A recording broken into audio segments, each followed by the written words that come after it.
Good morning.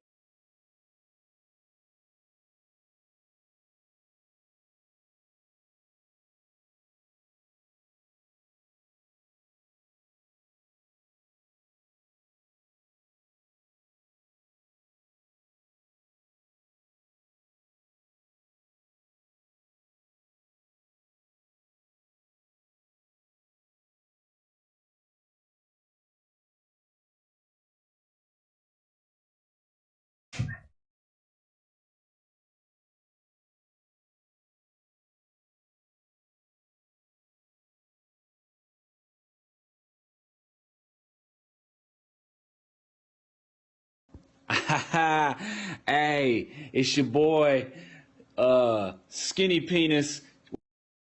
Hey. Mama.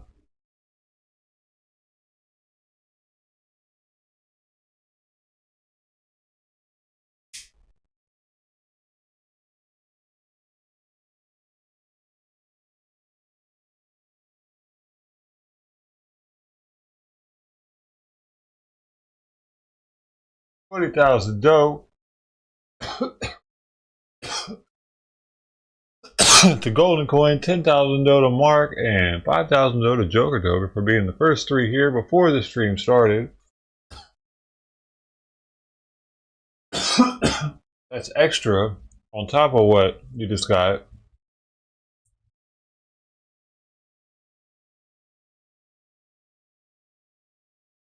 But you might not have gotten it if you did. See, the thing with the dough with the bot and the first thing, you have to say something for the once the bot is initialized and it says current game still in progress, you have to say something after that, I think. And then it knows you're here, and then it can give you the dough. Like, you got to look out for current game still in progress. As soon as you see that, as long as you say something after that, the bot knows you're here. But otherwise, it might not give you the dough. I'm not sure. It'll still give you the one for being here first, second, or third before the stream starts because I do that manually.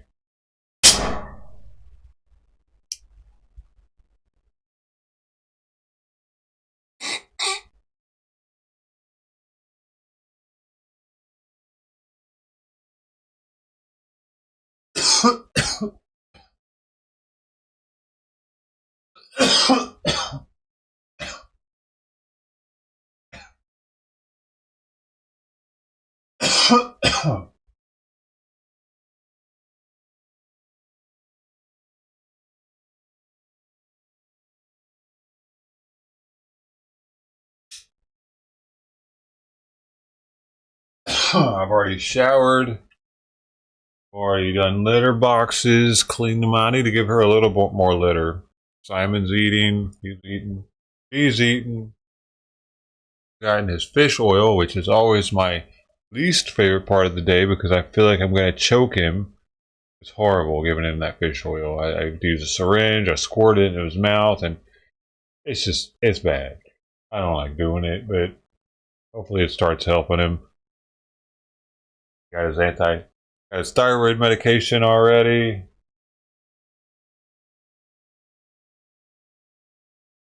Got the room back and sorted. It was 14.2 degrees Celsius in here this morning, which is around 57 degrees Fahrenheit.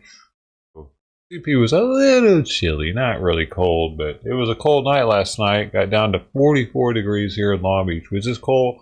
Relative humidity was 78 when I got up. And that's pretty damp and cold for here. What's this tea? Hopefully, Mama's not too cold. Where'd Mama go? Where'd Mama go?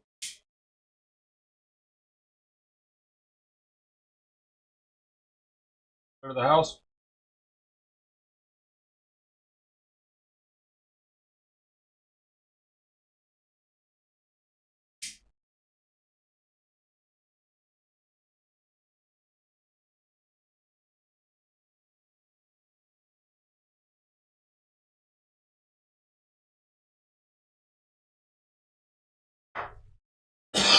She must have. All right.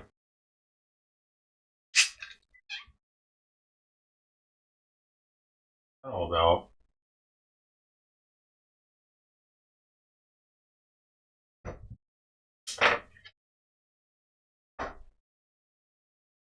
All right.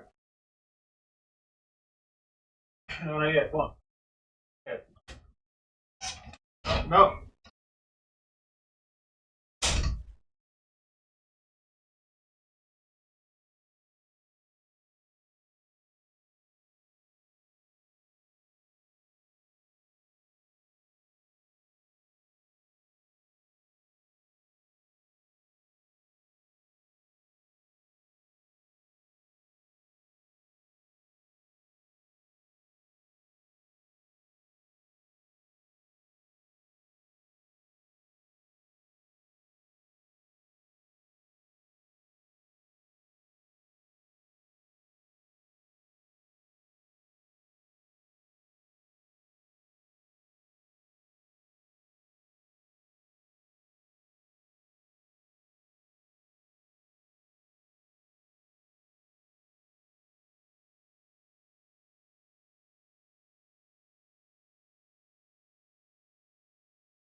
Dude, I just had to pick up like three huge piles of dog shit.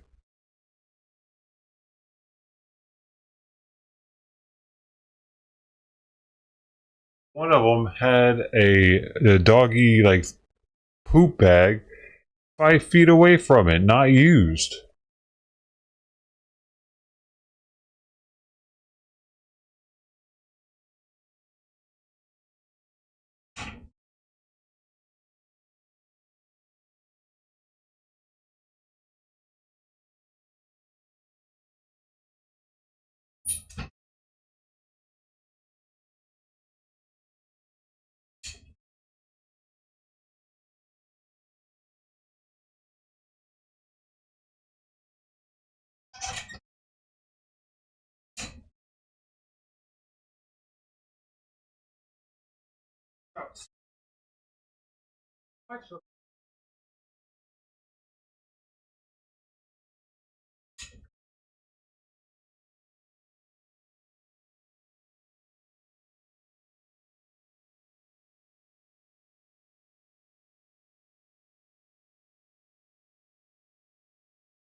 They were huge.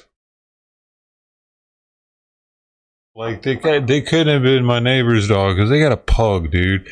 These poops were like that big around and like that tall.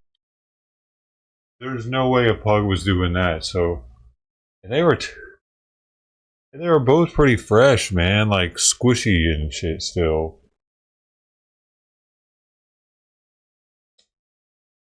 Oh well, they're not there anymore. That's foul, dude. And it's really like I have to clean them up. Nobody else is gonna do that shit. They're just gonna stay there. I even cleaned up one out of my neighbor's yard. They'll never know I did it, but it's not good to have that shit sitting around here like that. Other animals will sniff it and it could pass disease.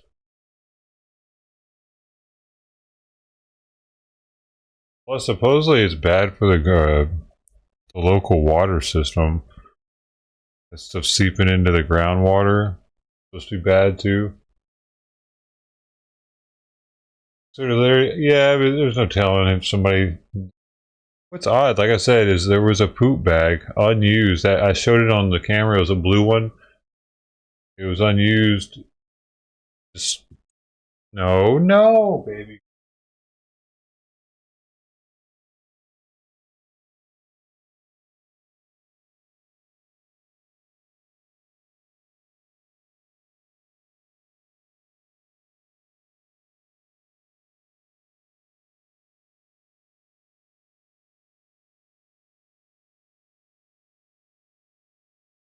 I teach you to start scratching that thing.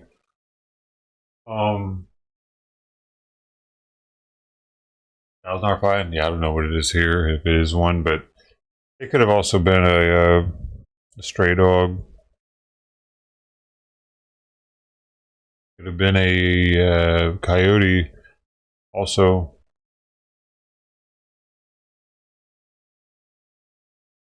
I think it looked kind of big for a coyote, though. It looked like a pretty big. I should have taken a picture of it, but I'm not in the mood to taking pictures when I know I have to go pick up somebody else's dog shit. Oh, kitty! I really wish you didn't do that. Come on, off of me. I can't stand next to this. This right here. There's a pull cord for the.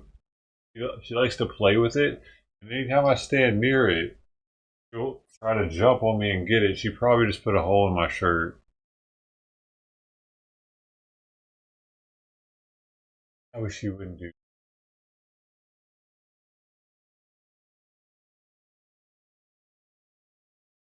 I've literally had this shirt for like 20 years, and she's all in it. whole room looks different since she moved in because I had to take it down. All the stuff that was back here, that's not here because of her. I didn't know. That's not here. All the stuff y'all had said to me, the boomerang from Rowdy, the flags from... Fuck, I forgot that dude's name. He was down there in San Diego.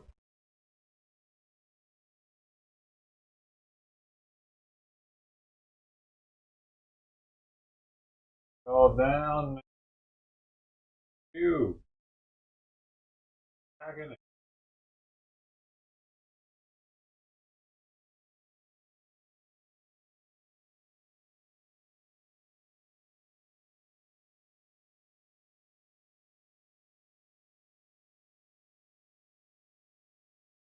Cody.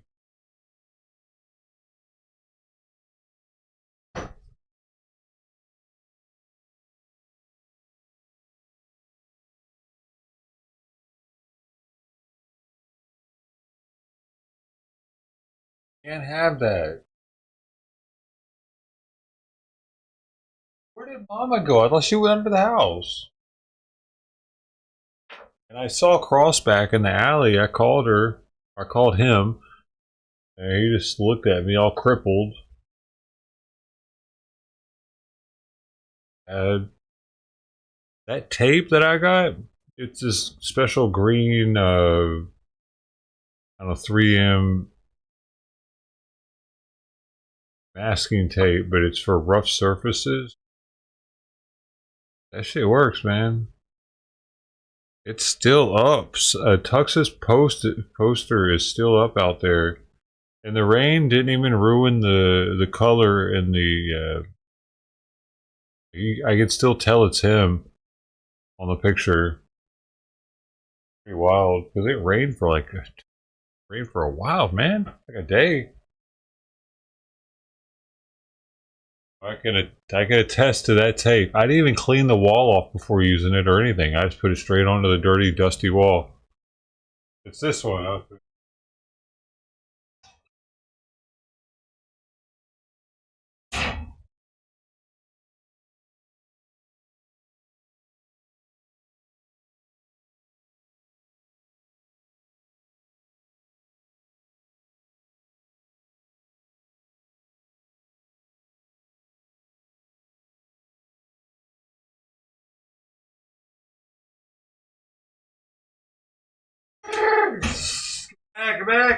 Back.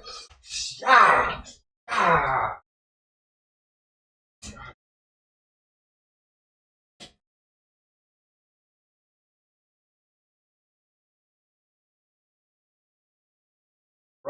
Scotches. I meant to say scotches.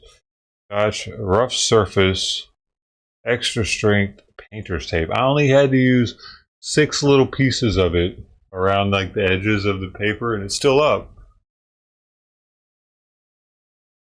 Have you used that before too? 3D printer? I don't. No, I don't have one.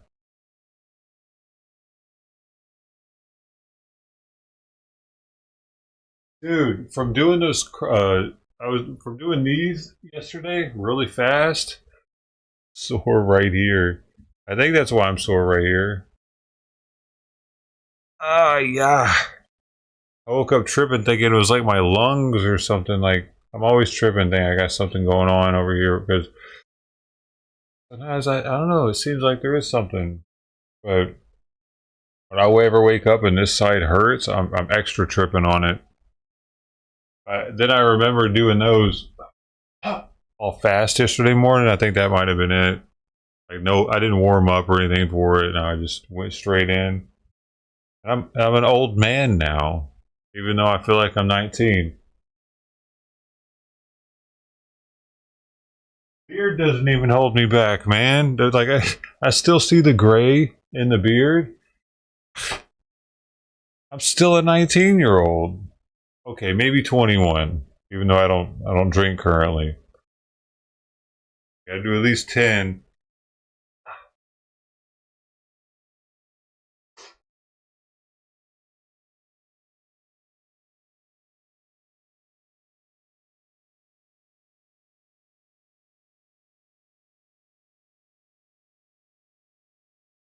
minimum. Crossback a cast. I can't get anywhere near crossback, dude. That's the problem. I get within 5 feet. That's about it. Maybe. If he's feeling extra trusting. Dude, but I gotta look back at this footage and where the heck Mama went.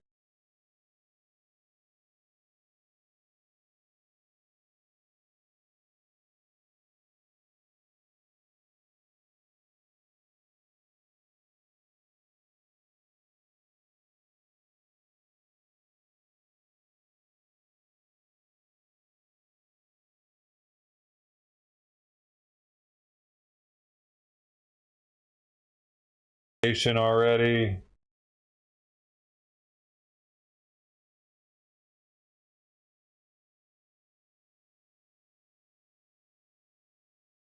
Yeah, she's under the house right now. What is she doing?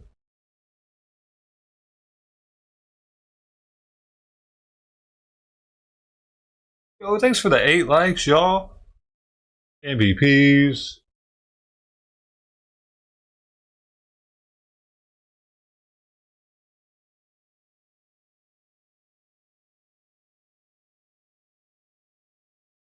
All the painter tape is strong. Well, this one is an extra strong one. I thought the special thing about painter's tape was that it was easy to peel off. Like blue painter's tape,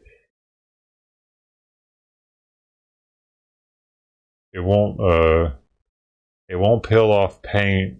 It's easy to peel off, and it's good at not letting paint seep past it. But this one's specifically for rough surfaces. Can you believe I did research in tape before buying tape to put up his flyer?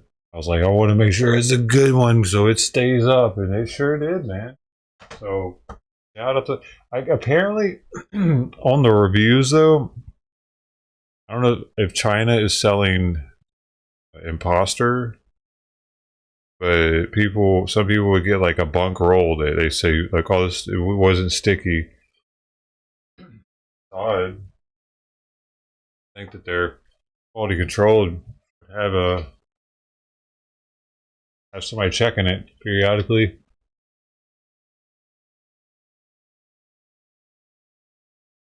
Oh, I'm sorry, Brody.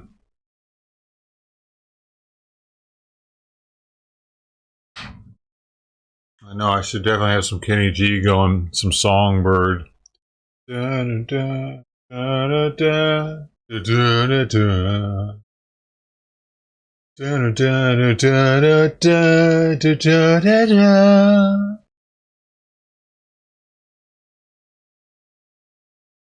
You know the song.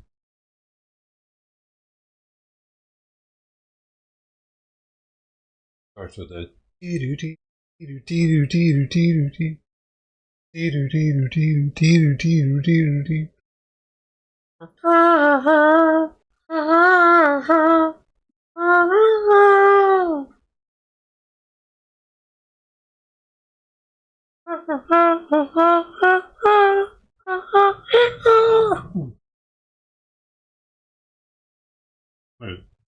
can't even hear what that sounds like, so I don't know. It's probably horrible.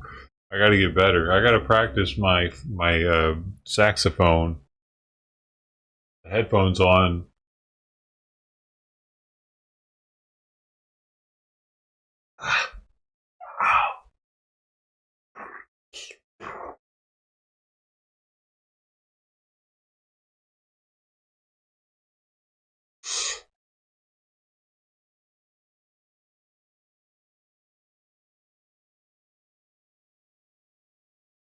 Hey, Sweet Pea's like, what are you doing, crazy man?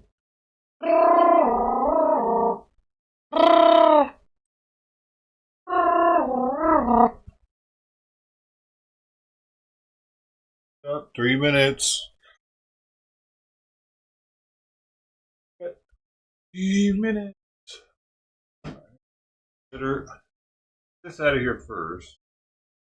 Press on it.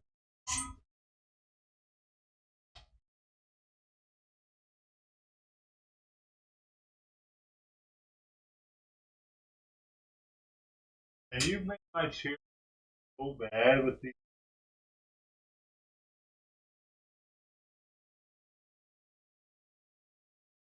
So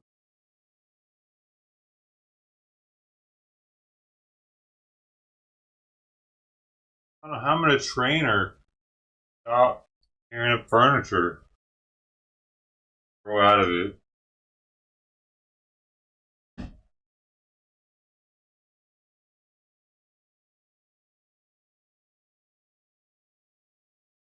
Dad, you don't need to do that. You don't need to do that.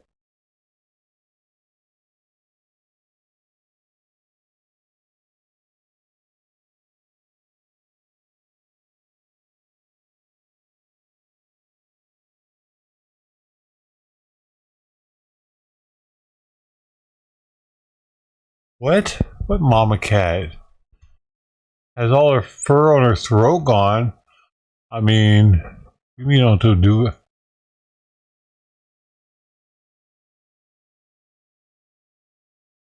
Oh.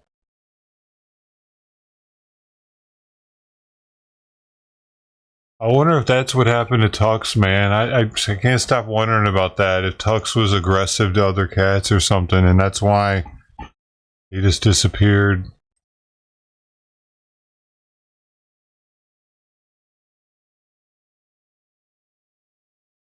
Could be because he took over my. He could have been trying to take over somebody else's. Dude, come on, kitty. Eat. Come on, son. You need all the first plate.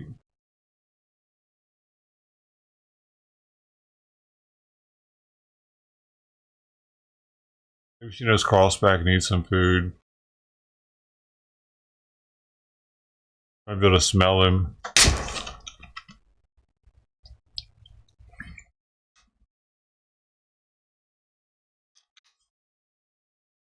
Probably stinky. Hey, thanks for a lemon. We got a lemon. Thank you. Great day. Was I outside? I don't have the headphones on, so I can't really hear much of what's happening. I don't think I can. Like, if you play a sound command, would I hear it? Let me see.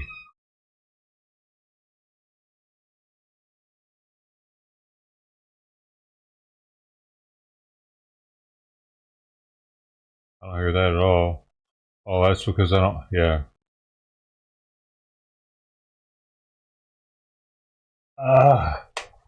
Man, I need to get some earbuds or something, but I heard those are worse for my ears. So whatever. I'm used to it by now, kind of.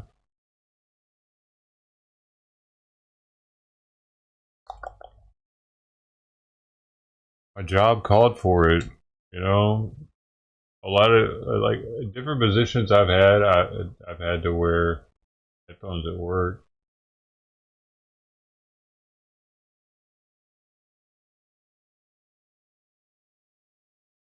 In the Navy, I had to wear headphones at work. I was in sonar. We always had headphones on.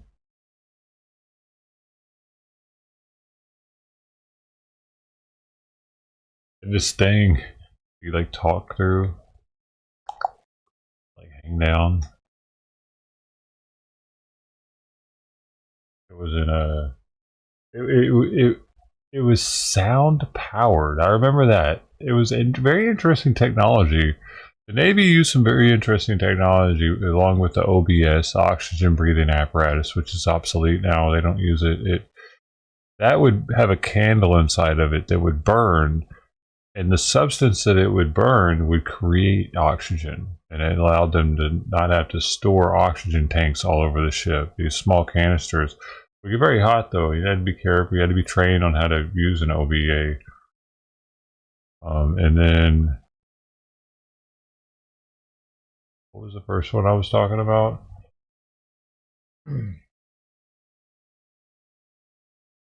It started the whole thing. What was it? Oh, the sound-powered radio. I think was that what it was called? Bill ain't here, is he? me see. Navy sound powered radio.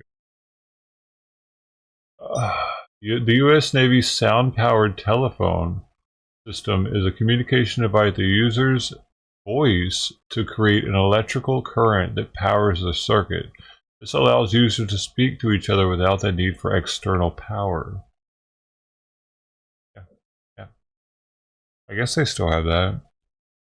Hey. Pretty neat though, huh? I didn't even know it was a thing. Still, I don't know if my dad told me about it first or I learned about it first in boot camp, but is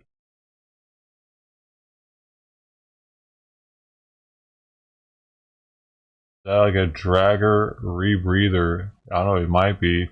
It had these bellows on the front of it, or lungs that would fill with the oxygen that no, it would turn our carbon dioxide actually possibly into oxygen somehow.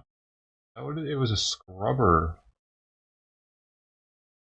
So because I don't think that the air that we breathed out left the system. Because there was for some reason I remember there being two hoses, one on each side, and then there were these two lung-looking things that would fill up. I can't remember if they would like fill up and do that or not. So long. What if there's a video on it? How the OVA works? Let's see. The OVA Navy. There might be an instructional video on it from back in the day that we used to watch in boot camp or something. It's a fair public domain. That'd be cool. Oh, here we go. There is one. Y'all want to check it out? It's from World War II. But it's my understanding they don't use these things anymore for whatever reason.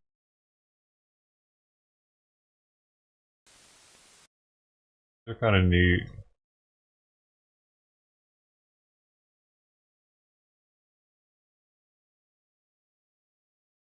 And I wouldn't doubt if we had to watch the same exact video in boot camp. Because, I mean, why not? It was probably still just as relevant.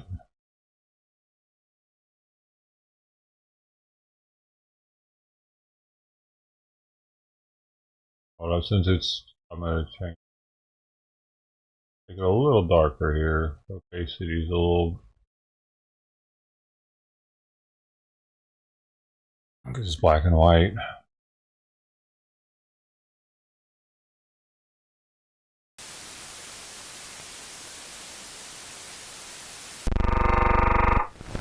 Hold up.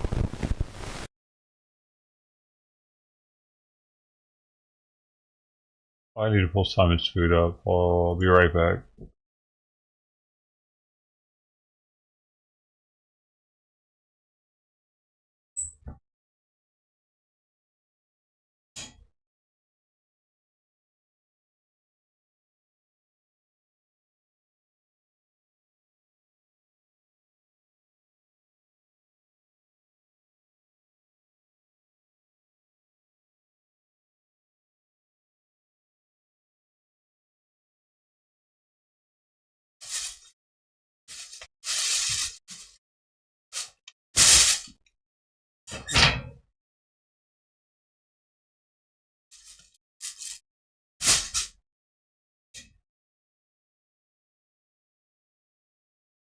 Certain toys I take out of here at night so she doesn't keep Simon up making a ruckus.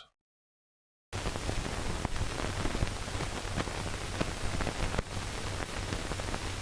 take the ball out of the thing. I think almost all the toys are allowed out. And I need to give her that back too.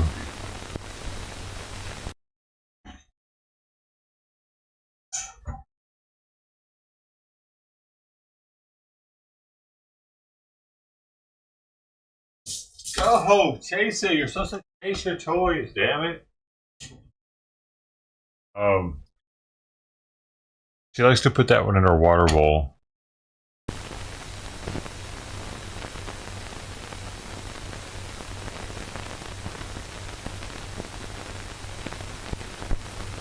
Fire below decks is usually accompanied by smoke, so dense that it often hinders the work of the fire party. Besides obscuring the seat of the fire, And this is like, oh, I need to change the settings here to make this louder for me. This is another reason, like, shows that all Navy personnel are firefighters, unlike other service branches. smoke makes breathing difficult and often contains carbon monoxide gas or other deadly fumes that endanger human life. Fire also uses up oxygen, and in a confined space, the limited supply of oxygen is consumed so rapidly that breathing is soon made difficult, often impossible. While military gas masks can be used to filter out smoke in an emergency, they do not supply oxygen and will not protect the wearer against carbon monoxide gas. Special breather apparatus is provided for firefighting purposes and should always be used in entering a smoke-filled compartment or any other space below decks where the oxygen content of the air may have been reduced or the air contaminated. This apparatus makes it possible to breathe in any atmosphere with complete safety. For it not only protects the wearer against smoke and noxious fumes, but also provides a supply of oxygen that makes the wearer independent of the surrounding atmosphere. 3 types of breather apparatus are provided: Type A, Type A1, and the patrol type. And while they differ in design, we had type all A. 3 types operate on the same basic principle. In breathing in a normal atmosphere, pure air is inhaled, impure air exhaled. On inhalation, air which contains oxygen in sufficient quantity to sustain human life is drawn into the lungs. On exhalation, impure air containing carbon dioxide is given off.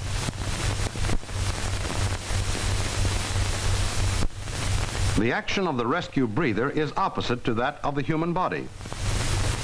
The apparatus absorbs carbon dioxide and liberates oxygen. For that reason, a given quantity of air sealed into the system can be breathed over and over again, making the wearer independent of the outside atmosphere.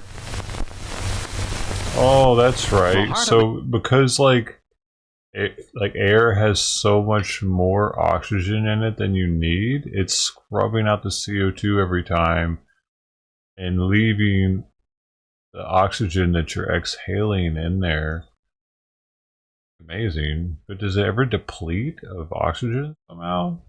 The apparatus is a canister that contains a special chemical. It's been a while since I learned about this. As the impure air passes through the canister, the chemical purifies That's the right. air That's by right. These things do over time. You have to replace. We would have to replace the canister.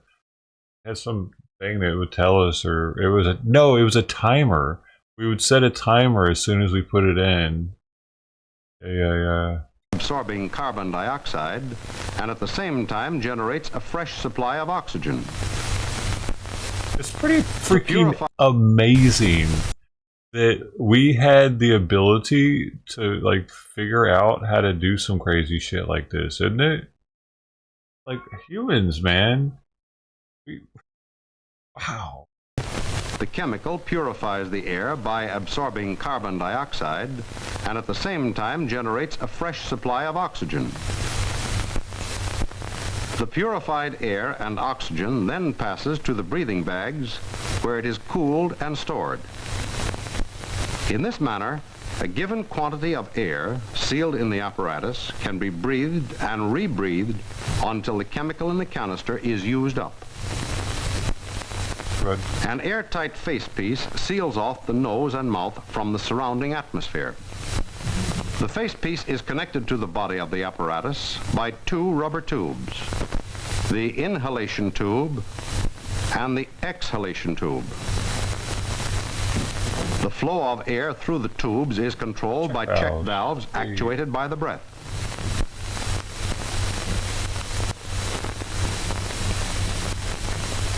On inhalation, the inhalation valve opens, while the exhalation valve remains closed. On exhalation, the reverse takes place. Inhalation, exhalation. This is all the way back at World War II, man. It's Inhalation, amazing. I've always thought that these were just a exhalation. phenomenal piece of With each exhaled engineering. breath, the air passes down the exhalation tube through the canister to the breathing bags. On inhalation, the purified air containing oxygen in proper proportion passes through the inhalation tube to the wearer. The chemical in the canister is protected by an outer cap and a thin metal inner seal. The outer cap must be removed before the canister is inserted in the apparatus. When the canister is forced into position, a plunger on the central casting breaks the inner seal. The canister is held in place by a latch. Ours were different than prongs of these. the latch hold Of the course, I mean, you can imagine decades later they made the design better for sure. But it was the same function. neck of the canister securely against the central casting, producing an airtight seal. A guard protects the canister against damage and prevents it from coming into contact with the body. Rescue breathers should be stored in damage control lockers with other firefighting equipment ready for instant use. In handling the apparatus, it should always be held by the central casting. Since they are emergency gear, breathers should be pre-adjusted to save valuable moments in responding to a fire call. The apparatus must be worn at the correct height. Placed too high on the chest, it may result in cramping of the breathing tubes, restricting the flow of air. Therefore, the supporting straps should be adjusted to a length that will prove most comfortable and permit freedom of movement. You don't have to do that while your fucking ship's burning down. Properly adjusted, the head can be moved in any direction without would have had to constricting do the that, flow of though. air through the tubes. The ends of the supporting straps are brought under the arms and strapped onto the D-rings on each side of the apparatus. At the average height. They're set for average height, probably. A waist strap is provided to keep the apparatus snugly in place. To keep the facepiece out of the way, it is placed back of the head.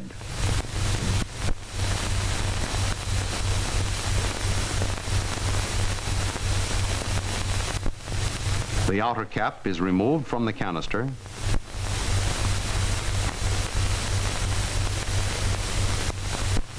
And the canister is inserted by lifting the ring latch, pushing the canister smartly into place, and snapping the latch.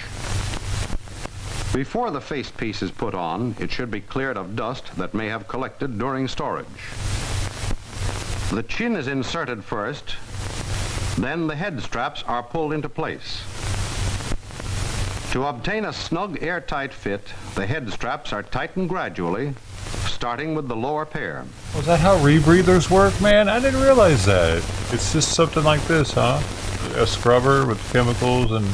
To make sure the facepiece is airtight, the Maybe. tubes are pinched off and a deep breath taken.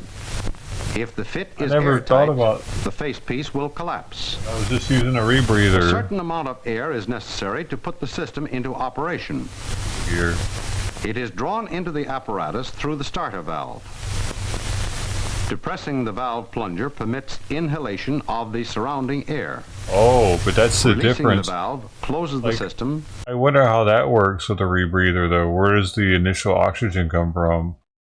They must charge it before they go under.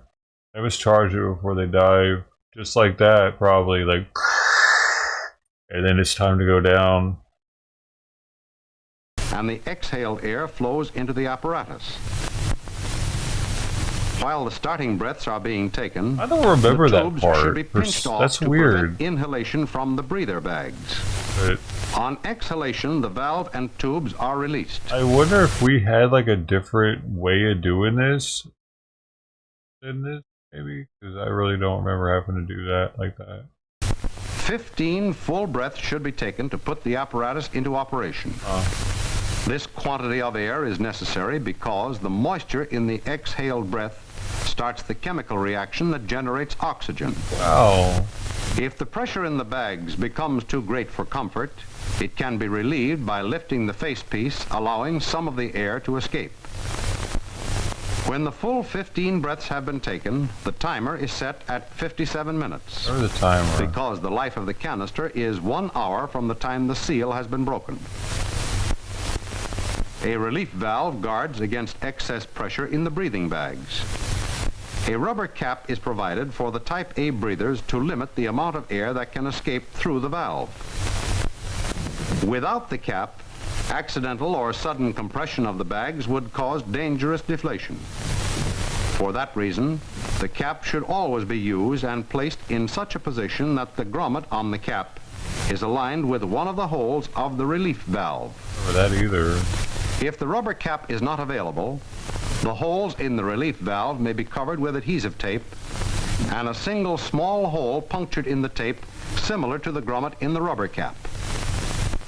With the rubber cap properly seated, accidental compression of the bags will not cause them to collapse. Properly adjusted and stowed, the breather can be slipped on quickly and easily, with one supporting strap hooked in place. The other supporting strap is then fastened, and the waist strap drawn up snugly. In responding to a fire call, the facepiece is worn back of the head to keep it out of the way.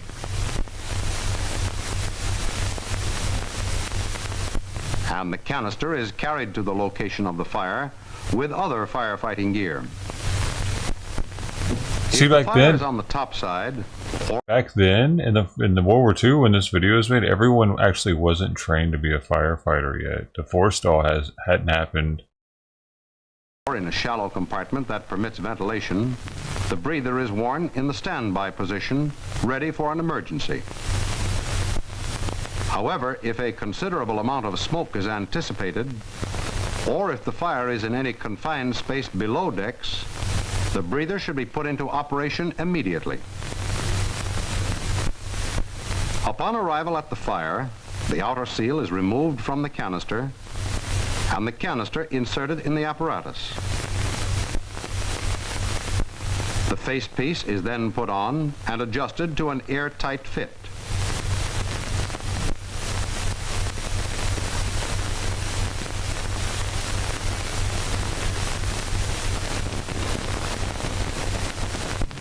The 15 starting breaths are taken to start the oxygen-producing action of the chemical in the canister. While the starting breaths can be taken below decks or in the immediate vicinity of a fire, the atmosphere in which they are taken should be free from smoke. Since the life of the canister is 1 hour, the timer is set to ring at the end of 57 minutes, allowing 3 minutes for the wearer to leave the contaminated atmosphere. I did. A lifeline may be attached to the special D-ring provided for that purpose. We tried it eating yesterday. I had some food out last night. I felt bad yesterday when a crossback came by late. There wasn't anything out there. So when I turned the stream off at like 1:30, I ended up putting out 2 more plates of food that nobody ate any of. So that's it right there. It's a fancy feast. I think, wait, no, which one is she eating right now? Yeah, it's the fancy feast from last night, and Simon's food from last night was on that plate. With a little bit man, I hope she doesn't get too much nutritional yeast. I think I sprinkled a little bit of nutritional yeast on top of that. There's definitely nutritional yeast on top of the left one. But there's not, it's definitely not more than half a teaspoon. It's like a quarter teaspoon and an eighth of a teaspoon max. She'll get less than a half. I think less than a half is okay. I think they could actually get a teaspoon a day. Let me see. How much?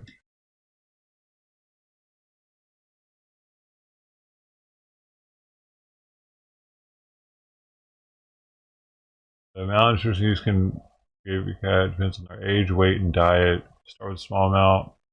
First reaction is 1 teaspoon per day, actually. The one says. So, a picky eater, you can sprinkle a quarter teaspoon over your cat's food and encourage them to eat. So, that's what it's a quarter and an eighth. So I think we're alright.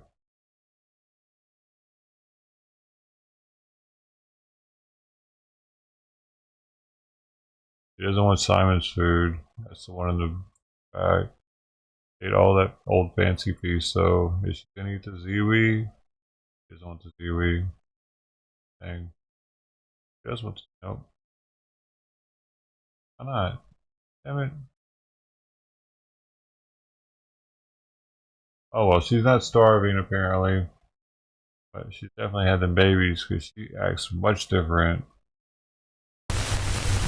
Rescue breathers, like parachutes, are emergency gear and must be maintained and stowed just as carefully. For the safety of the firefighter in entering a smoke-filled compartment depends upon the efficiency of the breather apparatus he is wearing. With reasonable care and periodic testing, the breathers can be put into immediate operation and will permit the wearer to breathe in safety in any atmosphere until the chemical in the canister is used up. Do not go across the street. Well, at the end of 57 minutes, the timer bell warns the wearer to leave. Does Crossback eat the Ziwi? I can't remember. I think so. Crossback out there yet. There's still a little bit. Not really much use though. A little bit of Simon's food left over. The contaminated atmosphere.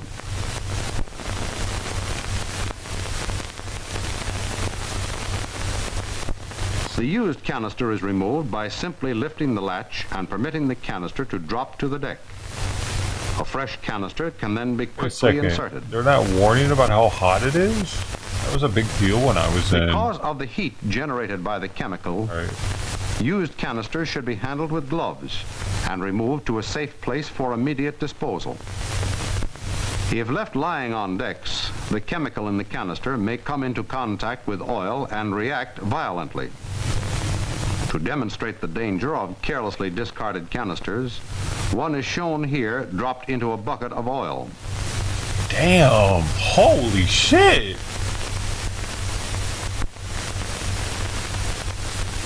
Really?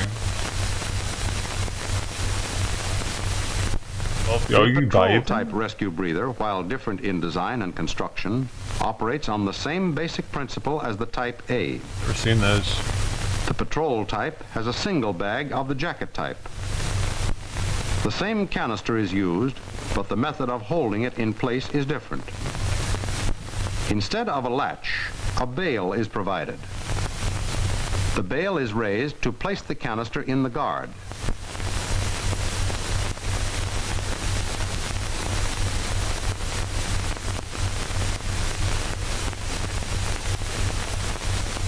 Then the hand wheel is turned in a clockwise direction.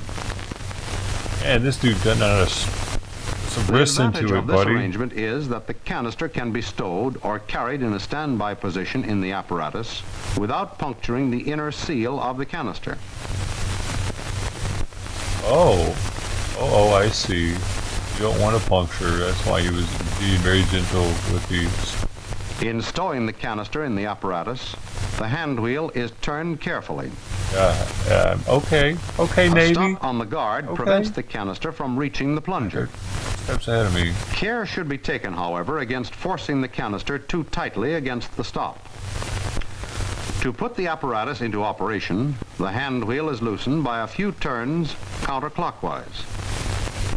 The stop lever is depressed, and the hand wheel turned clockwise to raise the canister to the operating position. Even after the seal is punctured by the plunger, the hand wheel should be turned until the neck of the canister presses tightly against the central casting, providing an airtight seal. The facepiece is the same as that of the Type A and Type A1, and put on in the same manner. Although the starter valve on the patrol type is located at the left, the method of starting the apparatus is exactly the same. The 15 starting breaths inflate the breathing bag and supply the moisture necessary to cause the chemical in the canister to react and give off oxygen. You ever see out of it? To save time in responding to a fire call, the patrol type breather should be stowed with the canister inserted in the apparatus in the standby position. The apparatus itself is put on like a vest. This guy would never be putting on this thing. What's he talking about? Everybody else dead or something? The right hand harness is pre-fastened to the plate, so it is necessary to fasten only the left hand harness. The belt is pulled tight enough for a comfortable fit. Are you going to give it an officer? Unless that's some old school chief's hat. They don't wear The hats like facepiece that is placed now. back of the head.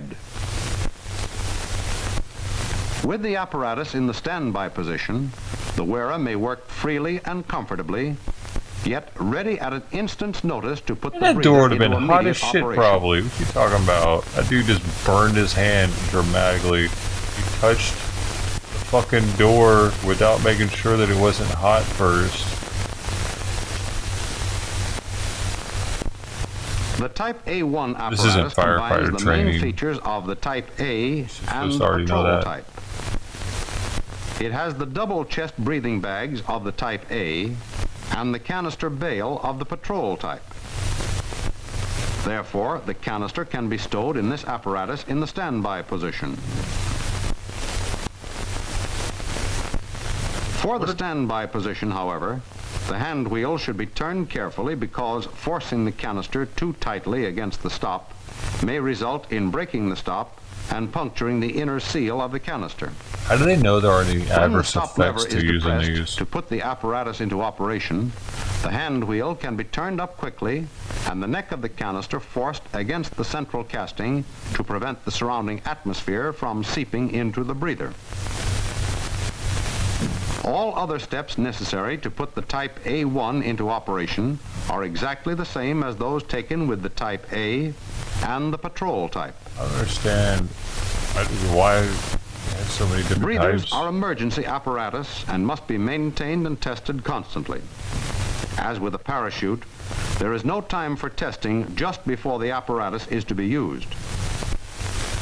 Breathers must be stowed in perfect working condition, ready for instant use. The three types of rescue breathers shown in this film all operate on the same basic principle. Through the use of a chemical, carbon dioxide is removed from impure air and oxygen is added, making the wearer independent of the surrounding atmosphere. Why does the candle have to be Therefore, lit? every There's precaution a must fire be taken inside to of be it. sure that the apparatus is airtight.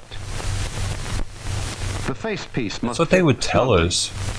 It But should be adjusted properly. is there not anything And the lit? airtight fit tested each time it is to be used. The canister must be seated tightly against the central casting. With the Type A, the latch must be checked during service to make sure that the prongs hold the canister firmly in place. With the patrol type and the Type A1, the hand wheel on the bale must be turned up tightly to provide an airtight fit between canister and casting. In taking the starting breaths, 15 full breaths should be taken to provide sufficient moisture to cause the chemical to react and give off oxygen. If these simple rules are observed and the apparatus properly maintained and stowed, the wearer can enter any irrespirable atmosphere and breathe It's just an safely for a period of 1 exothermic hour, which is the life reaction of with the water canister. and the chemical that allows it to scrub out the carbon dioxide and leave the oxygen. That's amazing.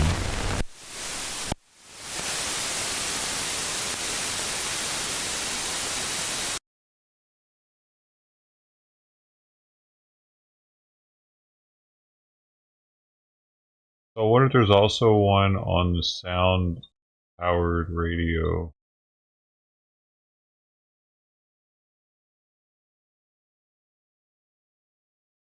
I bet there is. I'm looking better, but look, a periscope. You gotta give me a periscope one though. Don't be slouching on me.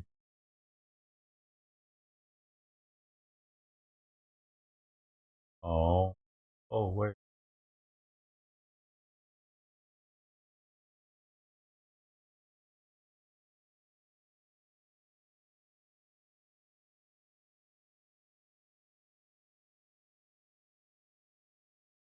Oh.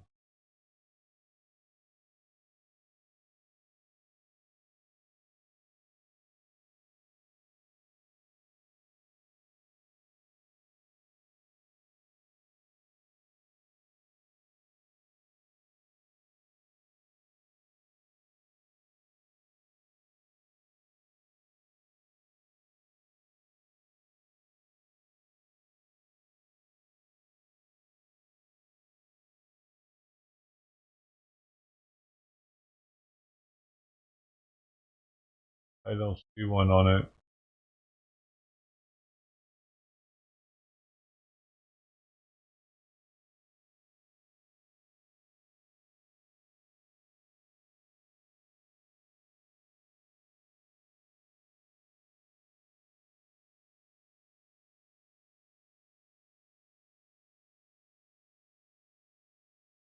It's a really short one on it.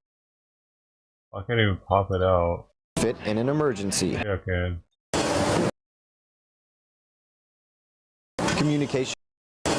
Communication is the key between repair lockers when fighting a fire at sea. But what do you do when communications are lost? That's the scenario response teams aboard the aircraft carrier USS George Washington are being challenged with. Gone are their walkie-talkies, better known as bricks, leaving them with just World War II technology in the form of sound-powered phones. It's like you said, in case they do go down, you know, we still got the sound-powered telephones to communicate with other lockers, central. One benefit is you don't have to worry about batteries dying. For this scenario, the sound-powered phones worked and helped the sailors save the day, proving that even the oldest technology can be a benefit in an emergency, just as long as you know how to use it. For USS George Washington, I'm Petty Officer Cody Boyd. Hopefully they still train that in boot camp, right?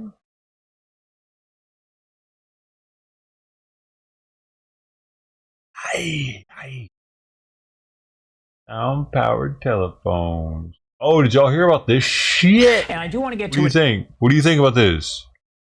Do you think something's up? I want to see the footage. I want to see that footage because this guy apparently was only in the White House for like 16 minutes with his dad. His dad got worse charges for hitting a police officer with a metal pole, flagpole or something.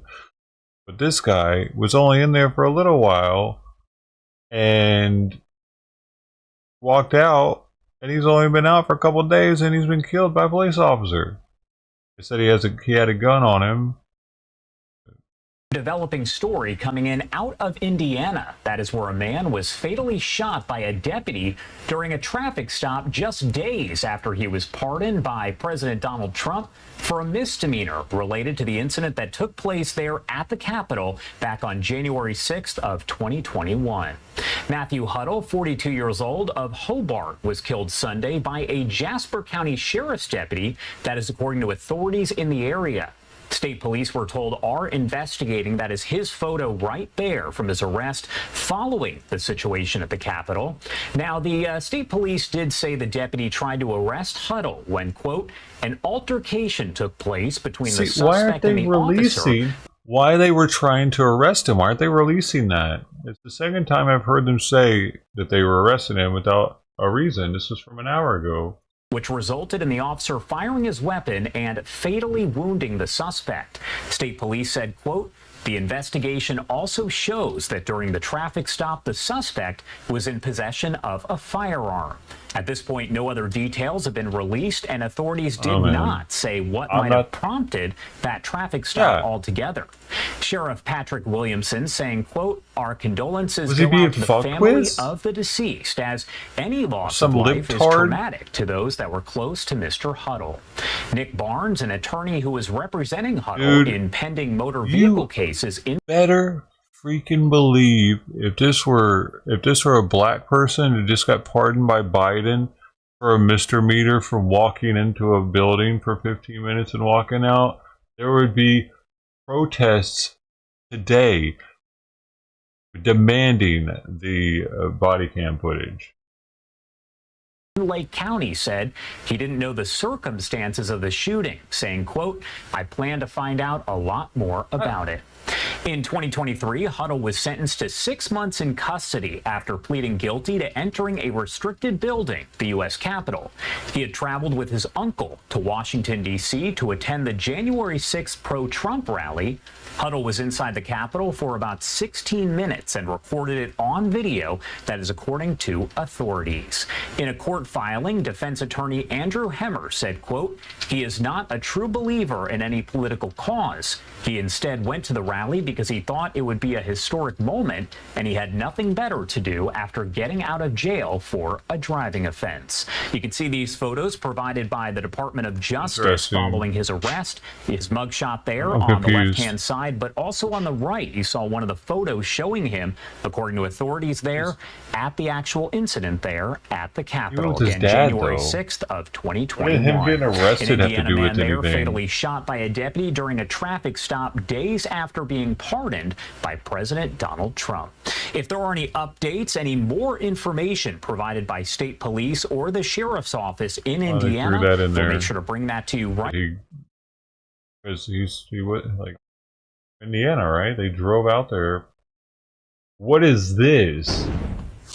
Welcome back here on Live Now from Fox, From an hour 9:30 ago. on the East Coast and 6:30 on the West Coast. My name is Josh Breslow. 40 Chinese migrants, baby. And live events go. across the country You and gotta across go. the Sorry. world. I do want to take you out to this post. You don't have to go home, but you can't WSVN. stay They are here. the Fox affiliate over in Miami and Fort Lauderdale, Florida. They say right now that police have detained 40 Chinese migrants after they were discovered in the back of 2 separate vans in Coral Gables, Florida. The bust happened at Old Cutler Road and Kendall Drive. Why are these idiots still coming here? Have they not gotten the memo? That was around 8:30 a.m. local time, so about an Now you just wasted your life savings and you get to go back home. How about that? We shouldn't trust any of the Chinese people coming here, dude. Oh, sure, you're trying to defect. Sure you are. hour ago. It's unclear, they say, if a traffic stop led to the discovery or if authorities had prior knowledge of the migrants' whereabouts. 7 Sky Force, their helicopter there, did hover above the scene where police cruisers blocked in the white van that was transporting the migrants. We are working to get some of that video for you from WSVN. The illegal aliens. Trees are obstructing the aerial view, but several people were seen sitting on the side of the road awaiting further instructions from law enforcement. Now, it's important to note that 2 weeks ago, Of course, none of them probably spoke any fucking English. Only their kid or something knows some English. 31 Chinese migrants were discovered in a U-Haul van along a road there near Ridgewood Road that is also in Coral Gables. Detectives said a security guard tipped off authorities saying there was a possible kidnapping in that area, and that is when agents discovered and found the 31 Chinese nationals. Again, that was 2 weeks ago.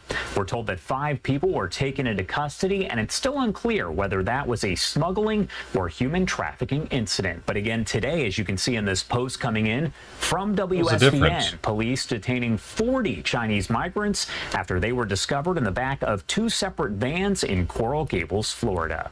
As we get more details on this and that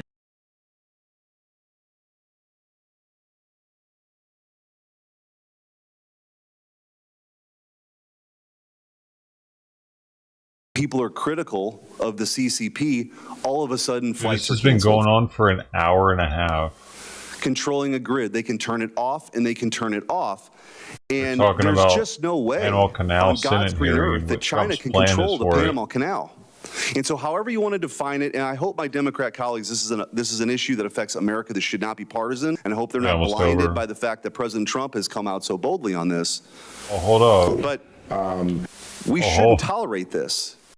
Oh, what is this? So, the mayor, this fucking idiot's having something going on too for the past 30 minutes. If you know that you are a law-abiding citizen here in the, or just a law-abiding individual here in the city of Chicago who, wants to. No, just the citizens. Did you see how he looked at him right then when he said citizen? He was like, no, they don't have to be just citizens. Everybody. See that? You know that you are a law-abiding citizen here in the, or just a law-abiding individual. His eyes did something, and then he was like, "There you go, individual. Yes. Everybody here is the same." No, they're not. Get the fuck out of here, you illegal shits.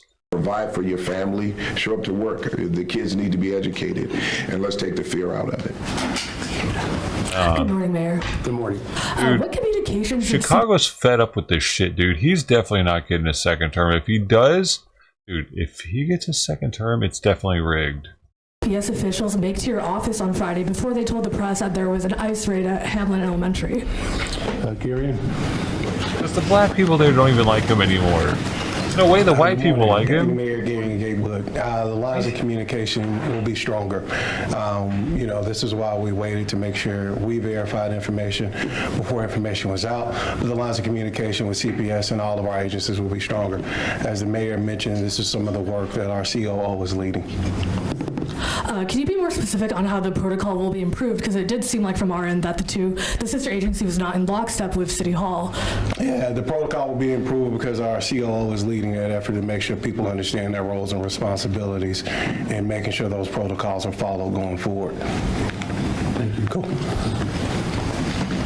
Mayor Johnson, there are over 400,000 illegal aliens, migrants in the state of Illinois, city of Chicago. Many of them have criminal and deportation orders. There are, at best, because of Chicago's sanctuary city policy, a revolving door policy towards illegal aliens who have committed the most heinous of crimes. Chicagoans are asking me, what would it take for you to perhaps take their safety and their security seriously?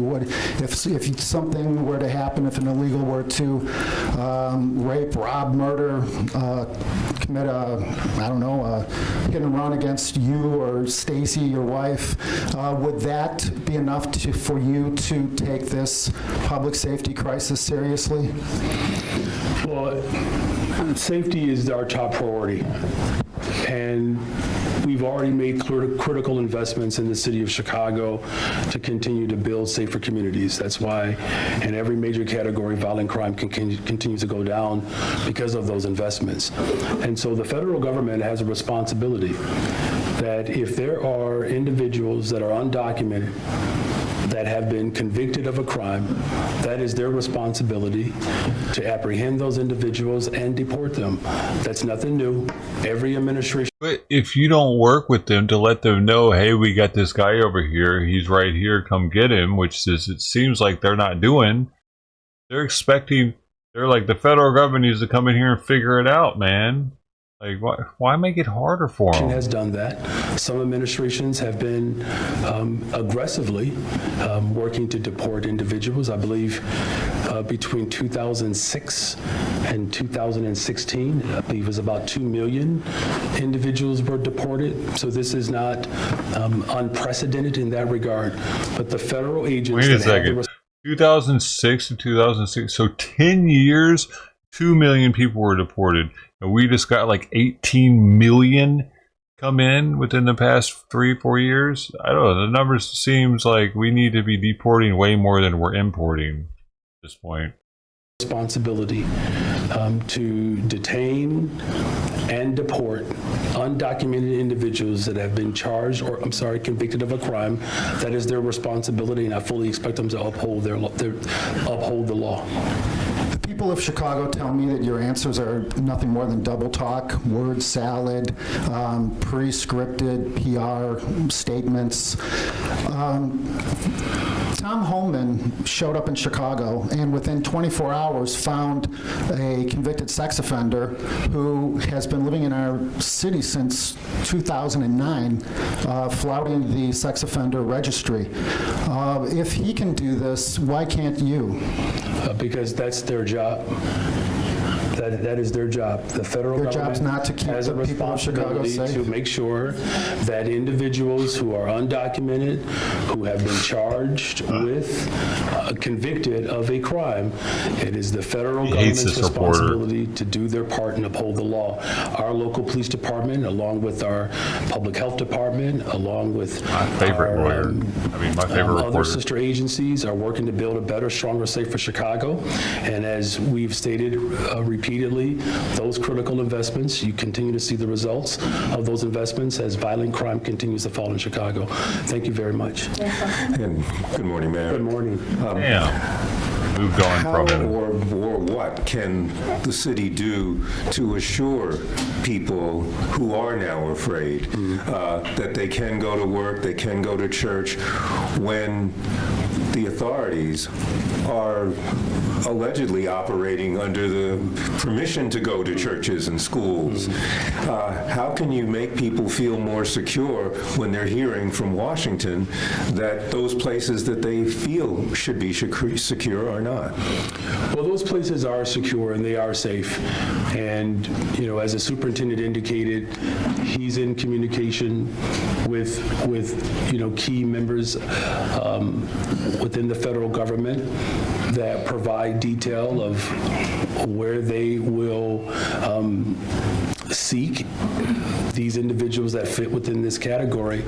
But there is ongoing work that's being done and led by our Deputy Mayor of Community Safety and our Deputy Mayor of Immigrant, Migrant, and Refugee Rights. Beatrice, would you like to speak to some of that work that we are doing to ensure the people of Chicago that they are safe? Yes, thank you. You're welcome. Good morning. Beatriz Ponce-Leon, Deputy Mayor for Immigrant, Migrant, and Refugee Rights. I just want to reiterate that our campaign to share information that is people's rights in this country and partnering with community groups to do that is making a difference in giving people information that they need to make decisions for themselves and their families. There is certainly fear in communities that have been torn apart before.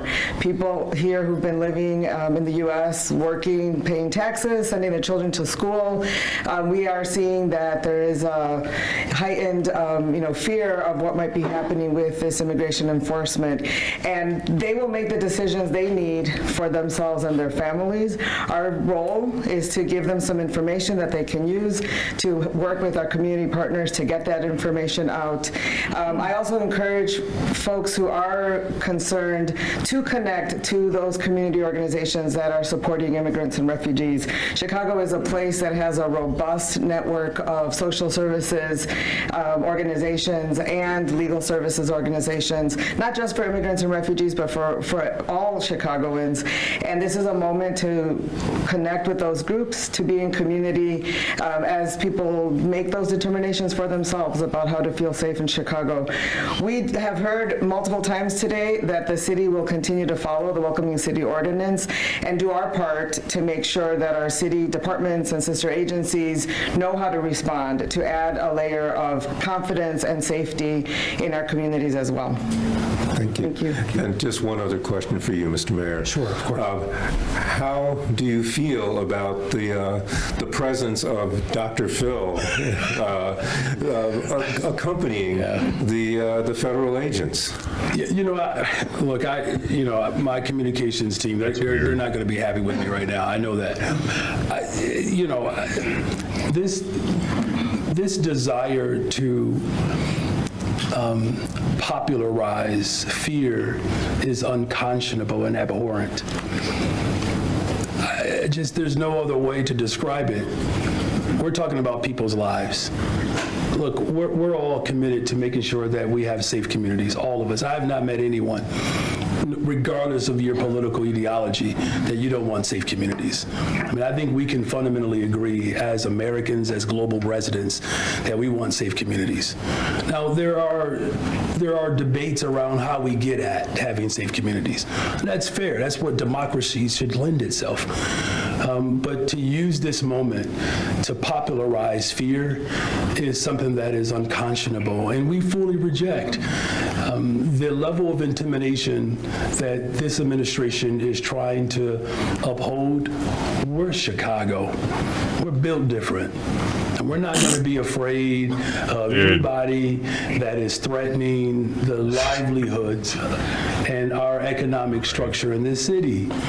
Look, we fought hard to get $432 million from the federal government to assist the west side and south sides of the city of Chicago who experienced flooding. We fought hard to make sure that red line extension, the $1.97 billion to finalize the extension, these are real dollars for the people of this city. And with all the work that we have to do to build and to strengthen our economy, the last thing that anybody would have ever expected from someone with that level of power is to threaten, to popularize people's fear, and then work to intimidate, to withhold federal dollars to ensure that we can have better, stronger, safer cities. So, you know, this was not the ideal way in which I wanted to end up on Dr. Phil, on his show, but, you know, for whatever it's worth, just know that we are not entertained, but we are very much determined to continue to ensure that working people are protected in this city.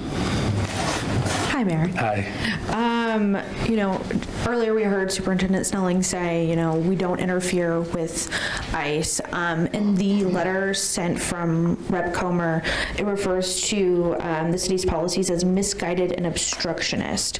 What's your response to that language? Mary? Mary Richards, Maury Corporation Counsel. I respectfully disagree. We have set forth a series of guidelines within the framework of the law. We understand what the law requires of us. We understand if there's a properly issued maybe swim into one ear. Order, I'll fix it. search warrant, that is federal. We are obligated to honor it, and we will. I will not lean into rhetoric, but we will lean into what is required of us legally in terms of responding to the moment. So I respectfully disagree. One follow-up for you. You said you're reviewing... Why does she fucking talk like that? Who is she again? I respectfully disagree. You ain't special, you pompous little bougie bitch. Who the fuck are you? The EOs, and you're reviewing the letter and making a decision on whether or not the mayor would potentially testify. Do you have any sense of when that review would be complete? I do not. I don't want to proffer a timeline. As you are probably aware, there are new EOs being issued almost daily. So we are continuing to review all of those documents, as well as any directives, any letters of communication. All of this ties it together. And just for a level setting, each of those things affects a city and its citizenry. So we take it really serious, and we have to be thorough in our analysis. We will not genuflect, even when requested. Thank you. She's super whitewashed. That's what it is. I don't mean to be rude, but my questions are for Superintendent Snelling. It's not, you're not rude. He isn't as whitewashed as her. Superintendent, you can tell. There seems to be a little bit of a disconnect, and I'm hoping you can help me with this. You're saying that you don't have clear information from the federal officials about whether the people detained by ICE have been convicted of serious crimes, but you're saying that people should not live in fear and that they should go and work, they should go to work and to school, when folks like Tom Homan have said that that if they encounter somebody who is here undocumented, regardless of whether they've been convicted or even accused of a criminal offense, they will be detained. How do you square that? First of all, I don't necessarily understand the disconnect. I think what I was clear about was the information that's provided to us about their focus. Right now, I know that there are other things that are being said, and when you look at the information around all of this, there's a lot of misinformation out there, bad information that's been put out there, and there are a lot of people that use this information to stoke fears. The communication that we have directly from the federal agency is that their focus is would be people who are undocumented, who have committed violent crimes and have been convicted of crimes. So that's the communication that's coming to us. What we have not seen is that we have not seen federal agents running through Chicago looking for children, going to work locations and grabbing people. So that's our communication with them. So I can't tell you the focus of everyone involved and the statements that they make. I can't define that for you. But what I can tell you is that the communication that we have directly with the federal agencies who are here right now is that their focus has been streamlined to people who have been convicted of criminal activity. And shifting gears a little bit, one of the 1,500 or so people pardoned by President Trump for engaging in the January 6th Capitol riot was a former Chicago police officer who now says with this pardon he would like his job back with the Chicago Police Department. Is he somebody who should be a Chicago police officer? Well, listen, let me just say this. When it comes to the Chicago Police Department, we look for people of the greatest character. This is the greatest police department in the world, I believe, and we have great people here. So what I'm not going to do is talk about one particular case, but we're going to make sure that we have the people who are the best of character working for this department. Hi, thank you so much for. Are you going to be rude and ask somebody else a question like, no, go ahead. So sorry, I was actually going to start this. The Beach was the movie. Daffy Duck. Scene with Daffy Duck. I was really curious, and I know, Superintendent, you mentioned that these federal agents are not running around and just nabbing people. But I was curious if in these operations there have been any instances in which public safety has been an issue overall for Chicagoans, where your officers have had to respond to something, whether it's people feeling unsafe or any sort of public safety issue around these enforcement actions by the federal government. That has not happened at this time. There was a dust-up Friday where people had fears about agents going to a school, which we found out was not true. And that's information that I dig into. So when the administration, when the mayor's office needs that information, it's my job to make sure that I provide it to the mayor's office. They were very responsive to the information that we push forward to make sure that we tackled that in a way that would bring down the fears of people. But what I will say is this: when it comes to criminal activity, we're the Chicago Police Department. We're going to show up for our city. We're going to make sure that our citizens here and our people here, everyone who is a resident here of Chicago, we're going to make sure that they're safe. No one should be afraid to report a crime, regardless of your status. If you are the victim of a crime, domestic violence, things of that nature, come forward. We as the Chicago Police Department, we're just going to address that crime. That's what we're here for, to keep everyone safe. You see how I just made that one happen? It's interesting. If movie The Beach, this particular situation, if there's some violent activity, if there's criminal activity that arises out of this, we as the Chicago Police Department, we are going to respond. This is our city. city. We want to make sure it's safe. We need to know what's going on in this city. I have a great team who are absolutely prepared to show up and do the right thing, police constitutionally, and we're ready to do whatever is necessary to keep this city safe. Look, when it comes to violent criminal activity, I don't care who you are. I don't care who you are. In this city, we're going to go after you.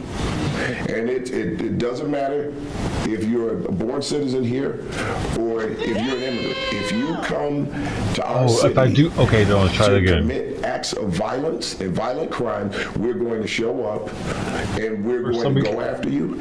And once apprehended, we're going to prosecute you to the fullest extent of the law. That's what we're going to do to keep our city safe. And then I had one quick follow, because we've been hearing from a lot of people in the community that children are not going to school because they're afraid. And I'm wondering if there has been a dip in attendance at CPS, or if there has been a dip in individuals reporting crimes because they're too afraid to come forward. Have any of these things, have you seen any of these things happen since the enforcement action started in Chicago? I'll address the latter question there when it comes to the reporting. I can't provide that information for you right now because I'm really not sure. We'd have to do some type of analysis on that.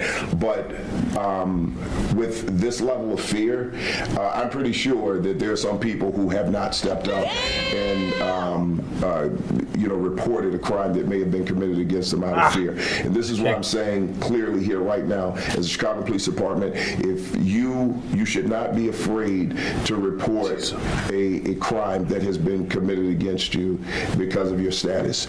We are the Chicago Police Department. We're going to show up and we're going to respond to a crime that has been committed against someone. Okay, I'll turn it over to the mayor for the other part. For our schools and our businesses, of course, there's real fear to the extent in which, people have decided to stay home. We don't have, a full analysis there, but there are some, families that have been reticent. We're here to reassure them that they can go and send their children to school. They should go to work. Again, what this administration is attempting to do, he is attempting to get us to surrender our humanity. We're not going to do that in Chicago. Our deputy mayor for immigrant, migrant, and refugee rights, deputy mayor for community safety, working with the full force of government to ensure all residents of this city will be protected. Good morning, Mayor. My question is for Superintendent Snelling. Superintendent, you kind of touched on this, but do you happen to have a number of how many people that have been detained by ICE are actually collateral damage, and how many do actually have a criminal background? Here's what I don't have those numbers, right? So that's information that you would actually have to get from the federal agency themselves. So we don't track that. We just make sure that we know what's going on in the city so that we can keep as much peace as we can and bring down whatever fears and provide whatever information we can for the public. Good morning, Mayor. Good morning.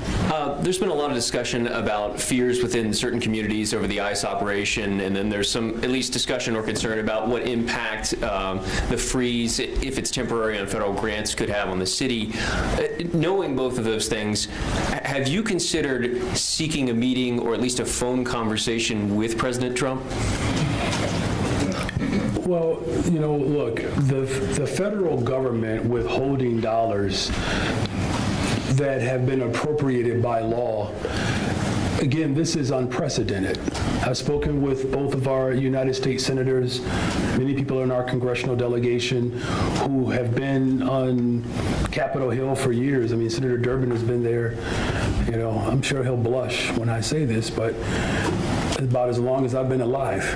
I mean, and even he has said that this is unprecedented. There is no script and model for this. It's dangerous. I've also said repeatedly, I'm willing to speak and meet with anyone around how we can build a better, stronger, safer Chicago, regardless of who's in the White House. I'm sure that Frederick Douglass probably bit down hard on his teeth when he had to sit across from people who did not see him as a human. If Fannie Lou Hamer can sit with individuals who beat her in a county jail for the sake of my ancestors and for the sake of this democracy, we are prepared to meet with anyone. I mean, at some point, Jefferson Davis had to surrender to Abraham Lincoln. At some point. Our democracy requires us to show up for people. I'm always going to show up on behalf of the people of this city and for the sake of our democracy. So it sounds like you're open to it, but have you directly sought out a meeting? I am open to having a conversation with anyone. My number hasn't changed. In fact, my number goes back so far, there are individuals that I don't even know that still had my phone number that call me and text me. Again, I've had conversations repeatedly with our congressional delegation. If the President of the United States of America wants to meet with me, I'm a phone call away. But okay, all right, thank you very much. So I just want to clarify, you haven't reached out, but you're open to it. Good morning, Mayor. Good morning. I wanted to ask you a little bit about the potential economic impact of this situation. Last week we were down in the Little Village neighborhood, the 26th Street corridor, second busiest in the city of Chicago, was virtually empty. And the executive director of the Chamber of Commerce said even before the ICE raids last week, they were seeing an economic impact.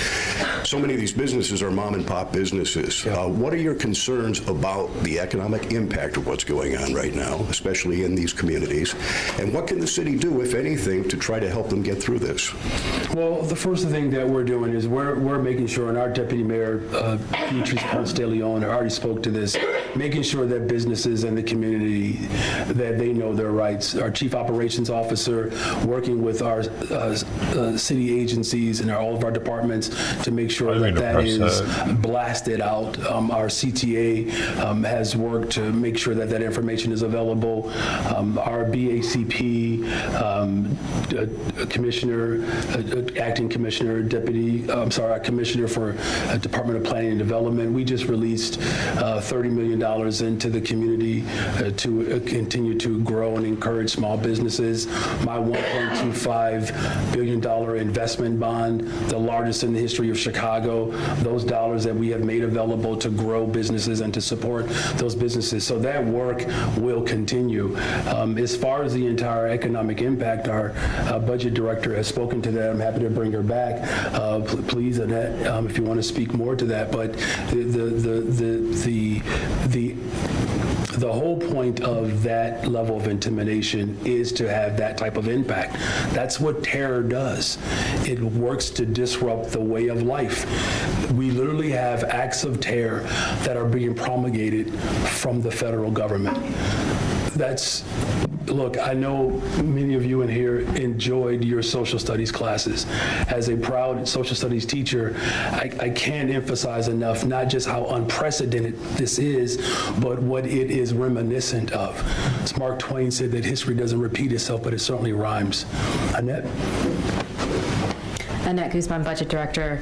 And so I think there was comments made earlier about the immigration detentions having and stoking fear within communities.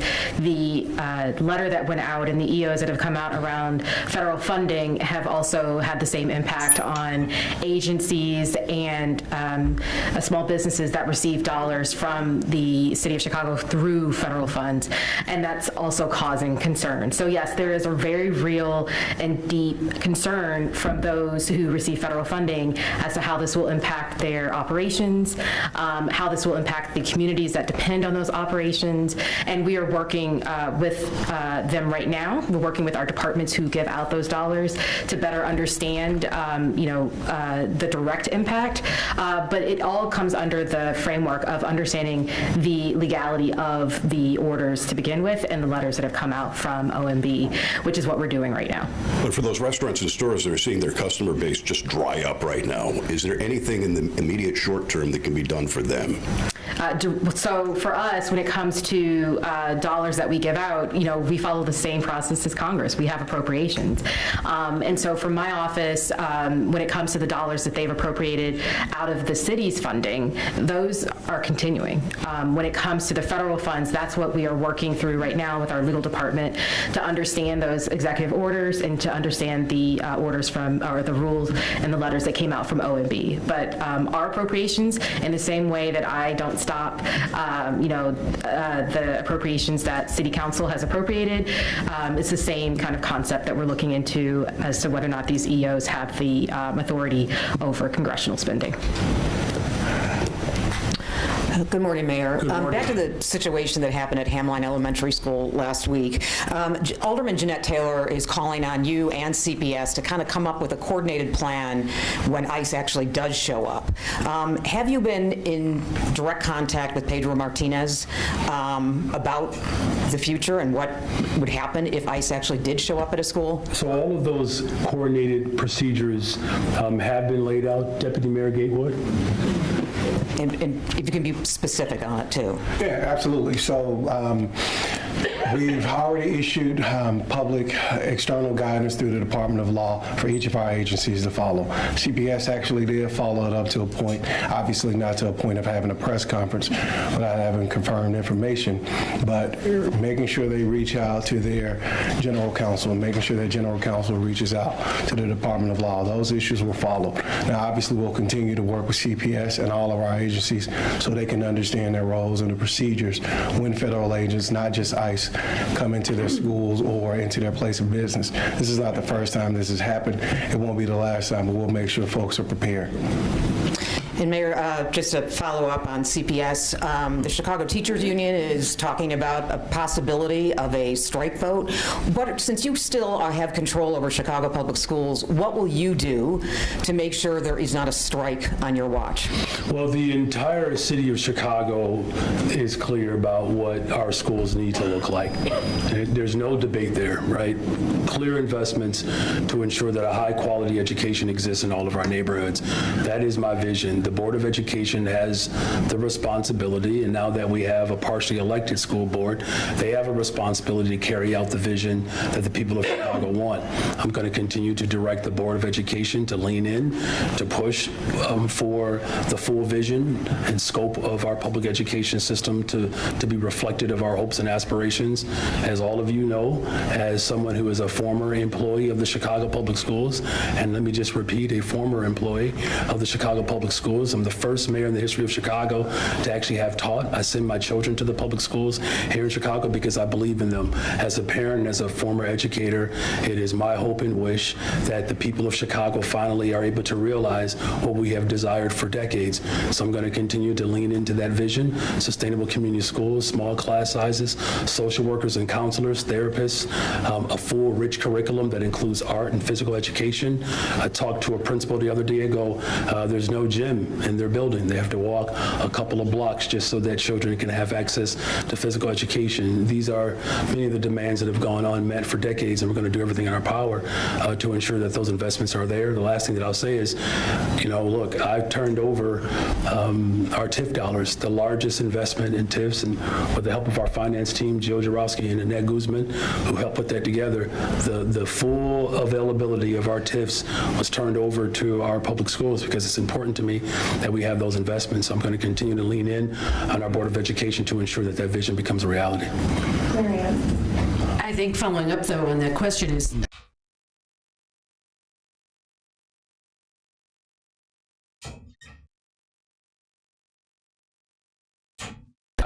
I won't be leaning into any hypotheticals. What I can say is there's a clear vision that I have for our public schools. Look, the last thing that I'll say is that we haven't had this type of alignment, I don't know if ever, where our labor partners, board members, and the mayor's office were all in agreement that we have to fully fund our schools. I know that there has been efforts to capture more resources from the state of Illinois. We appreciate the work that our legislators have done, the governor has done to increase funding, but everybody knows that across the state that we need more. And there's no harm in saying that, right? I don't think anybody should pat themselves on the back when we know that our assignment isn't complete. complete. We have to continue our work to ensure that our public schools are fully funded, especially at a time when you have a president who has said he doesn't believe in education. He wants to dismantle the entire Department of Education. That is a threat to our existence and to our democracy. And that's why in this moment, there's alignment with the board, with the mayor's office, with people in Springfield, with our labor partners to ensure that every single child has access to a quality education. Could I go back to that invitation from Congress? If you believe, as you said at the beginning, that we are very proud of our welcoming city status, why do you need a legal read on that invitation? It appears at first blush that you're looking for a way out of not testifying. Why would you not be proud to go and say, this is what a sanctuary city is, and here's why we're going to be there? Well, first of all, I'm proud that we are a strong working class city. If I did specify that we are proud to be a welcoming city, I still mean that. But what I really was hoping to come across, that we're proud of our rich history in the city of Chicago. With that, I would turn that other part over to Mary. Mary Richardson, lawyer again, Corporation Counsel. I appreciate the question, but I find it misguided. That issue isn't whether or not we are proud or not proud.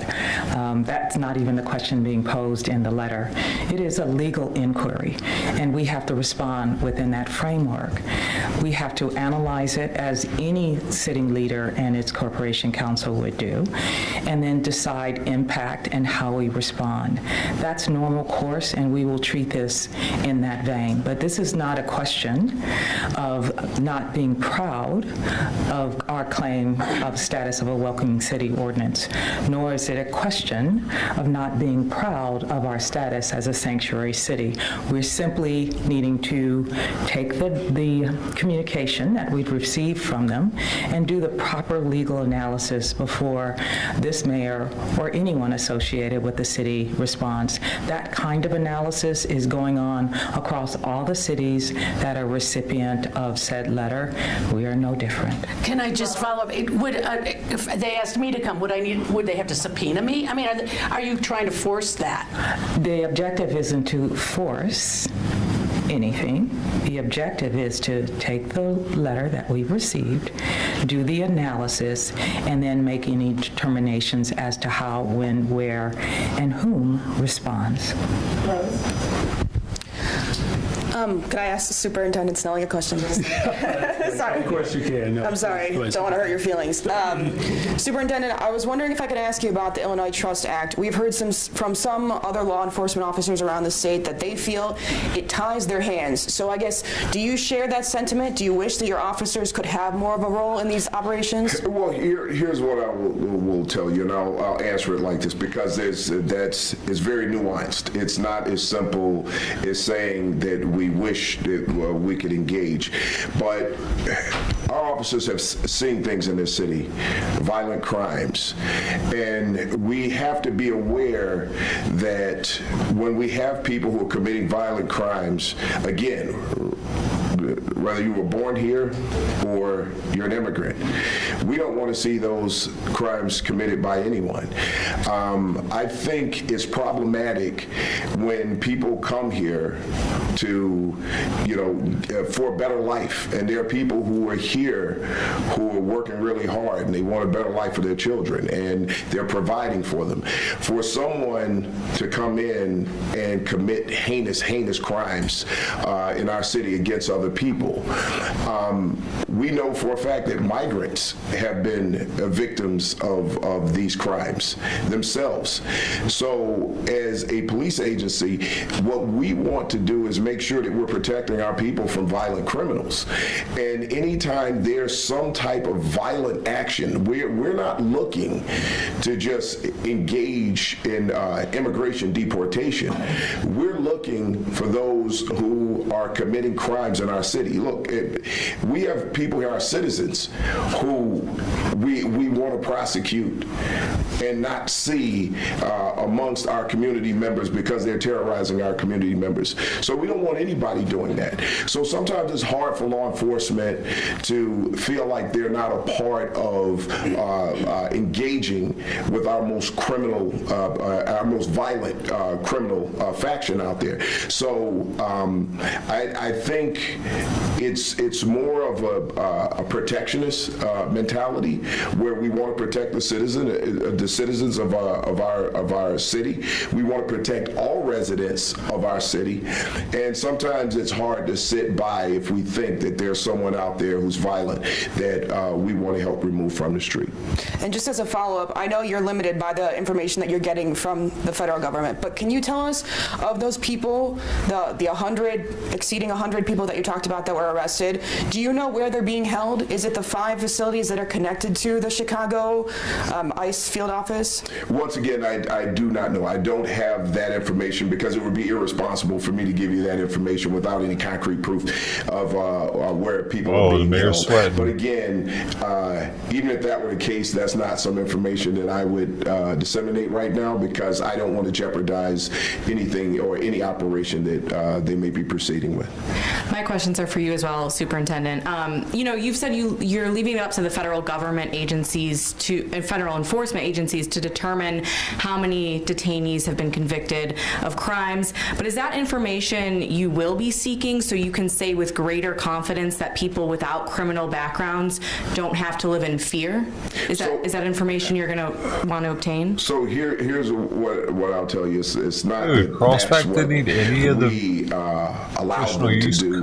That's actually their operation. It's not ours, right? So as the federal government operates, what they provide to us, we would like information. We would like more information if we could get it. But again, as an agent of law enforcement, we understand why some information can't be shared.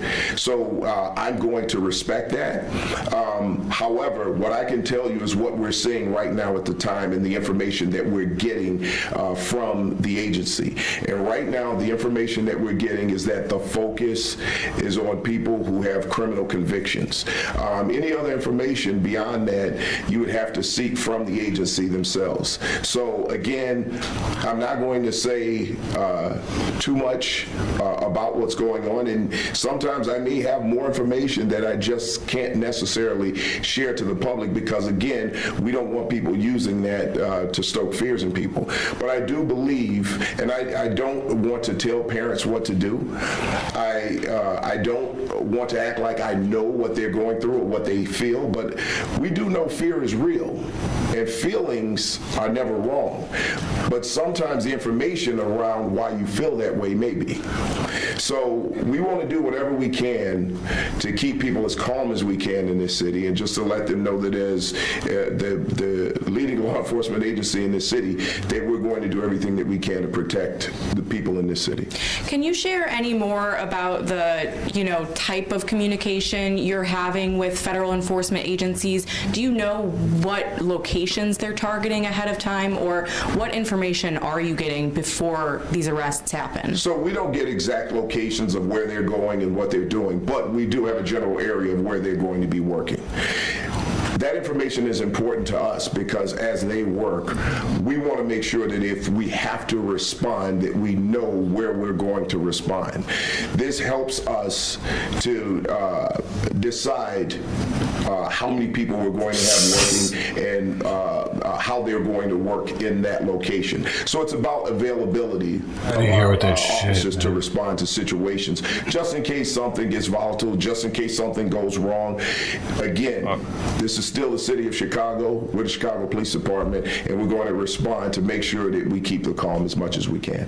Superintendent Snelling, just to go back to those numbers, of those over 100 people detained in the Chicagoland area, do you know how many of those people had criminal arrest warrants? For example, Bloomberg News was reporting 260 people were targeted in Chicago on Sunday, but just 7 had criminal arrest warrants. Can you confirm any of those numbers? That I cannot confirm because we don't have that information. And a lot of times, information information is put out there. We know sometimes things are printed. We don't necessarily know if those things are true. So I can't back up any of that information right now because, again, we deal with what they share with us at this time.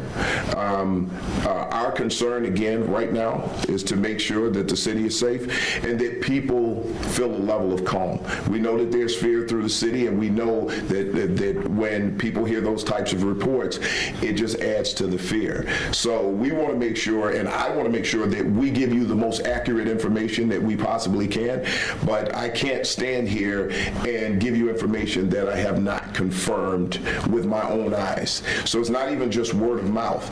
I actually need to see documentation and paperwork. To just stand here and say, well, I heard this or this is what someone told me, I'm not going to convey that information until I've proven that myself. And Mayor Johnson, will the Chicago be taking any legal action, against the immigration raids, such as joining the federal lawsuit that immigration advocacy orgs have already filed? Thank you. Mary? Mary Richardson, Lawyer Corporation Counsel, we continue to analyze our legal options across all EOs, directives, and communications. We won't forecast them in advance, but if we do take said action, you will likely read about it and write about it. Thank you all very much. Is she their PR person or something? That's why she sounds like that.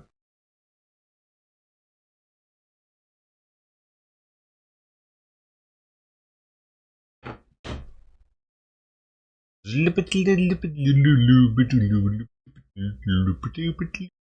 Lyft driver deemed this woman too big to get into his car, and now she's... A Lyft driver deemed this woman... That's one sexy mama. A Lyft driver deemed this woman too big to get into his car, and now she's suing Lyft. The Lyft driver, he was kind enough and apologetic, but refused her a ride and said that she would not fit and that her weight couldn't be handled by his tires. Now she's filing a lawsuit. Have you been in cars that size? Yes, I have. I've been in cars smarter than that. Bro, I'm gonna let you know right now, if this girl wanted to get in my car, I would have been like, no, I'm sorry. My fucking seat might pop the fucking stitches on my seat or something, dude. What the fuck, man? Actually, that's way too much weight. There's no way I'd put that much groceries on one of my seats, thinking that that's gonna be okay. Tells us she was just trying to get to a Detroit Lions watch party this month. I'm sorry, I just have to point out that this newswoman can barely fit in this hallway next to her. She's as up against the wall as one could be. Anyway, let's watch the interaction between the driver and the woman. My car is small. I can fit in this car. No, believe me, you can. Yes, I can. Believe me. So, I'm sorry. What am I doing with my money? I'm going to cancel it. You're not going to be charged. So you telling me I can't get in the lift because I can't fit in your car? Yeah, you need to order a bigger car. What make you think I can't fit in a car? Yeah, I'm sorry. To be more specific with you, I got very tired tires. What I got to do with your tires? Yeah, and you have no space. How you know I don't have no space? Yeah, I got no space in the back. How do you know I don't have no space? Because I tried before. Huh? Because I've been in this situation. So every big person you turn down because they can't fit in your car? Yeah, because they need to order the Uber XL. No, I don't never have to order an Uber XL. The kicker part was when he started to talk about his tires. I feel like that was a slap in the face. That was like my tires. The rapper says she's pretty tough. A rapper? Oh my God, she's a rapper. This story cannot be real. Dank DeMoss, as she's known at the mic, is crushed by the whole situation. She's crushed that she couldn't crush that man's poor tires. I just want them to know, it really hurt my feelings. It looks like Lyft might be hurting pretty soon, too. I knew it was illegal, and I knew that it was wrong. Her attorneys, John Marco and Zach Runyon, say weight is a protected characteristic in Michigan by law. It would be no different than a driver pulling up and saying, I don't want to have black people in my car. Oh, give me a break. Will someone think of this man's tires? Since she it's the posted the encounter on seats. social media, other full-figured Dude, folks have reached she out could saying the definitely same fuck thing seats happened up. to them. Full-figured folks? Is this the new woke term for human land whales? If she wasn't a resident of Clown World, maybe she'd take this as a wake-up call that things have gone too far. But nah, let's try for some free money instead. Full figured now. Wow. Oh my god. What's happened? Dude, see, I saw this ad from the 1930s. Let me bring it up. It's a deal.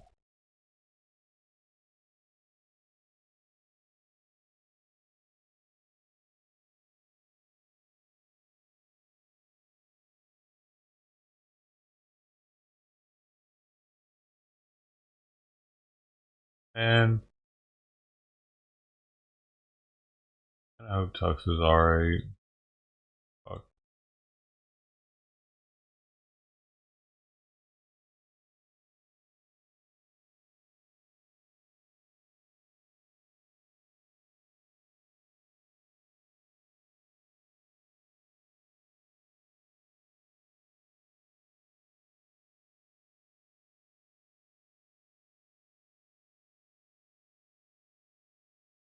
Oh, here it is.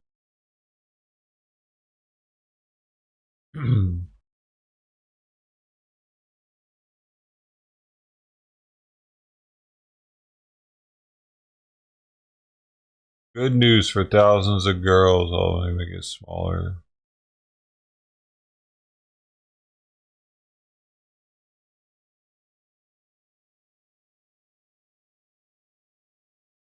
Come on, brother.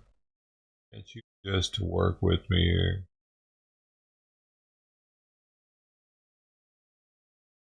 There. No sex appeal to that beanpole. Let's vamoose. Try ironized yeast tablets. I gained 10 pounds quick. You're the queen of the beach. A few weeks later, plumped her up a little bit. Thousands gain 10 to 25 pounds quick with ironized yeast, but beware of many substitutes for this tremendously successful formula. Be sure you get a genuine ironized yeast. Gotta get the pounds on you. I mean, this was like during the 30s or something, so after the Great Depression, right?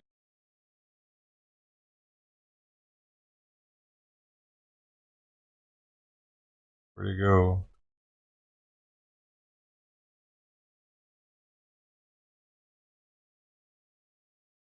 At 30s and 50s. It's, oh, this is another one in the 50s? I didn't see these. I can't get over how skinny you were a few weeks ago. Now there's no excuse for being skinny. Amazing gains in weight with 7 power ALE. See, this was before we had processed foods. Man, that really fucked us up, didn't it? We used to actually have a problem with being too skinny.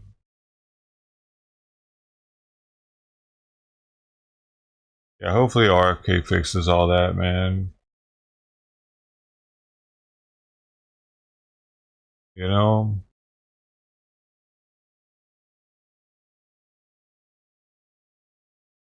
So are they eating just brewer's yeast?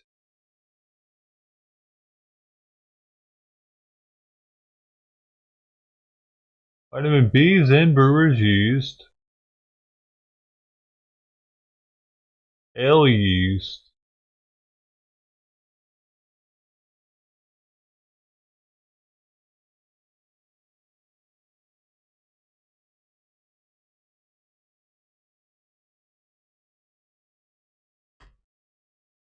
Yes, ale yeast is considered a type of brewer's yeast. It specifically refers to the top fermenting yeast strain used to make most ale beers.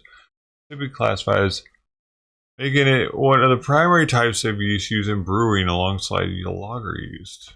So it is a brewer's yeast.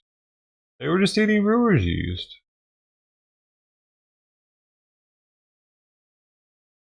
To gain weight. That's what I've put on the food out there. If men hate the sight of you, read this. Let's beat it. Here comes that skinny dame. Men that hate the sight of me. I'm so skinny. I'm going to try ironized yeast.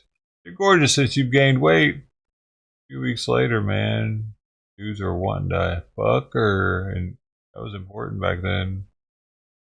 Want to be fucked, baby? Skinny girls don't have oomph. It takes those extra pounds of solid flesh to bring out your natural curves. Yeah, they came all out with it back in the day. They didn't give a shit. Skinny men are not attractive either. The skinny, scrawny body is no asset in social or business life. Give Numal a chance to build you up. Put firm flesh on you. I wouldn't be seen with that scarecrow. And that's what the chicks were saying. Oh, dude. Damn. I forgot I don't have a...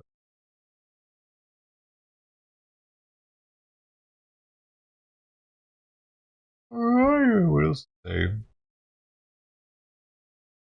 If you're otherwise healthy but skinny, scrawny, run down, and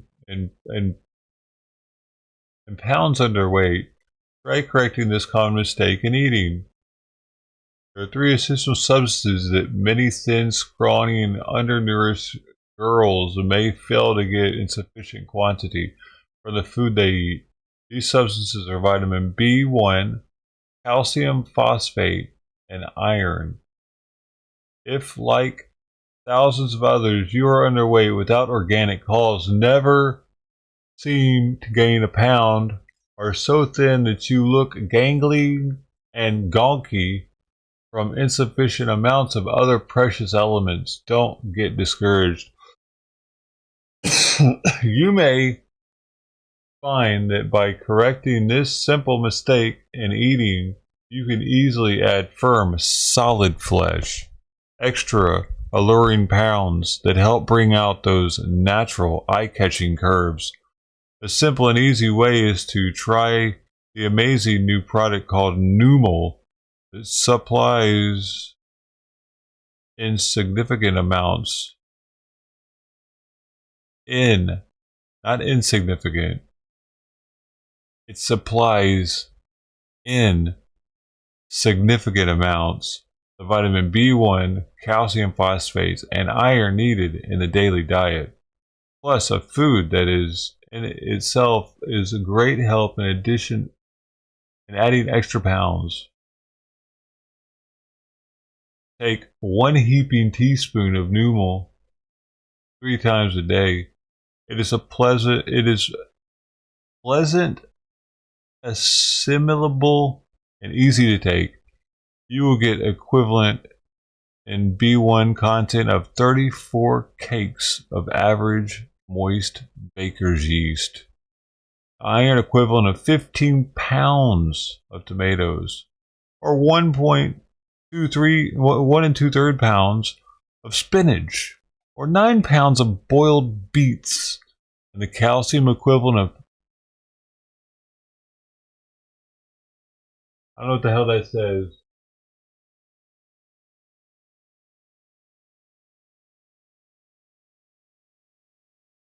Well, 4/5 pint of fresh cow's milk. So wow, they were being very, very exact.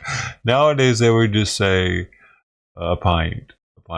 But they didn't want to. They couldn't legally, maybe back then they couldn't. They had to be exact. It wasn't 5/5. It was 4/5 of a pint of fresh cow's milk in that 3 heaping teaspoons.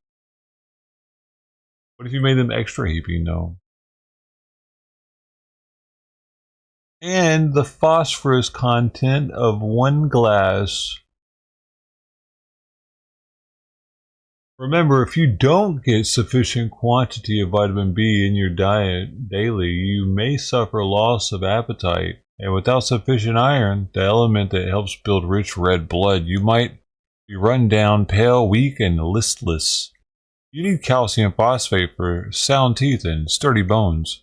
Numal must please you or no cost. So if you are skinny, gangling, and bony from lack of these precious nutrients, don't wait any longer. Get Numal. Or Numal today.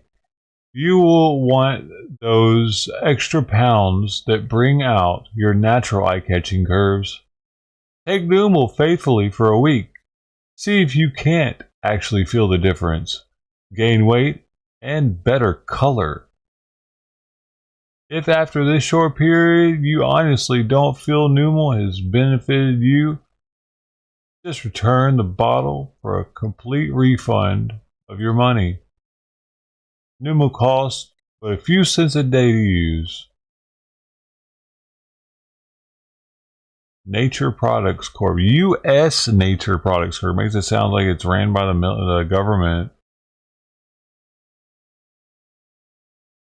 I can't read that one very well.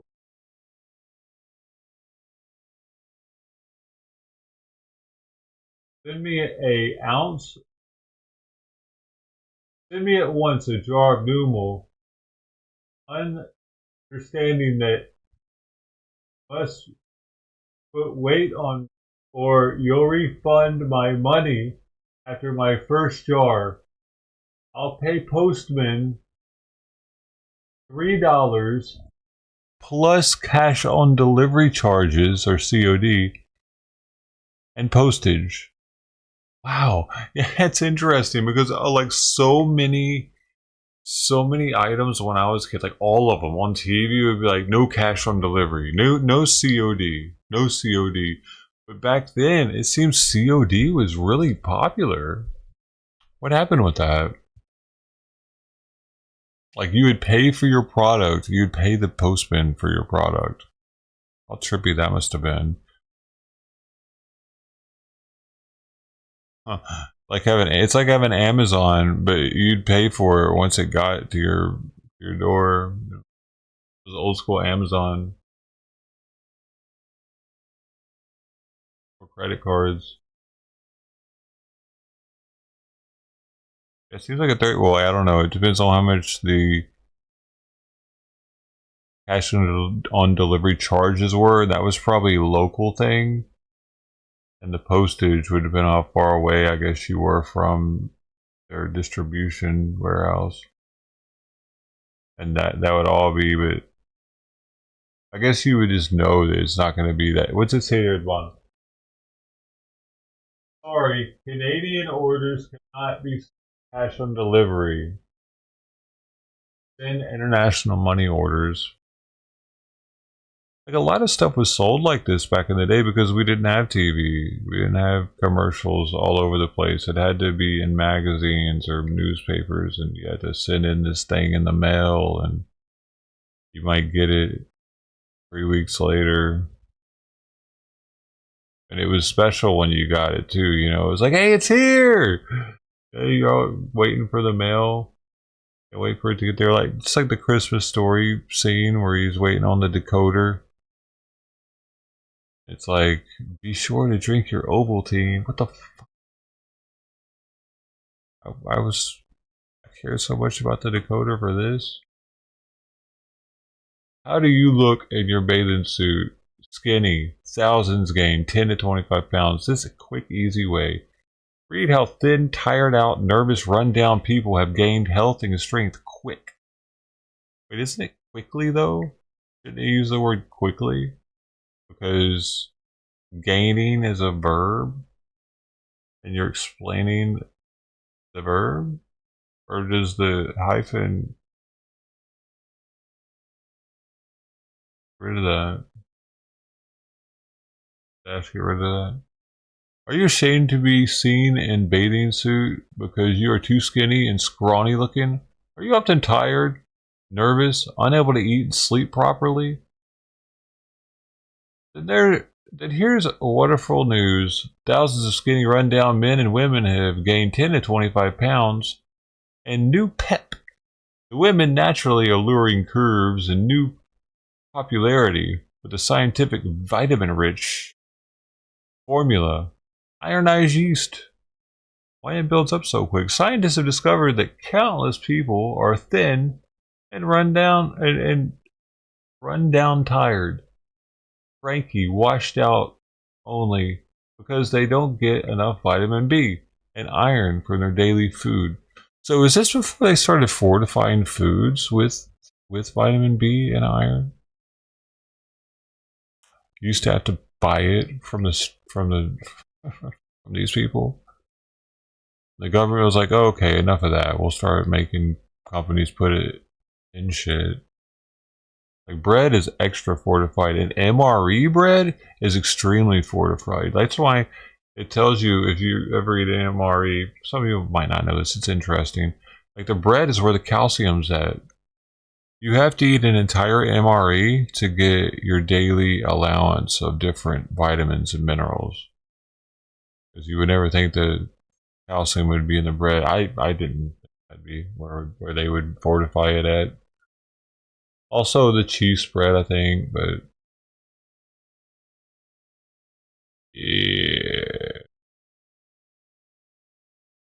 Grew 14 pounds in 5 weeks, dude. 11 pounds. Oh, the reason why we're watching, or I'm looking at this, is because the fat lady. We watched the thing about her super fat lady. They got rejected by a lift or something. Don't be skinny. Looks better by adding desired pounds. It's the easy way. We don't need any of this, no. Fishy oils. People used to try to do oils. Homogenized emulsion. Oh, they got the emulsion and they got the tablet. Oh, you get the cheeks. Sexy.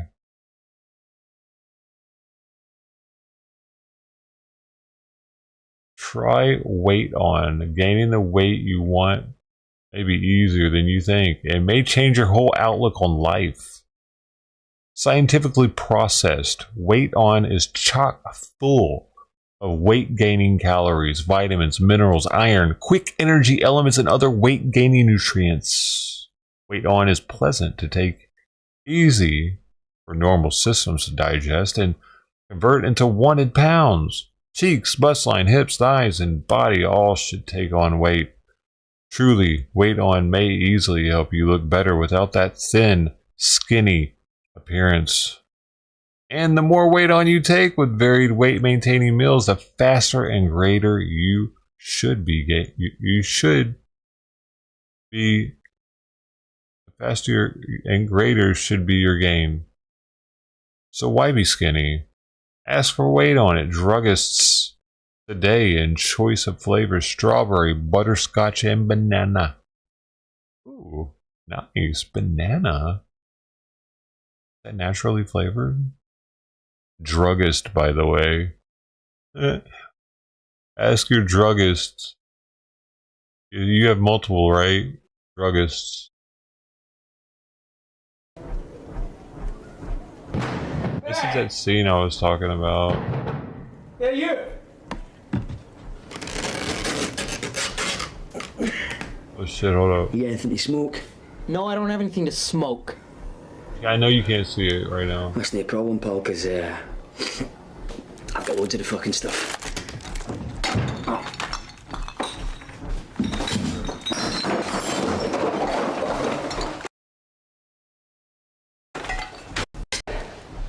Oh, that's better. Remember that? No, you're right, I don't. No, you don't. You understand what I'm saying? You understand what I'm saying? I don't remember what he said. No, you don't. Oh, that's better.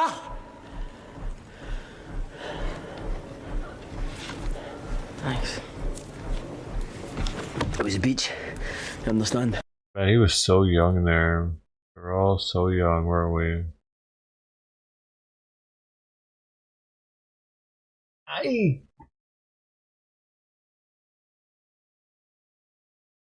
Oh, it's happening. No, it's not. You silly badgers. Hi guys, my name is Modi and you are welcome to Modi get Speaks. you. So a few days ago, Gotta get we my discussed food, baby about girl. the latest developments on illegal immigration. We talked about how ICE have currently started deporting violent illegal criminals who are living in the United States illegally and committing heinous crimes. We talked about how the Immigration and Customs Enforcement is primarily focusing on arresting and deporting violent criminals who are illegally staying in the US. It is true that the primary focus as of this moment is on violent illegal criminals.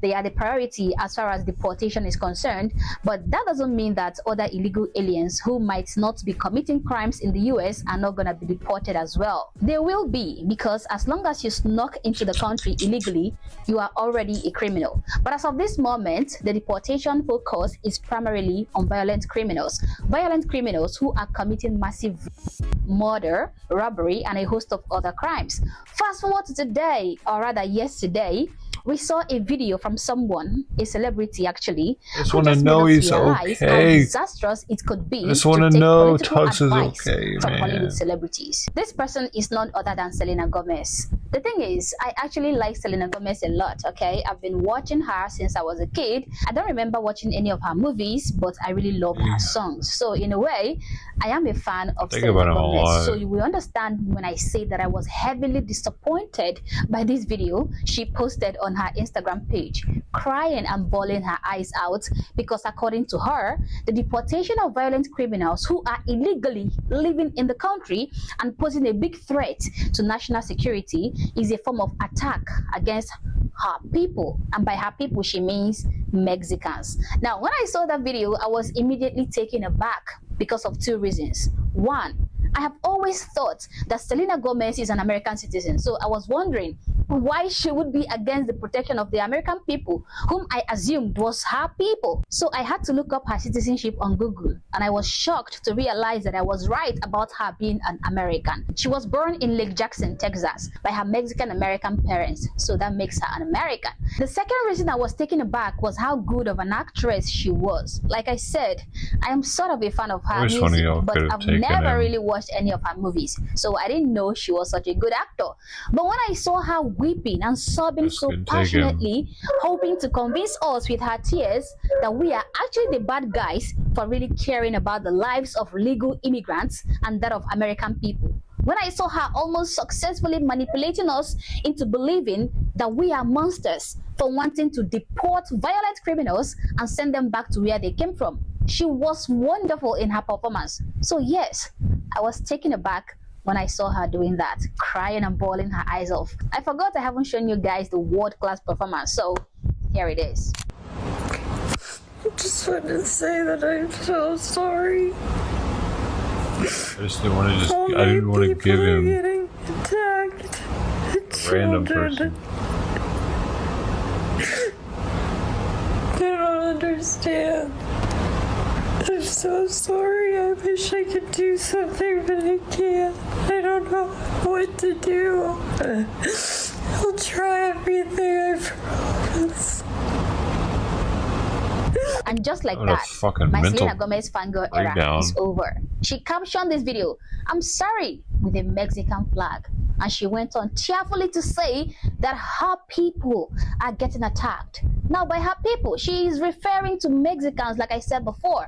And by being attacked, she is referring to the deportation of violent illegal criminals. I mean, violent criminals. Now, I have to ask, where was this sobbing Selena Gomez when all these women were raped and murdered by these illegal immigrants, by those violent monsters who came into the country illegally? Where was the tears when Lakin Riley was raped and murdered? Ruby Garcia, Rachel Maureen, Joycelyn Tokiza, Melody Waldecker, Molly Tibbetts, Joycelyn Nungary, and all other American women were raped and deleted by also these violent illegal immigrants. Where was this breakdown when hundreds of American lives are being destroyed by fentanyl? Are you really saying that these victims are not your people, Selena Gomez? Just like I was mad at Selena Gomez for publicly taking this position on the immigration issues, so many other people on the internet were very pissed at her for trying to manipulate them with her crocodile tears. This comedian even posted a video of himself making a mockery of her video. Guys, I'm sorry, but all my people are getting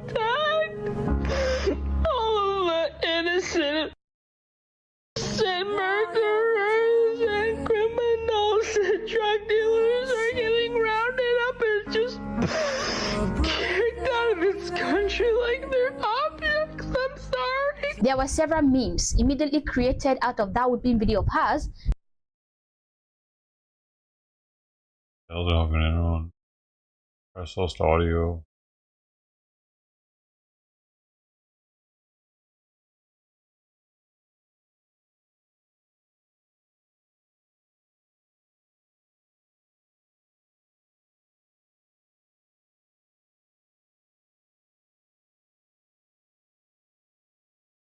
Her nonsense. They have seen how detrimental this illegal immigration have been to the American society, and every sane person wants it gone, okay? Every sane person wants illegal immigration gone. So Selena Gomez was surprised that she didn't get the reaction that she thought she was going to receive from us, so she quickly ran and she deleted the video. She thought we were gonna see her tears, the famous tears of Selena Gomez. We were gonna see Selena Gomez weeping for us, and then we are gonna, immediately agree with whatever nonsensical position she's gonna take. But she was in for a rude awakening. She was shocked. But however, she still dropped a post, which she also deleted after seeing how people gave her extra backlash for that particular post. She said, apparently, it's not okay to show empathy for people.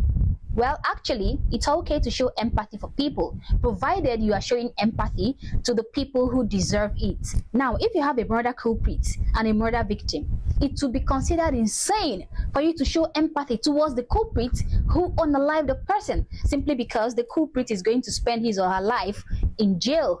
Instead, it will be considered empathy when you feel pity, remorse, or you feel sorry for the victim who lost his or her life. I don't know if you're trying to get what I'm trying to say. Selena Gomez is showing empathy towards violent convicted criminals who happen to be illegal immigrants in the United States of America. But she has no pity to spare for the innocent individuals who lost their lives at the hands of those despicable illegal aliens. Does that make sense? Imagine being schooled on illegal immigrants by a woman who securely locks up her mansions at night and hires multiple private security guards to protect her from violent illegal trespassers. Can you make that make sense? This woman is extremely rich, so rich that she has multiple mansions, yet she cannot open any of these mansions to these illegal immigrants who she cares so much about so that they can live there. Someone said, no tears for the 300,000 missing children. Exactly, but I don't think it's even 300,000 children. I think it's 340,000 missing kids. Those little kids who she claims to care about are being trafficked on a regular basis outside of the US borders, never to be seen again. But she doesn't give a damn about them because, of course, those children are not her people. Now, even though she's trying to make it look like Mexicans are the only people being targeted, or like Americans hate Mexicans, that in fact couldn't be further from the truth. That's what she's trying to make it look like, but it is not true. Because the only people who are going to be deported are only the illegal aliens, and they come in all nationalities. We have Haitians, we have Chinese, we have Venezuelans, Mexicans, and a host of other nationalities who are staying in the US illegally, and they are the only ones who are going to be deported. If you are a legal citizen, you have nothing to worry about, irrespective of what Selena Gomez is trying to make you believe with her crocodile tears. So the fact remains that any reasonable person knows that legal immigration is very much accepted and encouraged in the US, but illegal immigration is extremely destructive both to the economy, to national security, and the overall welfare of the people. In fact, 42% of the Mexican population in the US agree with this fact, and that is why they voted Donald Trump into power, knowing fully well what he plans to do as regards to immigration. But Selena Gomez made it seem like only Mexicans, her people, are being targeted. Looking at how massively influential and extremely successful Selena Gomez is, I think she would actually have helped her people if she really wanted to. She has the capacity to help her people migrate to the United States legally by maybe giving them aid and financial help. She can also help her people in navigating the pathway through legal immigration. But she did not really want to help. She conveniently kept quiet until it was too late and then came on the internet to put up a show for us. Well, I'm happy to see that we no longer worship celebrities, and I'm happy by the response she received on that video. The truth is, not even the tears of a big celebrity like Selena Gomez will convince us reasonable people that the deportation of violent illegal aliens is not a good development. We know that deporting criminal aliens is a welcome development. We support it. No one can make us sympathize with violent criminals, not even Selena Gomez's tears. As always, guys, these are my comments, these are my opinions, but feel free to share yours in the comment section below, but do so respectfully. Also, if you're not yet subscribed to the channel, honestly, I don't know what you're waiting for. Subscribe to the channel, like and share this video to keep people informed, and consider joining my membership or buying me a coffee if you like, as a way of supporting the channel. Thank you for watching this video, and I hope to catch you on the next one. For now, peace.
I made a sandwich because I'm out of vegetables. Come here. Are you know what you're doing? I know. Sorry.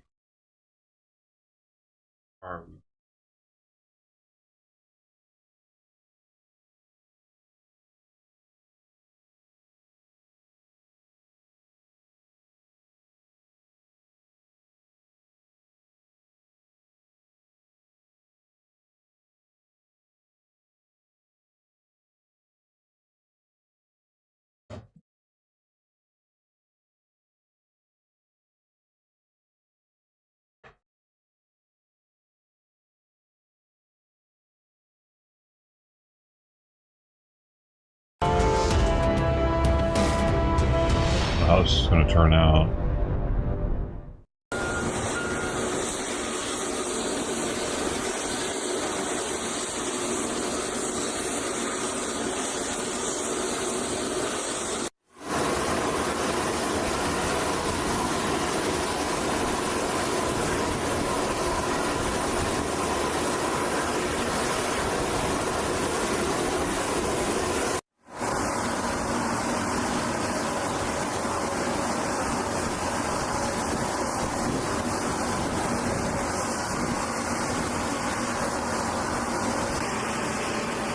Sayonara.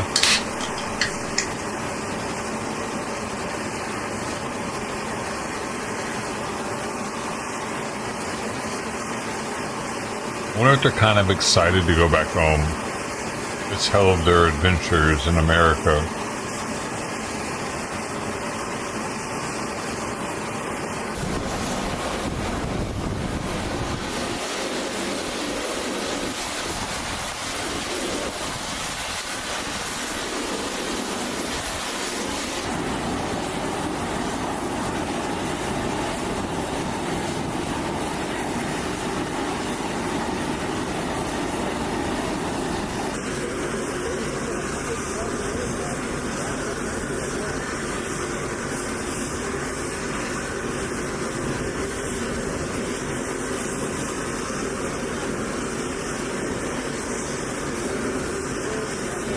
What time did it walk by?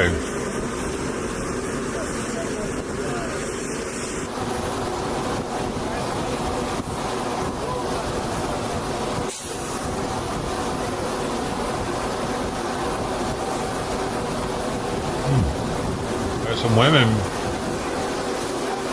Aren't they showing the women's faces? Did they not show any of their faces? I can't remember.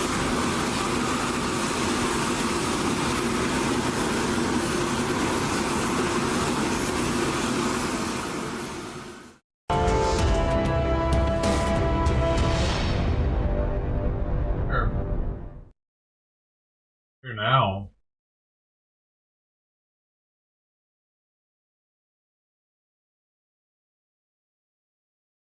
Here. Maybe you're behind or something on the stream. The user unnamed, welcome.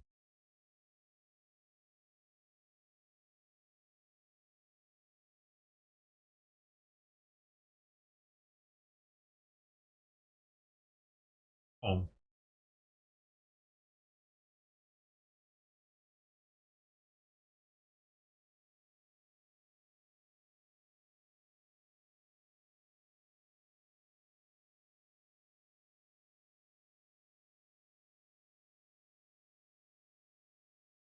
Guess it doesn't want the Ziwi. They must have food somewhere else.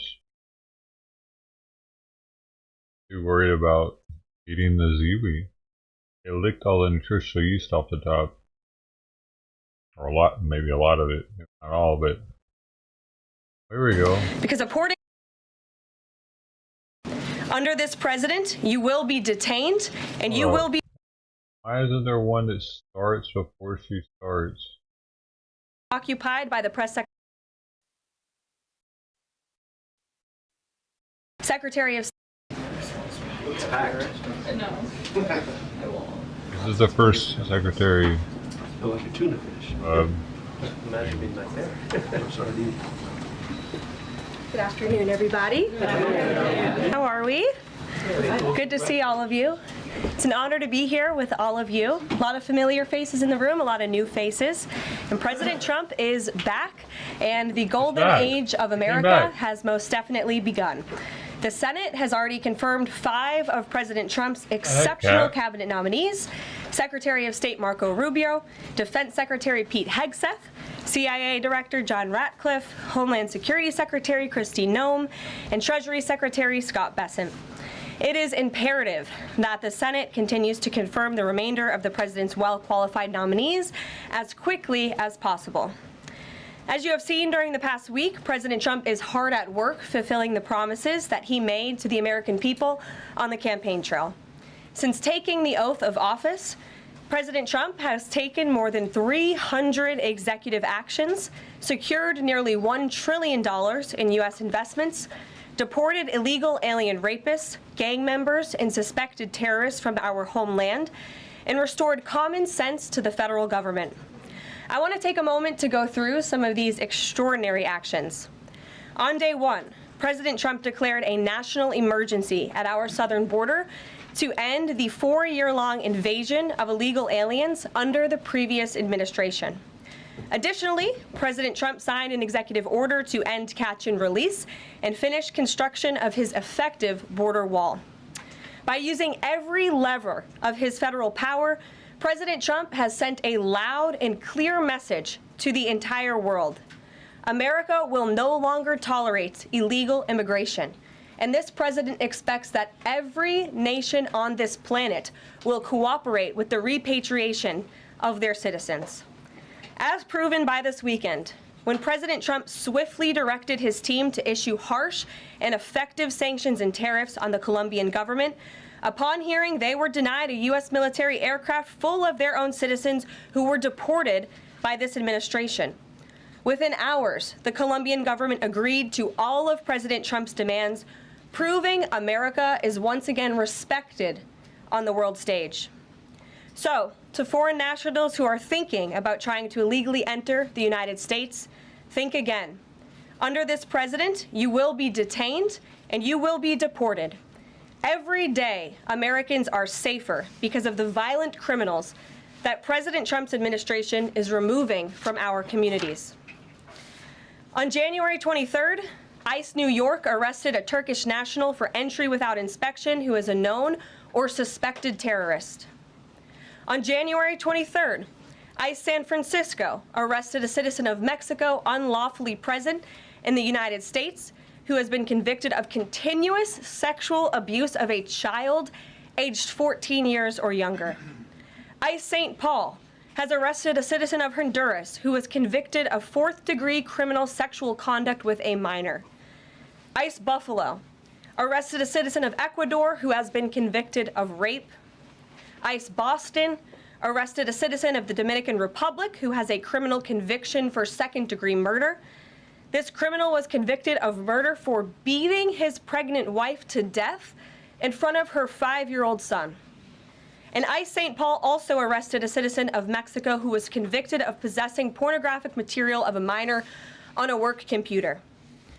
These are the heinous individuals that this administration is removing from American communities every single day, and to the brave state and local law enforcement officers, CBP, and ICE agents who are helping in the facilitation of this deportation operation, President Trump has your back, and he is grateful for your hard work. On the economic front, President Trump took immediate action to lower costs for families who are suffering from 4 long years of the Biden administration's destructive and inflationary policies. President Trump ordered the heads of all executive departments and agencies to help deliver emergency price relief to the American people, untangle our economy from Biden's regulatory constraints, and end the reckless war on American energy. President Trump also signed sweeping executive orders to end the weaponization of government and restore common sense to the federal bureaucracy. He directed all federal agencies to terminate illegal diversity, equity, and inclusion programs to help return America to a merit-based society. President Trump also signed an executive order declaring it is now the policy of the federal government that there are only two sexes, male and female. Sanity has been restored. Before I take your questions, I would like to point out to all of you once again have access to the most transparent and accessible president in American history. There has never been a president who communicates with the American people and the American press corps as openly and authentically as the 45th and now 47th president of the United States. This past week, President Trump has held multiple news conferences, gaggled on Air Force One multiple times, and sat down for a two-part interview on Fox News, which aired last week. As Politico summed it up best, Trump is everywhere again. And that's because President Trump has a great story to tell about the legendary American revival that is well underway. And in keeping with this revolutionary media approach that President Trump deployed during the campaign, the Trump White House will speak to all media outlets and personalities, not just the legacy media who are seated in this room. Because according to recent polling from Gallup, Americans' trust in mass media has fallen to a record low. Millions of Americans, especially young people, have turned from traditional television outlets and newspapers to consume their news from podcasts, blogs, social media, and other independent outlets. It's essential to our team that we share President Trump's message everywhere and adapt this White House to the new media landscape in 2025. To do this, I'm excited to announce the following changes will be made to this historic James S. Brady briefing room, where Mr. Brady's legacy will endure. This White House believes strongly in the First Amendment, so it's why our team will work diligently to restore the press passes of the 440 journalists whose passes were wrongly revoked by the previous administration. Whoa! We're also opening up this briefing room to new media voices who produce news-related content and whose outlet is not already represented by one of the seats in this room. We welcome independent journalists, podcasters, social media influencers, and content creators to apply for credentials to cover this White House. And you can apply now on our new website, whitehouse.gov/new media. Tim Pool should have somebody in there. This seat you know what I mean? in the front That'd of be the dope. room, which is usually occupied by the press secretary's staff, I bet he could, will dude. be called the new media seat. He might be able to get somebody in there. He's already done a interview with him, and Tim Pool could probably get one of his minions to want to do that every day. One of the chicks probably, I bet, would want to do it. I don't know why one of them, but I think one of them would. My team will review the applications and give credentials to new media applicants who meet our criteria and pass United States Secret Service requirements to enter the White House complex. That's why I said one of the chicks. Our first They're questions more for likely today's to be able to briefing pass will that. go to these new media members whose outlets, despite being some of the most viewed news websites in the country, have not been given seats in this room. And before I turn to questions, I do have news directly from the President of the United States that was just shared with me in the Oval Office from President Trump directly, an update on the New Jersey drones. After research and study, the drones that were flying over New Jersey in large numbers were authorized to be flown by the FAA for research and various other reasons. Many of these drones were also hobbyists, recreational, and private individuals that enjoy flying drones. In time, it got worse due to curiosity. This was not the enemy. A statement from the President of the United States to start this briefing with some news. And with that, I will turn it over to questions. They're And we still will begin answering. with our Who new the media hell was members, it? Mike Allen from Axios. Why can't he Matt give us a Boyle from company? Breitbart. Mike, why don't you go ahead? Thank you very much. Caroline, does the president see anything fishy about deep sea, either its origins or its cost? And could China's ability to make these models quicker, cheaper, affect our thinking about expanding generation data centers, chip manufacturing? Sure. The president was asked about DeepSeek last night on Air Force One when he gaggled for, I think, the third or fourth time throughout the weekend with members of the traveling press corps. The president said that he believes that this is a wake-up call to the American AI industry. The last administration sat on their hands and allowed China to rapidly develop this AI program. And so President Trump believes in restoring American AI dominance. And that's why he took very strong executive action this past week to sign executive orders to roll back some of the onerous regulations on the AI industry. And President Trump has also proudly appointed the first AI and crypto czar at this White House, David Sachs, whom I spoke with yesterday, very knowledgeable on this subject, and his team is here working every single day to ensure American AI dominance. As for the national security implications, I spoke with NSC this morning. They are looking into what those may be, and when I have an update, I will share it with you, Mike. Carolyn, you say restore. Bro, every time somebody says the word crypto, I have to go look at the price of it in the news. Like when the White House or Trump says it or Elon says Dogecoin or some shit, I always got to look to see what's going on.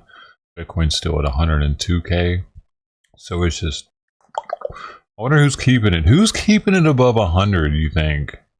Who's doing that? Somebody's doing that, probably. For U.S. dominance, is there a fear that the U.S. either is fallen or has fallen behind? And how would the president make sure the U.S. stays ahead?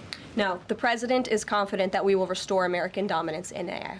Yeah, so Caroline, first off, thank you to you and President Trump for actually giving voices to new media outlets that represent millions and millions of Americans.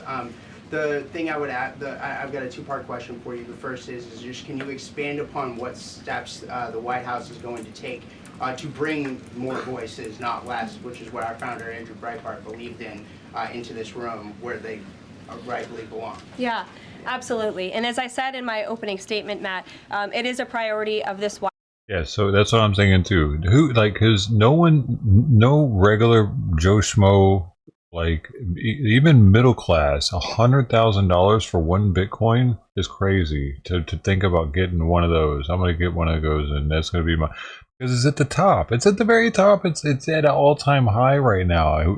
Anybody buying while it's teeter-tottering at the all-time high is kind of crazy. And it doesn't have it, like, dude, it has to be implemented. It has to have more use case for there to be a reason for it to go up. And only, like, they would have to make us use Bitcoin pretty much for it to go up, for there to be a reason. Like, and we don't have to. We got we have PayPal, we got Cash App, we got Venmo. Before we had Cash App and Venmo, because it was around before that was around. So it was like, oh man, there's no way to instantly send money to my friend, but I can do it with Bitcoin. But now it's not needed. White House to honor the First Amendment. And it is a fact that Americans are consuming their news media from various different platforms, especially young people. And as the youngest press secretary in history, thanks to President Trump, I take great pride in opening up this room to new media voices to share the president's message with as many Americans as possible. In doing so, number one, we will ensure that outlets like yours, Axios and Breitbart, which are widely respected and viewed outlets, have an actual seat in this room every day. We also, again, encourage anybody in this country, whether you are a TikTok content creator, a blogger, a podcaster, if you are producing legitimate news content, no matter the medium, you will be allowed to apply for press credentials to this White House. And as I said earlier, our new media website is whitehouse.gov/new media. And so we encourage people to apply. Again, as long as you are creating news-related content of the day and you're a legitimate independent journalist, you're welcome to cover this White House. No TikToker is legitimate. You laid out several of the actions that President Trump has taken. Obviously, it's a stark contrast to the previous administration, a breakneck speed from President Trump. Can we expect that pace to continue as the first 100 days moves along here and beyond that? Absolutely. There's no doubt President Trump has always been the hardest working man in politics. I think that's been proven over the past week. This president has again signed more than 300 executive orders. He's taken historic action. I gaggled aboard Air Force One to mark the first 100 days of this administration, 4 p.m. last Friday, or first 100 hours rather. And this president did more in the first 100 hours than the previous president did in the first 100 days. So President Trump, I think you can all expect for him to continue to work at this breakneck speed, so I hope you're all ready to work very hard. I know that we are. Zeke Miller. Thanks, Caroline. A question that we've asked your predecessors. Dude, do you see how fucking packed this room is? Dude, these people aren't normally here. All this is normally empty right here. And I don't even think the last administration wasn't letting people do this or something. I don't think they were. Oh, because of COVID though. But at one point, this was so sparing because they had to have like a seat in between all of them, actually, even. And now it's like, boo! Yeah, we can fit one more. This is like an Indian subway train. Here in this briefing room, speaking to the American public. They need a new room. Dude, that's hilarious, man. Yo, get them. Can we have like a stadium for this doing this daily? However big a room they need to fit every single person that wants to be there that can get the credentials in there. That'd be sick, dude. They're like in a fucking church. They up on the sides and everything. They taking up the whole place. That would be awesome. View yourself and your role as speaking on, advocating on behalf of the president, or providing the unvarnished truth that is, not to lie, not to obfuscate to the American people. I commit to telling the truth from this podium every single day. I commit to speaking on behalf of the President of the United States. That is my job. And I will say it's very easy to speak truth from this podium when you have a president who is implementing policies that are wildly popular with the American people, and that's exactly what this administration is doing. It's correcting the lies and the wrongs of the past 4 years, many of the lies that have been told to your faces in this very briefing room. I will not do that. But since you brought up truth, Zeke, I would like to point out, while I vowed to provide the truth from this podium, we ask that all of you in this room hold yourselves to that same standard. We know for a fact there have been lies that have been pushed by many legacy media outlets in this country about this president, about his family, and we will not accept that. We will call you out when we feel that your reporting is wrong or there is misinformation about this White House. So yes, I will hold myself to the truth, and I expect everyone in this room to do the same. And Caroline, just on a substantive question, yesterday the White House Office of Management and Budget directed across the board freeze, with some exceptions for individual assistance, we understand, to federal grants. It's caused a lot of confusion around the country. Head Start providers, among providers services to homeless veterans, Medicaid providers, states saying they're having trouble accessing the portal. Could you help us clear up some of the confusion, give some certainty to folks? And also, is that uncertainty, how does that uncertainty service the president's voters? Well, I think there's only uncertainty in this room amongst the media. There's no uncertainty in this building. So let me provide the certainty and the clarity that all of you need. This is not a blanket pause on federal assistance and grant programs from the Trump administration. Individual assistance, that includes, I'm not naming everything that's included, but just to give you a few examples, Social Security benefits, Medicare benefits, food stamps, welfare benefits, assistance that is going directly to individuals will not be impacted by this pause. And I want to make that very clear to any Americans who are watching at home who may be a little bit confused about some of the media reporting. Dude, this administration. This is more for the NGOs, bro. I think he's trying to shut the NGOs down that are funding all the illegal immigration and shit, because he doesn't know where they're getting all their money from. I bet there are probably so many different programs that's funding illegal immigration in different ways for this or that, and it's the quickest way to fucking shut them all down. Then we'll figure it out. They know if they're doing. They know what they're doing. If they're doing, and I read that somewhere, that if they're doing it against any of his policies, if they're funding stuff that he's against, they need to stop. Like, it's not going to be temporarily. So, like, and if they don't know better, then they're probably going to get fucking fired from that position, because of course, they should know what he wants and what he doesn't want. He doesn't want to fund illegal immigration. So, there's more. I don't know. I'm not thinking of what else it could be, but maybe like NGOs for fentanyl needle supply shit or something. Maybe that's being funded in San Francisco or up northwest in Portland or Seattle or something, shit like that. If you are receiving individual assistance from the federal government, you will still continue to receive that. However, it is the responsibility of this president and this administration to be good stewards of taxpayer dollars. That is something that President Trump campaigned on. That's why he has launched DOGE, the Department of Government Efficiency, who is working alongside OMB. And that's why OMB sent out this memo last night, because the president signed an executive order directing OMB to do just this. And the reason for this is to ensure that every penny that is going out the door is not conflicting with the executive orders and actions that this president has taken.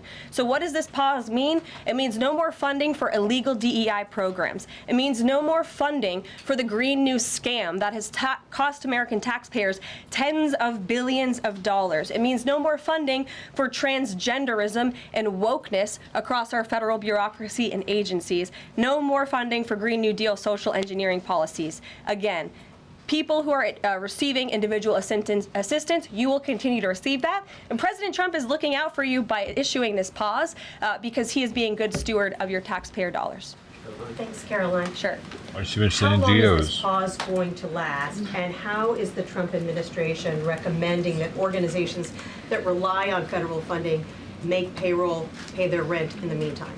It is a temporary pause, and the Office of Management and Budget is reviewing the federal funding that has been going out the door. Again, not for individual assistance, but for all of these other programs that I mentioned. I also spoke with the incoming director of OMB this morning, and he told me to tell all of you that the line to his office is open for other federal government agencies across the board, and if they feel that programs are necessary and in line with the president's agenda, then the Office of Management and Budget will review those policies. I think this is a very responsible measure. Again, the past 4 years, we've seen the Biden administration spend money like drunken sailors. It's a big reason we've had an inflation crisis in this country, and it's incumbent upon this administration to make sure, again, that every penny is being accounted for honestly. Why impose this pause with so little notice? Why not? Are drunken sailors known for spending a lot of money? I never heard that saying before. Cursing like a drunken sailor, drinking, maybe like a...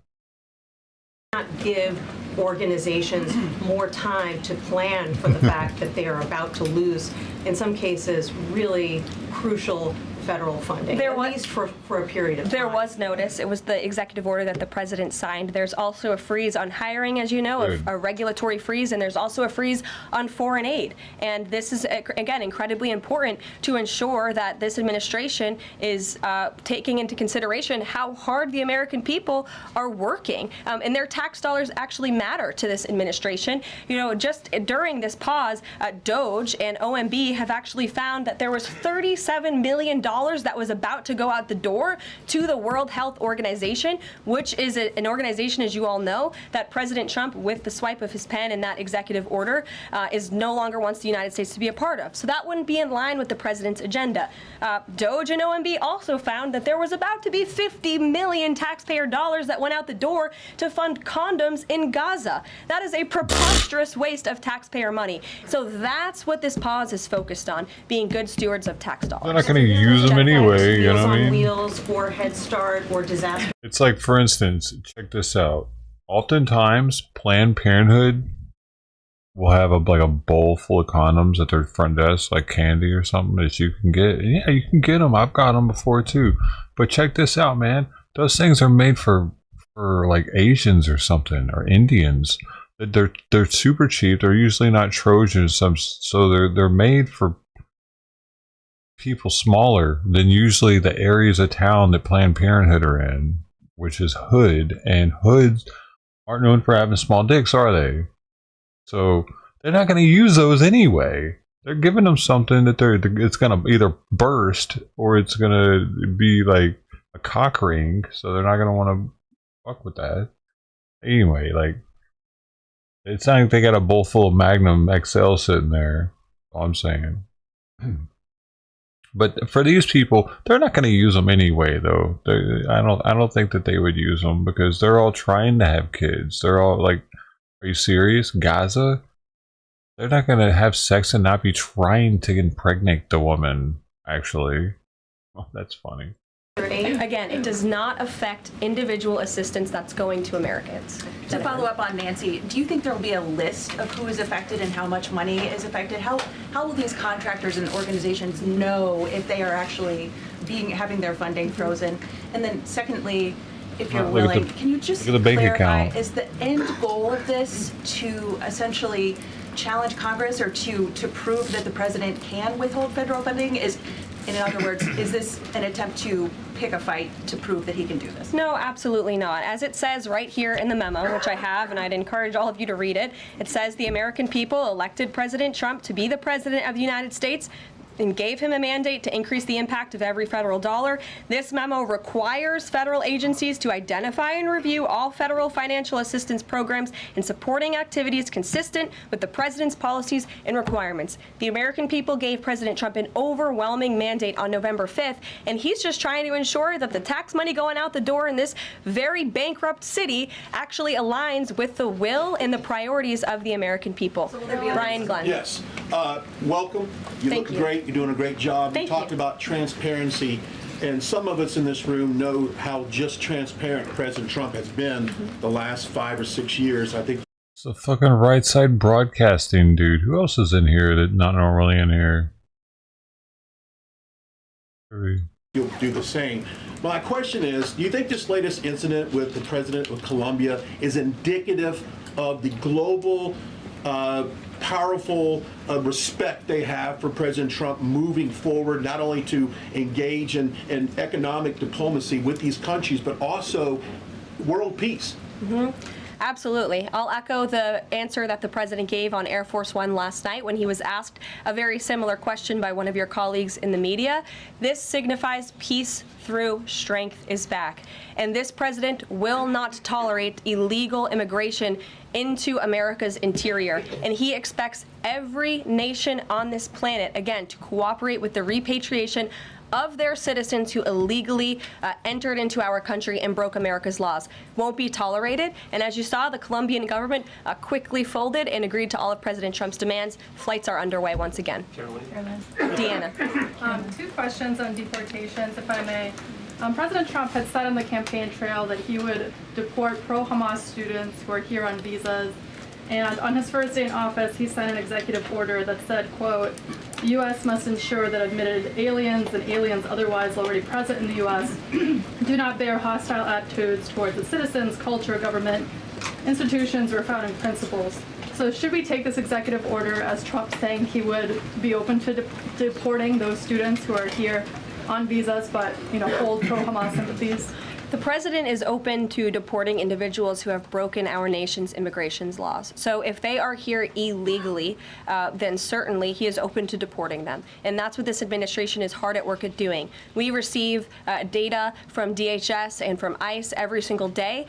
From what we hear on the ground, ICE agents are feeling incredibly empowered right now because they actually have a leader in this building who is supporting them in doing their jobs that they were hired to do, which is to detain, arrest, and deport illegal criminals who have invaded our nation's borders over the past 4 years. That's what the president is committed to seeing. Peter. Carolyn, very quickly, just following up on the question on immigration first. President Trump, during the course of the campaign in 2024, said the following about illegal immigration. He said, they're going back home where they belong, and we start with the criminals. There are many, many criminals. NBC News has learned that ICE arrested 1,179 undocumented immigrants on Sunday, but nearly half of them, 566 of the migrants, appear to have no prior criminal record besides entering the country illegally. Is the president still focused exclusively, which is a civil crime, it's not criminal. It's a federal crime.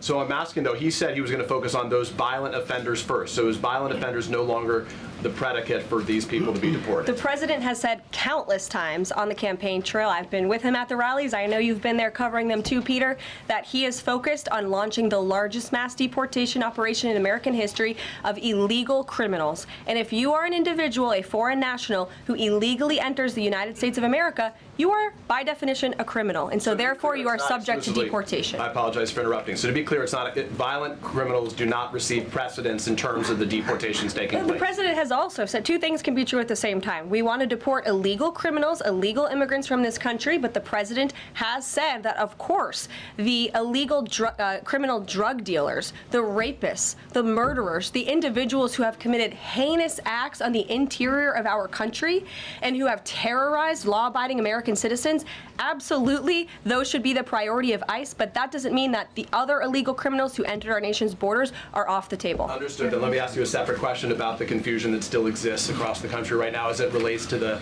freeze or the pause as it's described.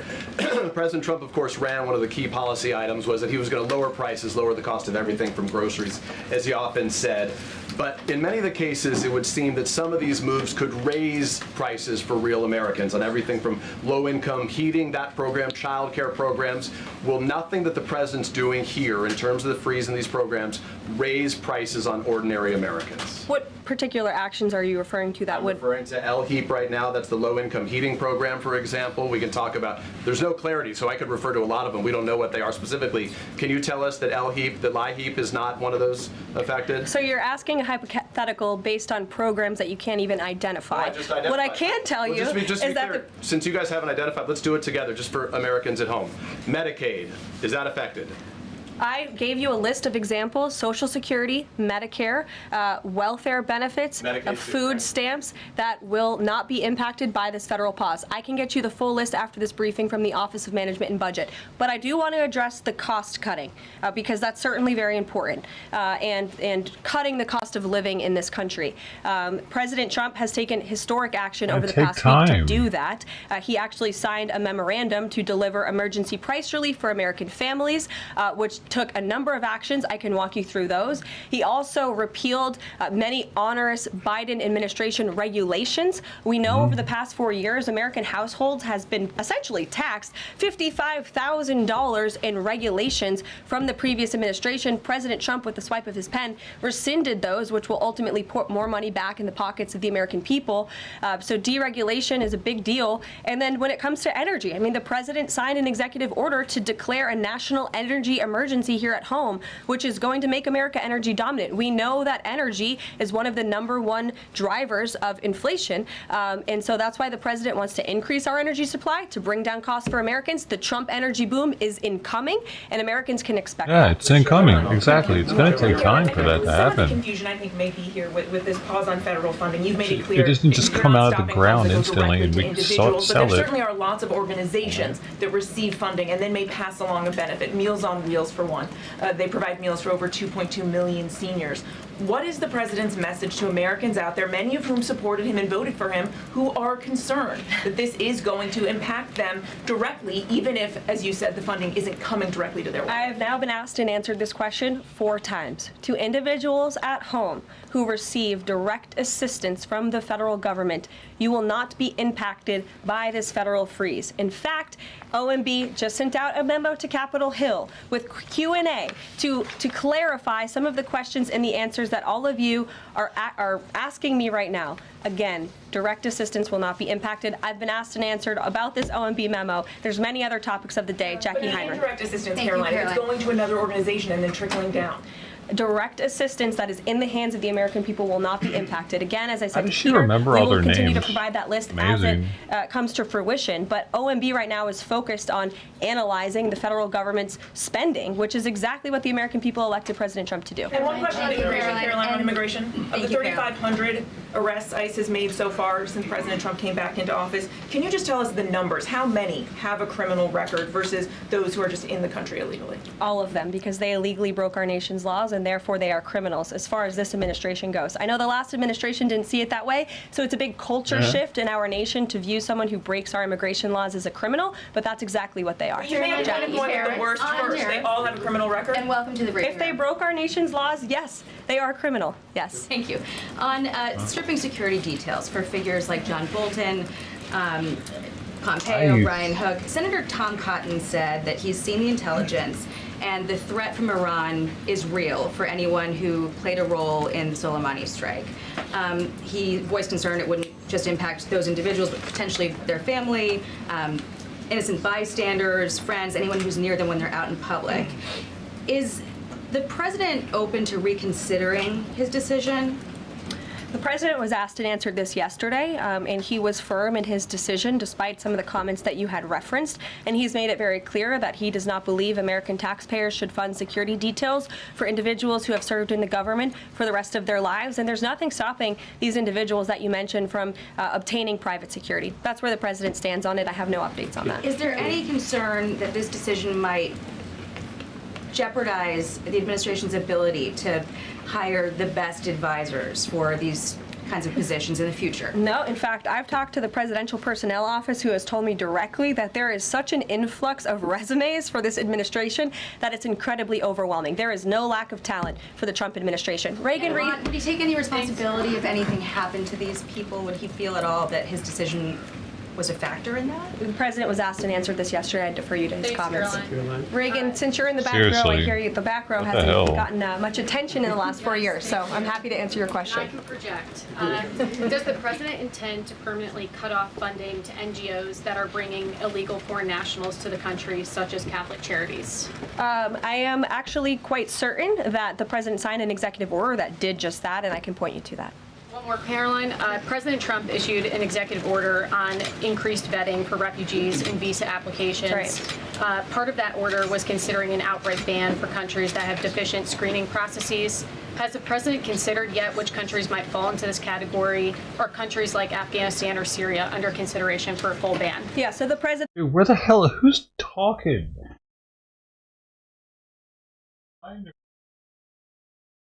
Couldn't find her the entire time she was talking, dude. Hold up, man. Let me try one more time. Like a Where's Waldo, bro? Hold up. Caroline, President Trump issued an executive order on increased vetting for right refugees and visa applications. Part of that order was considering an outright ban for countries that have deficient screening processes. Has the president considered yet which countries might fall into this category, or countries like Afghanistan or Syria under consideration for a full ban? Yeah, so the president signed an executive order to streamline the vetting for visa applicants and for illegal immigrants in this country who are coming, of course, from other nations. It also directed the Secretary of State to review the process and make sure that other countries around the world are being completely transparent with our nation and the individuals that they are sending here. And so the Secretary of State has been directed to report back to the president. I haven't seen that report yet. We've only been here for a few days. Questions for you. One on the freeze in federal funding. Who advised the president on the legality of telling government agencies that they don't have to spend money that was already appropriated by Congress? Well, as the OMB memo states, this is certainly within the confines of the law. So White House counsel's office believes that this is within the president's power to do it, and therefore he's doing it. Okay, so they disagree with lawmakers who say that they don't have the power to freeze this funding. Again, I would point you to the language in the memo that clearly states this is within the law. And on what happened on Friday night, the administration fired several inspectors general without giving Congress the 30-day legally required notification that they were being fired. I think only 2 were left at DHS and the DOJ. And then yesterday we saw several prosecutors, I believe 12, fired from the Justice Department who worked on the investigations into the president. As you know, they are career prosecutors, therefore they are afforded civil service protections. How is the administration deciding which laws to follow and which ones to ignore? So it is the belief of this White House and the White House counsel's office that the president was within his executive authority to do that. He is the executive of the executive branch, and therefore he has the power to fire anyone within the executive branch that he wishes to. There's also a case that went before the Supreme Court in 2020, Scala Law LLC versus the Customs, bureau protection. I would advise you to look at that case, and that's the legality that this White House was resting on. So you're confident that if they bring lawsuits against you, the prosecutors who were fired, that they will succeed? We will win in court, And yes. did he personally direct this, given they worked on the classified documents investigation and the election interference investigation? This was a memo that went out by the Presidential Personnel Office, and the President is the leader of this White House, so it did yes. come from him. Yes, it came from this Caroline? Sure. Thank you. Congrats on your first day behind the podium. Thank you. President Trump ended funding for UNRWA and also designated the Houthis a foreign terrorist organization. That's right. Both were decisions that the previous administration had reversed. So here's my question. Will there be an investigation into who gave the previous administration this terrible advice?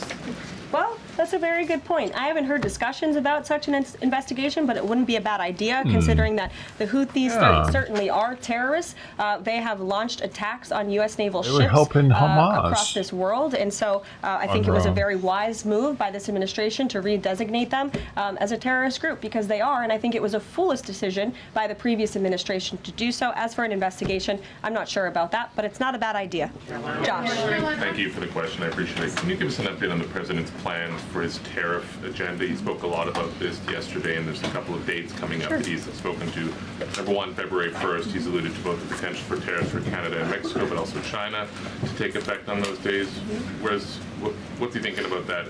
Yeah. Should those countries expect that? Again, he was asked and answered this question this past weekend when he took a lot of questions from the press, and he said that the February 1st date for Canada and Mexico still holds. What about the China 10% tariff that he also had mused about last Tuesday going into effect on the same day? Yeah, the president has said that he is very much still considering that for February 1st. Separately, yesterday he talked also about sectoral tariffs on, for instance, pharmaceuticals as well as semiconductor computer chips. He talked about steel, aluminum, and copper. What's the timeline on those?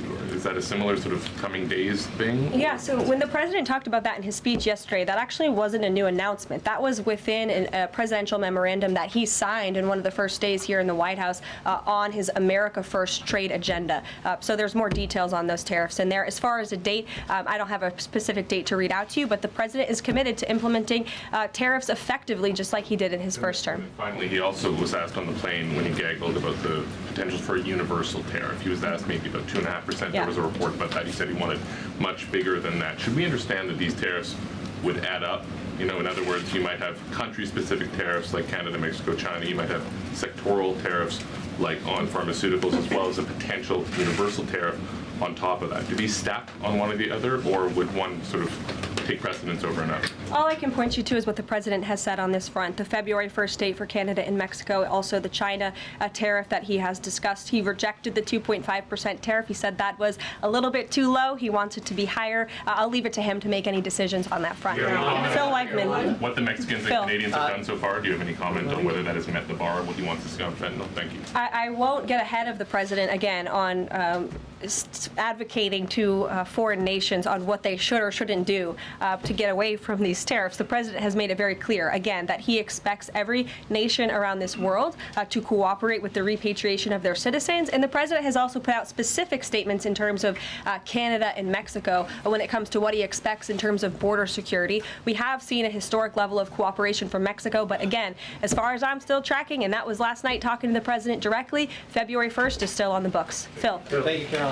Quick programming note and then a question on taxes. Programming note. Well, in terms of programming, should we expect to see you here every day? How frequently will these press briefings be? It is a good question, April. So look, the president, as you know, is incredibly accessible. First day here, he wanted all of you in the Oval Office. You got a 60-minute press conference with the leader of the free world while he was simultaneously signing executive orders. I may add that's pretty impressive. I don't think the previous office holder would be able to pull such a thing off. So look, the president is the best spokesperson that this White House has, and I can assure you that you will be hearing from both him and me as much as possible. And then a question about tax cuts. You know, the president has promised to extend the tax cuts from the previous term. I'm curious, you know, does the president support corresponding spending cuts as some Republicans have called for in Congress? And will the new Treasury Secretary be leading those negotiations with the Hill as Mnuchin did during the first administration? The president is committed to both tax cuts and spending cuts, and he has a great team negotiating on his behalf, but there's no better negotiator than Donald Trump, and I'm sure he'll be involved in this reconciliation process as it moves forward. Caroline, in the announcement that you made last night on the Iron Dome, it said the president had directed that the United States will build this Iron Dome. Yeah. When you read into the executive order, it seemed short of that. It asked for a series of studies and reports back to him. Can you tell us whether the president has directed this? And if he is as concerned on this issue, why the suspensions that we saw listed by OMB included so many different nuclear programs, non-proliferation programs to blend down nuclear weapons and so forth? First of all, when it comes to the Iron Dome, the executive order directed the implementation of an Iron Dome. It also, as you said, kind of directed research and studies to see or how the United States can go about doing this, particularly the Department of Defense. When it comes to the other question that you asked about those specific programs, again, I would say this is not a ban. This is a temporary pause and a freeze to ensure that all of the money going out from Washington, D.C. is aligned with the president's agenda. And as the Office of Management and Budget has updates on what will be kickstarted once again, I will provide those to you. Can you just clarify for a sec what you were saying before on Medicaid? It wasn't clear to me whether you were saying that no Medicaid would be cut off. Obviously, a lot of this goes to states before it goes to individuals and so forth. So are you guaranteeing here that no individual now on Medicaid would see a cutoff because of the pause? I'll check back on that and get back to you. John. Thanks a lot, Caroline. As you know, in the first week that the president was in office, signed an executive order as it relates to birthright citizenship, trying to eliminate that.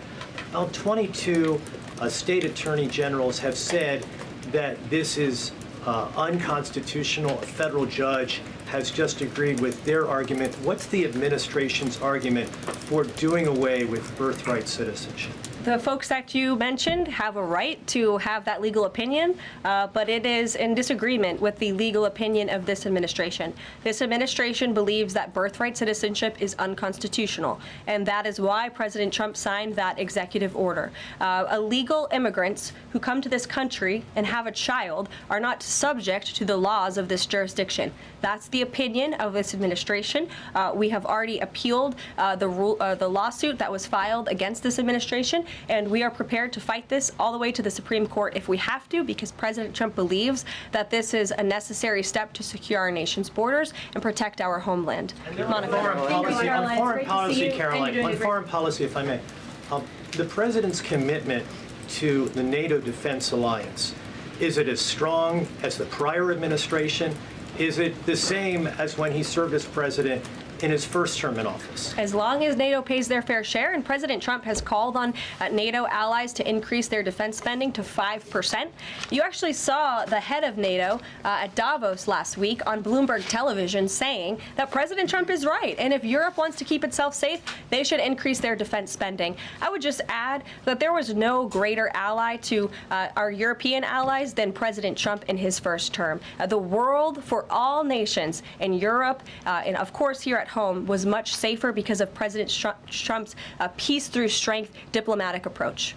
Monica. Thank you, Caroline. And it's great to finally be called on as well in the briefing room. I appreciate that. You're welcome. Of course, we know President Trump just got back from North Carolina and California meeting with victims of natural disasters.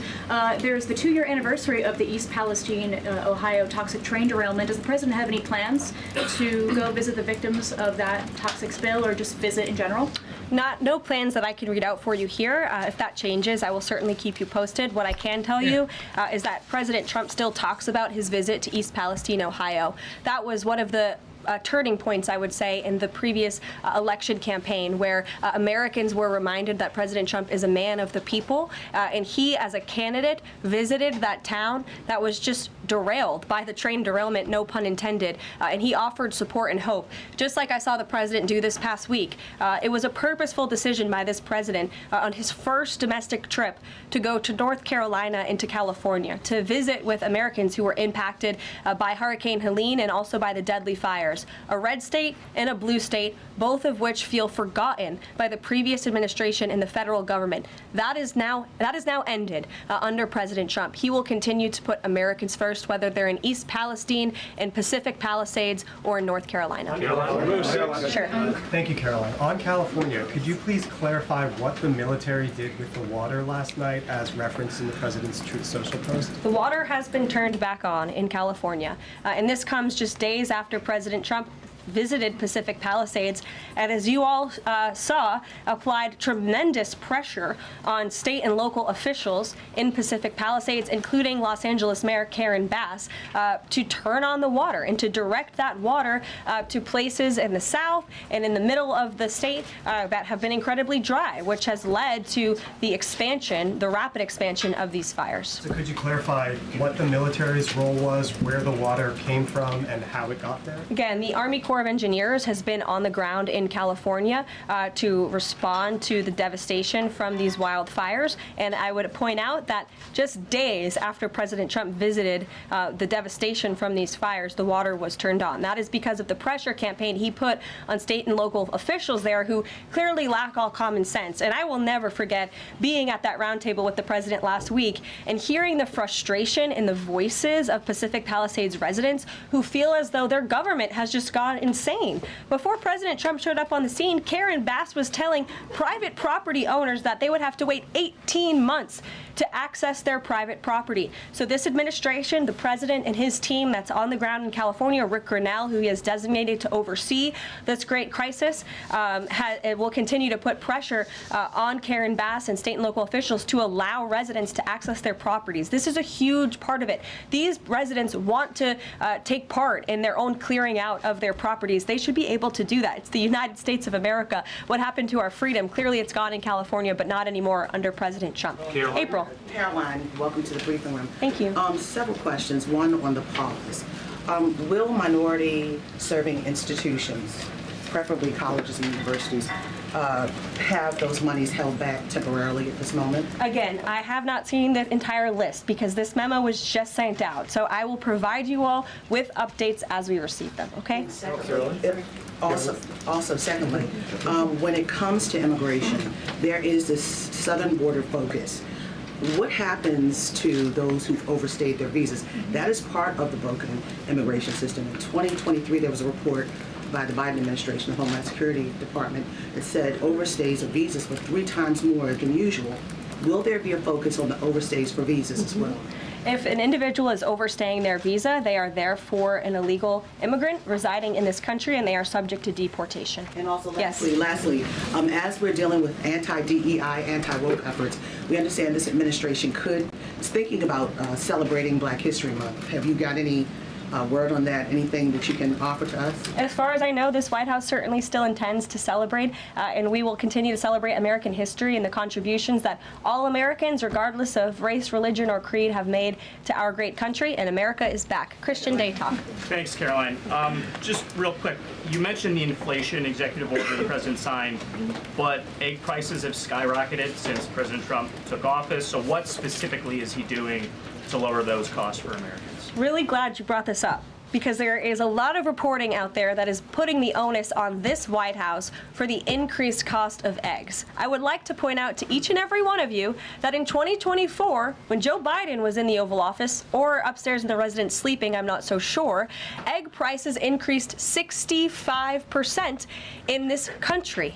We also have seen the cost of everything, not just eggs. Bacon, groceries, gasoline have increased because of the inflationary policies of the last administration. As far as the egg shortage, what's also contributing to that is that the Biden administration and the Department of Agriculture directed the mass killing of more than 100 million chickens, which has led to a lack of chicken supply in this country, therefore a lack of egg supply, which is leading to the shortage. So I will leave you with this point. This is an example of why it's so incredibly important that the Senate moves swiftly to confirm all of President Trump's nominees, including his nominee for the United States Department of Agriculture, Brooke Rollins, who is already already speaking with Kevin Hassett, who's leading the economic team here at the White House, on how we can address the egg shortage in this country. As for costs, I laid out the plethora of ways that President Trump has addressed saving costs for the American people over the past week. He looks forward to continuing to doing that in the days ahead. Thank you guys so much. One more border question. Are Medicaid portals down in all 50 states?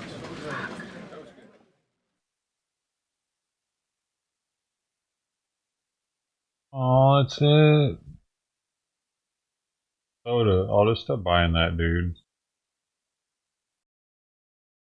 Oh, man. Well, new video shows deportation flights to Colombia are back underway. More than 200 deportees arrived today in the capital city of Bogota, where Colombia's president welcomed them, saying they're now free and in a country that loves them.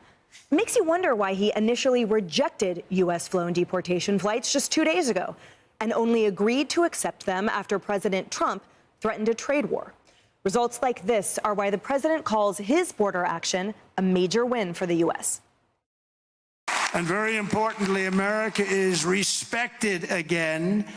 We're respected again. Isn't that nice? You know, after years of laughing at us like we're stupid people.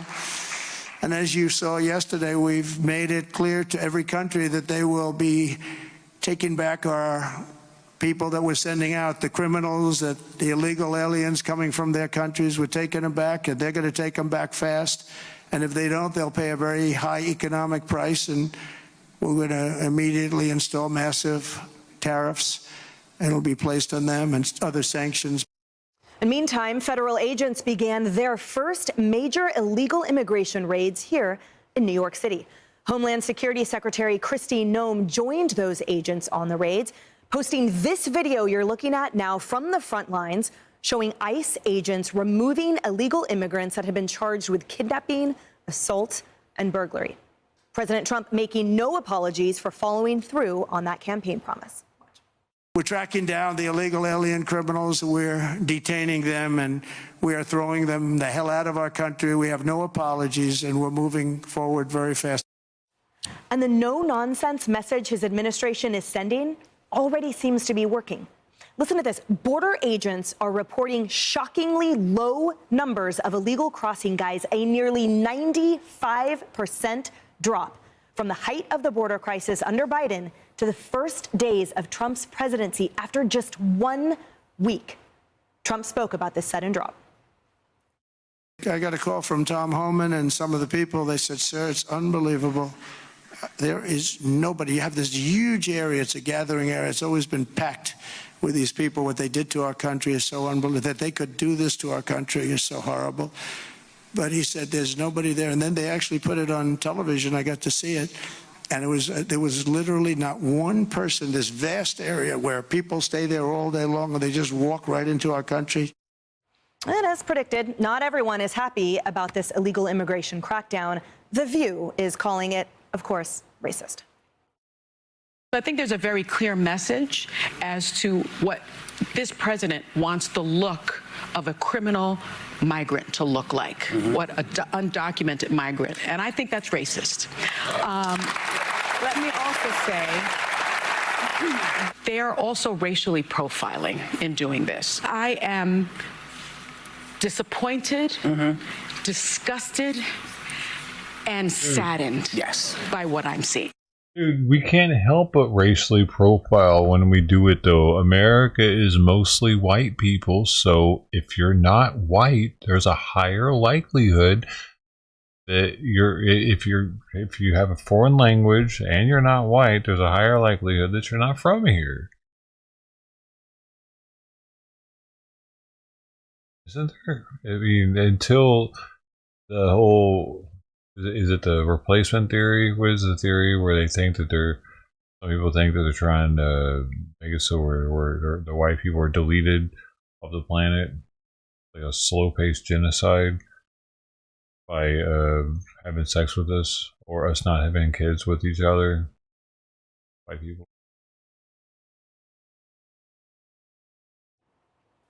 And pop star Selena Gomez posting this video of her sobbing over the deportation flights. which she quickly deleted. How many people are getting attacked? Children. I don't understand. I'm so sorry. I wish I could do something, but I can't.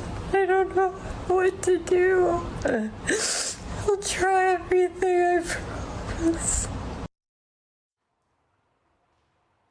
Border czar Tom Homan had a blunt response to the celeb's video yesterday.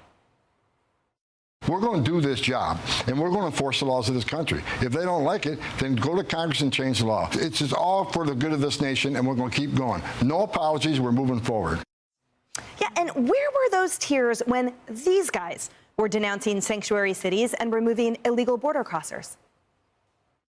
Would you allow these cities to ignore the federal law regarding the reporting of illegal immigrants and, in fact, provide sanctuary to these immigrants? Pick up the New York Times today. There's a city not far across the river from my state that imposed similar sanctions. And what they found out is, as a consequence of that, their city went in the dumps, in the dumpster. Stores started closing. Everything started to happen. And they changed the policy. So, Senator Biden, yes or no, would you allow the cities to ignore the federal law? No. If you're a criminal, you'll be deported. If you plan to enter the U.S. illegally, your chances of getting caught and sent back just went up. Oh, Paul Morrow, so much to unpack here. Oh, man. So what changed? I got to wonder, what changed? I mean, these are all the same people who were saying they were going to crack down. All of a sudden, they weren't, right? Let's advance the story a little bit. First of all, very clearly they came in hot on this issue, and there's a controlling mind. It's organized. Full disclosure, about 6 months I had occasion to have a conversation with Tom Homan. You know what changed? He told me then. No, I know what changed. Social media. The internet exploded after that. Everybody started having smartphones in their hands. They were able to do these routes and shit and figure out what to say to the officers and how to get through here. And maybe, dude, they had to know if they got their numbers up in these districts that they'd have more electoral votes.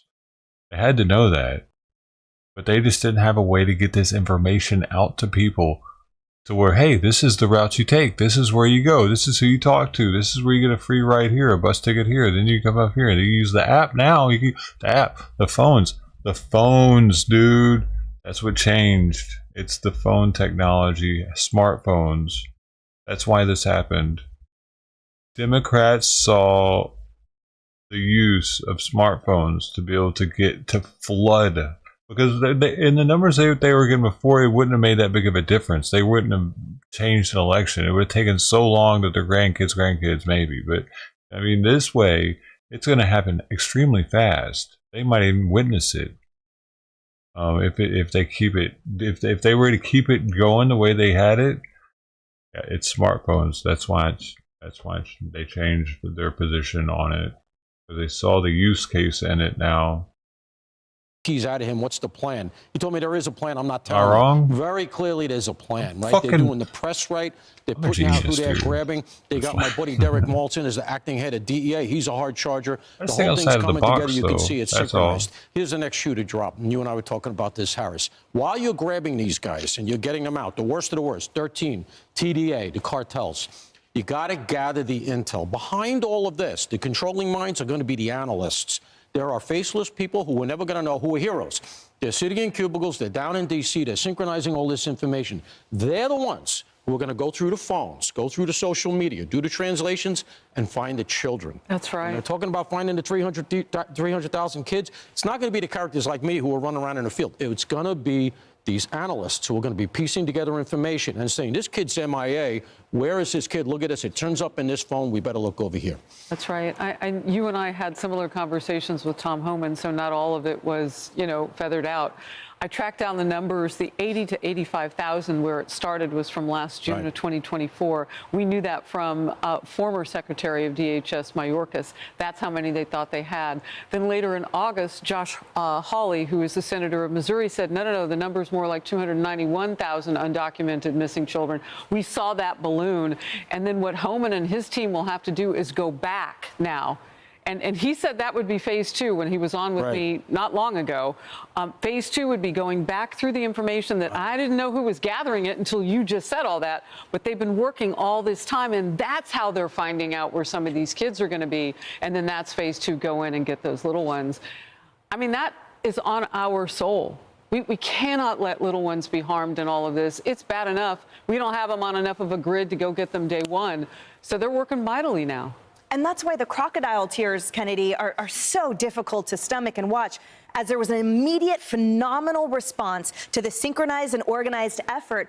Where were those tears about all of the children and the women who have been disproportionately affected, raped, kidnapped, assaulted, murdered by the historical statistics? Why has that crowd been quiet that entire time? Shouldn't they be the first ones to cheer this phenomenal result? Why hasn't Selena Gomez been crying about femicide in some of those border towns? You know, why isn't she crying about 300,000 missing children who have been trafficked? Why doesn't that sadden Sunny Hostin? Like, why isn't she upset that people have been snatched from the countries where they're from, their parents have given these cartels everything, and then they're sexually trafficked and discarded? You know, where's the outrage for any of that? Because I think it's incredibly racist to lump everyone together and saying this big blob of Hispanic people, they're just here to do one thing. No, you've got half the people who are here to work and make this country better and have good lives for their families. And then you have the people who come in who have no regard for human life, who, you know, set people on fire and terrorize cities. So those are two vastly different groups of people, but lumping them in together as though protecting the bad guys breaks your heart. Very disingenuous. Yeah, and that is what you're seeing on the ground here in New York City with Kristi Noem here on the ground, early hours, 4 o'clock this morning, she was with all those agents. Because this is what the taxpayers and the voters right here in this sanctuary city of New York said. You know, the Lower East Side, by the way, you know, they actually voted for President Trump over Kamala Harris back in November. Look at the data. These are the hardworking people in the Bronx, in Queens, in parts of Manhattan that have had their lives upended by the criminal gang elements that have taken over certain sections of New York City. And those are the ones that Tom Homan is targeting, rightly so. As for the media reaction and the crying celebrities that we're now seeing, which I didn't understand half of what she said, but I will tell you what, she's uneducated. Because the average working person in the Bronx who is paying for their taxes was sick of seeing not only the wealth transfer go to the immigrants and the hotels and all the food they throw away, and that is the city's story, not necessarily a federal story, but they also were tired of being threatened and attacked and afraid in their own homes. What do you want? You want safety. And that's what these people are. And these are hard-working immigrants in the city of New York that have said, we're done. And I'll tell you what, a lot of our local officials have been pretty darn quiet because they read the political room here in New York. Yeah, well, they also know how the laws work, so they know which laws have been broken and which laws have been bent, and how American citizens do not profit. Even politically, it's a loser because it's women that get targeted. That's You never right. hear that. Yep. The rape statistics in New York, I'll just leave it there.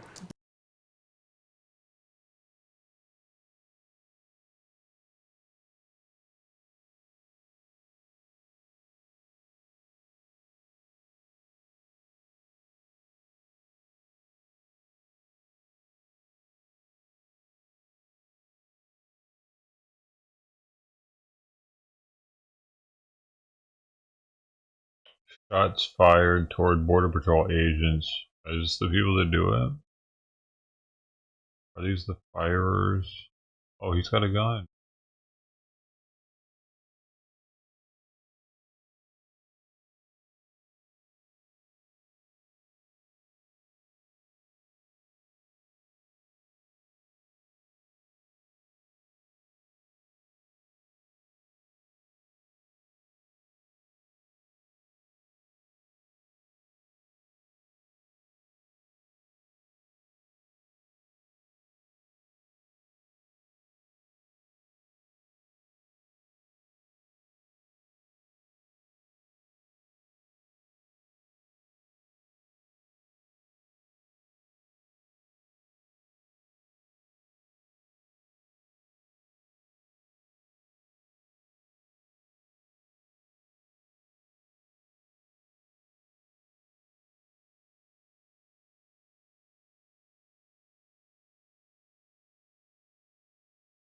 I don't know. I don't know. Maybe.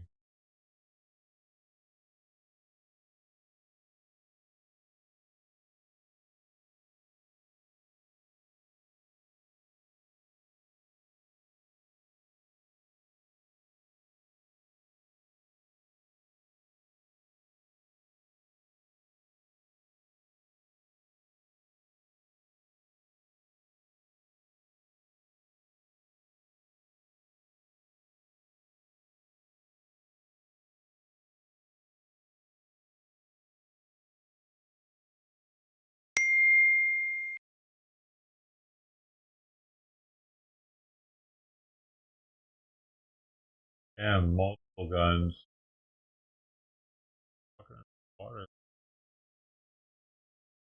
What is going on?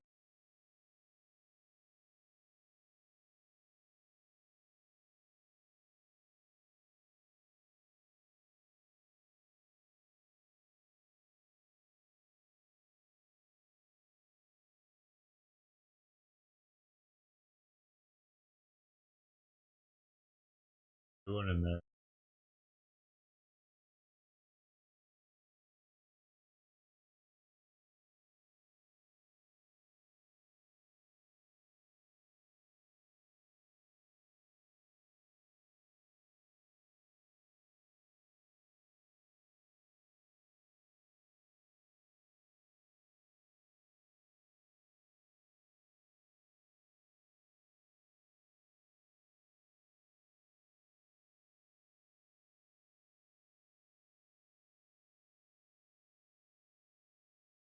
Watch breaking news on YouTube. Subscribe to ABC7 Chicago Eyewitness I was News. just getting into it.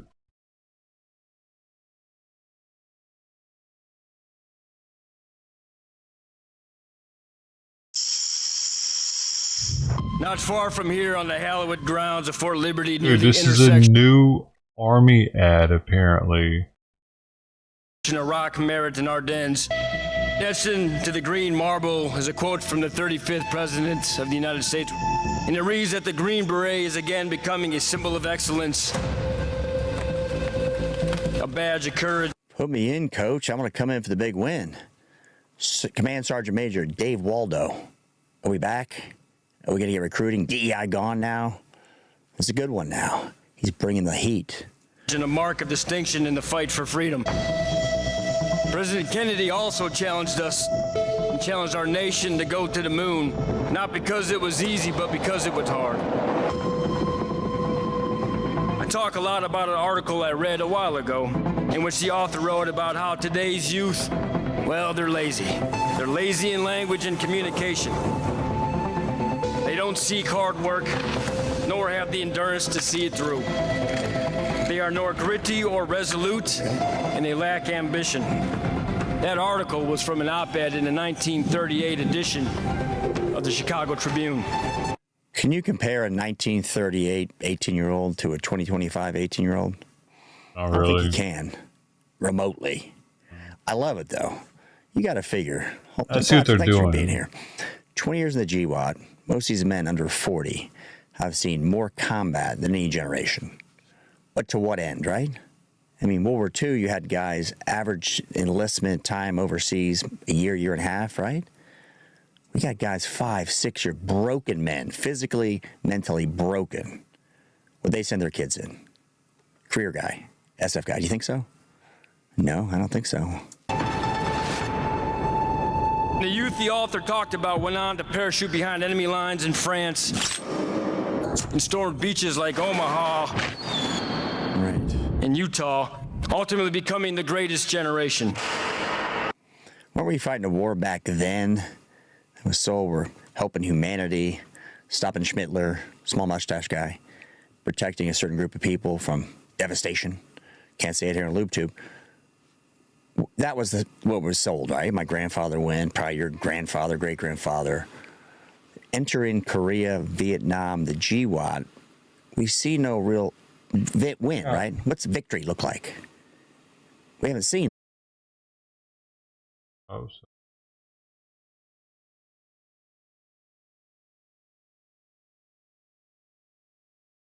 there it is. Right. There it is. Okay, I did it. I forgot I could do it that way. When the other day when it screwed up on me, I could have done it this way. Just to push the signal over here. Oh, I gotta put my cat back.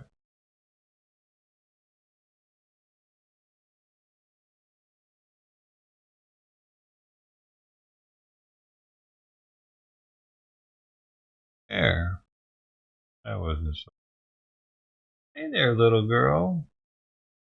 How you doing? I'm going out though.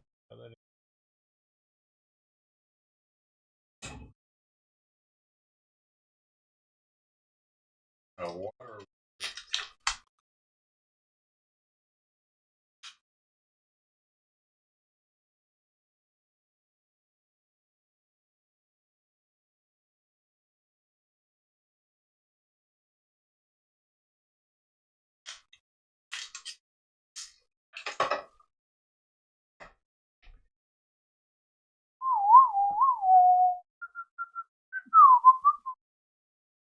The GWAT, Hey, we thanks, see man. no real win, right? Well, you're What's welcome victory back. look like? Hey.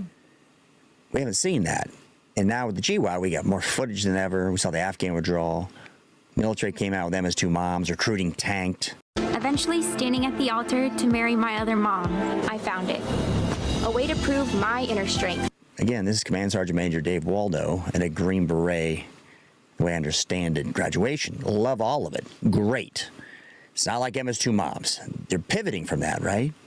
Or is it too little too late? And as great as that generation was, I believe that your generation can be even greater. It's like a video game, right?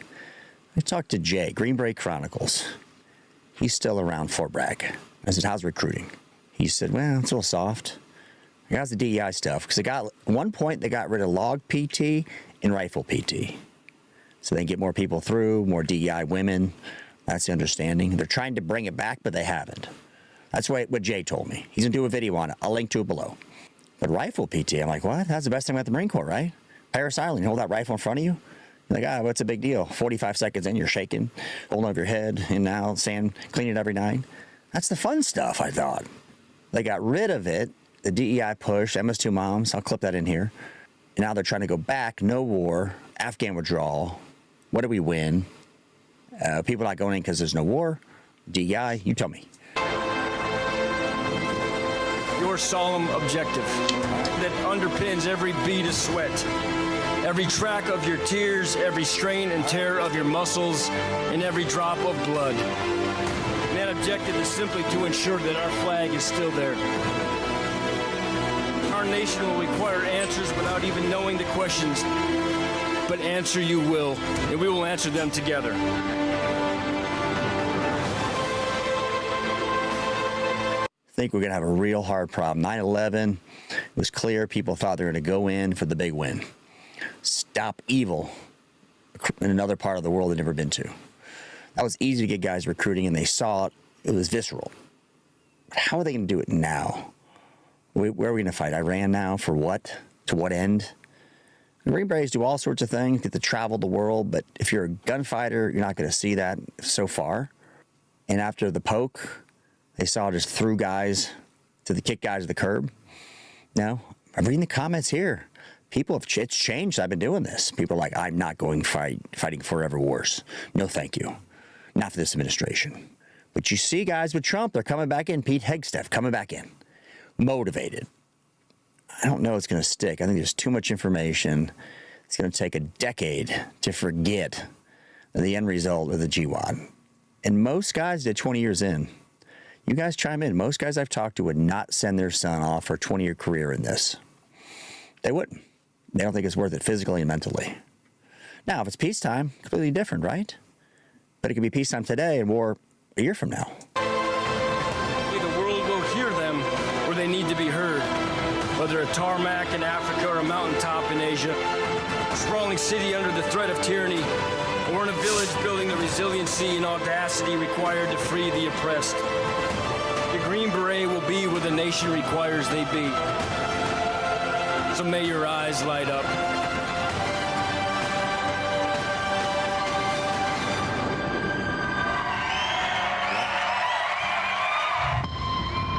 definitely got their recruiting together. No more MS2 moms, no more DEI push, at least public facing. Did Trump do this? Pete Hegseth? I would think that matters, right? This just came out. I'll link to it below. It's a good video. Sign me up, coach. Put me up for the big win. If you haven't seen it, thanks for making it this far. If you haven't seen it, I'll link to it as well in the description. Look at the video about Andy Stumpf.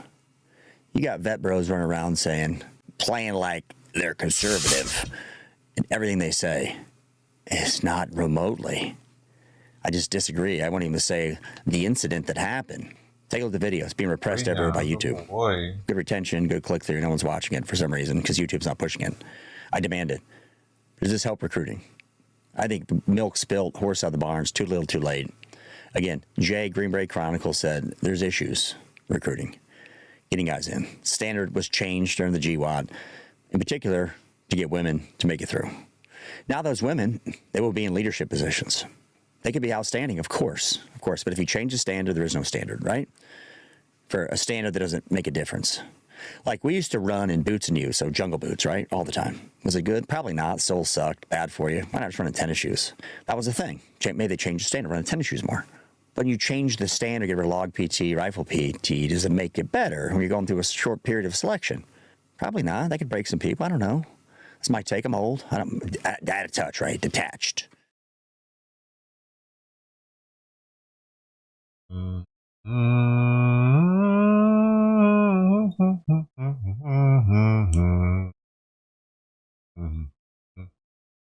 still another stream out.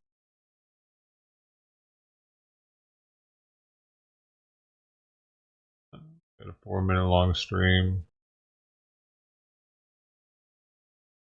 Delete that one. Did y'all say something in there? Had 4 views. Oh.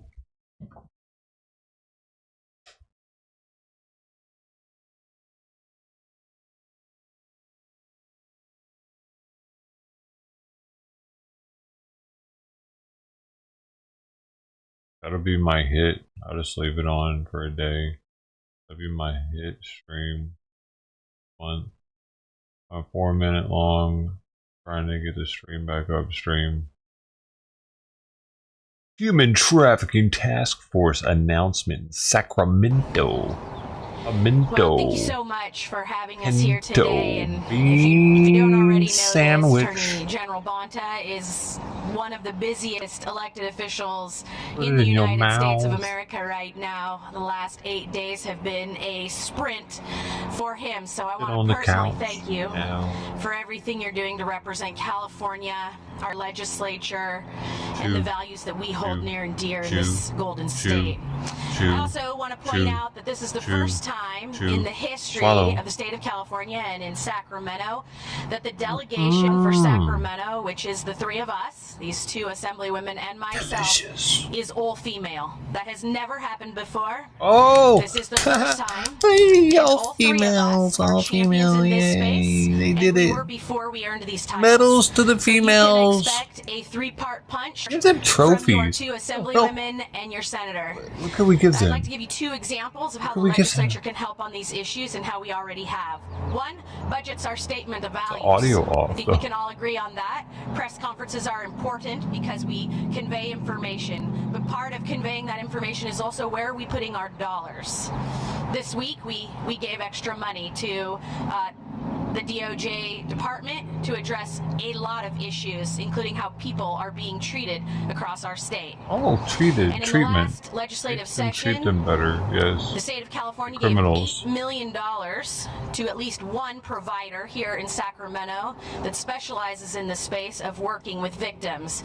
An agency that Assemblywoman Krell and I both have a long relationship with. Victims of being arrested. Amazing work.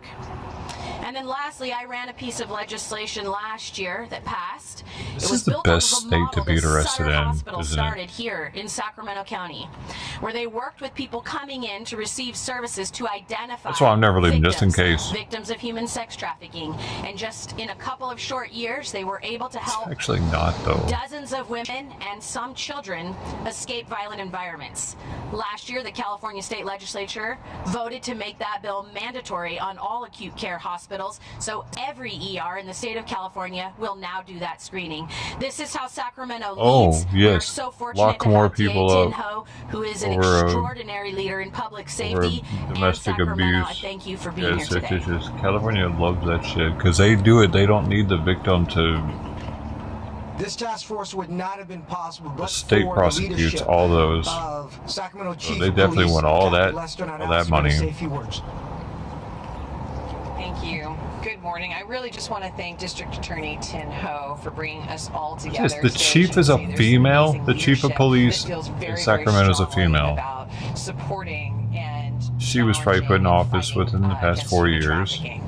Let's find out. Really to address an issue, and I thank you all for coming today, because without you, we couldn't get this message across. And that's about human trafficking. It's a crime that is happening in our neighborhoods and our cities, and certainly to many of our most vulnerable community members. Catherine Lester, 2021. To stand alongside all of our 2021. partners here in the Of course she Sacramento was. Regional Human Trafficking Task Force, which will include the Department of Justice, our Homeland Security Investigations, and the Sacramento County District Attorney's Office. By working together, I know that we can take meaningful Is the mayor action black? against this He crisis, fucking and it's better absolutely be. a crisis, Hold on. and bring justice to victims. The mayor isn't black. January, as He's many of you gotta know, be is a Human Trafficking Awareness migrant Month, or and this is something, a right? time to shine a Kevin light on McCarty? this crime, a crime that often goes It's hidden. a very white It's an slave opportunity to owner. support survivors Dude. and to strengthen our commitment to Ooh. ending Oh, he's dark exploitation skinned, in our actually. communities. And I'll talk about the scope of the that's- problem. You know, bent what is to human him. trafficking? It's the exploitation of people through force, through fraud, through coercion, for labor or commercial sex.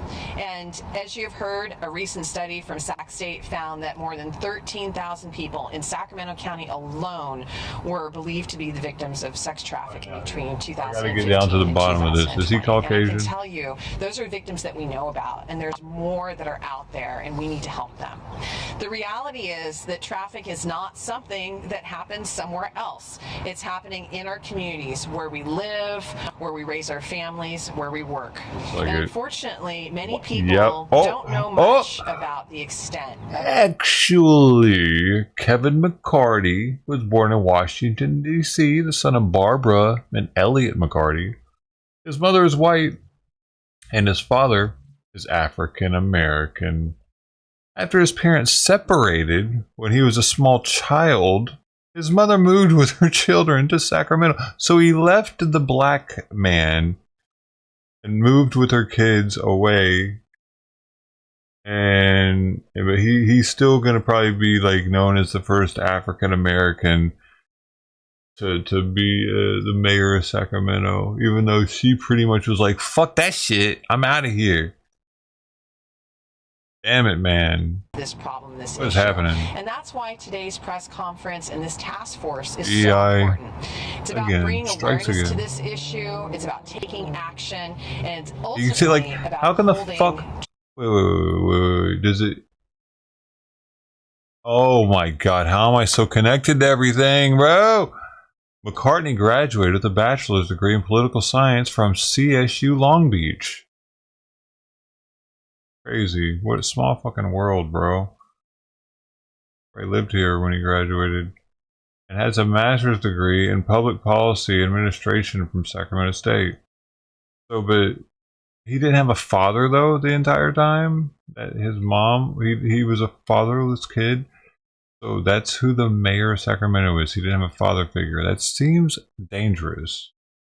traffickers accountable and seeking That justice seems dangerous to for me. their He's victims. not fully there, The Sacramento dude. Police Department has been and remains committed to fighting But, human trafficking. yeah, it happens. Since the creation of Down. our own human trafficking unit in 2020, we have filed nearly 100 cases, with 69 formally charged, resulting in a conviction rate of about 70% as of now. And many of these cases are still moving through the court process. And we have amazing partners with our district. Houston, we have a problem. I'm fixing it. Damn damn it! Come on! I hate. I fucking need that when that happens. There's something else going on. Coordinate our efforts to rescue victims and continue to build strong cases against Oh, traffickers. did you do that earlier and it just now triggered? Maybe. This task force are going to be focusing on several key areas, including using their expertise to put solid cases together for prosecution and make arrests of those who exploit others for profit. We also use trauma-informed and victim-centered approaches to support survivors, targeting not just traffickers, but also those who demand and drive demand by exploiting victims. And we will work to disrupt the role that gangs and organized crime play in human trafficking. I'd like to share a case that underscores exactly why watching this this whole lady so talk, but y'all told me the bot's not working, so I gotta get the. Dominic Roberson was sentenced to 71 years to life in prison for human trafficking and a series of violent offenses. His conviction was the result of relentless investigation led by our human trafficking unit, a very strong relationship with our district attorney, and most importantly, the bravery of the survivor who came forward. Roberson's crimes followed a pattern that we see far too often. Preying on a vulnerable young woman and then building false trust before using threats, violence, and manipulation to exploit her. He isolated her, he controlled every aspect of her life, he even targeted her family with threats to keep her from escaping. But thanks to a vigilant healthcare provider who recognized the warning signs and an experienced team of investigators who acted very quickly, this survivor was able to get the help she needed and be able to bring Roberson to justice. And this case highlights why we need a dedicated human trafficking task force. So we can work quickly across agencies, that we can respond the right way, and we can give survivors a way out. Human trafficking is a complex crime, but with a coordinated effort, we can hold traffickers accountable and certainly protect the most vulnerable in our community. Human trafficking thrives in secrecy, so the more that we talk about it, the harder it becomes for traffickers to operate. So today's conference and having all of you here, and this task force is really an essential step towards shining a light on this issue, holding offenders accountable, and ensuring that victims receive the support that they need to rebuild their lives. And at the Sacramento Police Department, we are certainly committed to the fight. We know we can't do it alone. We need continued support from our community, whether it's reporting suspicious activity, supporting survivor services, or simply helping to raise awareness. We will not tolerate human trafficking in our city, and we will continue to work with our partners to bring in every resources that we have to combat this crime and bring justice to those who need it most. Thank you for being here today. This task force includes not only our local jurisdictions and partners, not only our state partners, but also our federal partners. So with that, I'd like to introduce the Special Agent in charge of Homeland Security Investigation, Tatum King.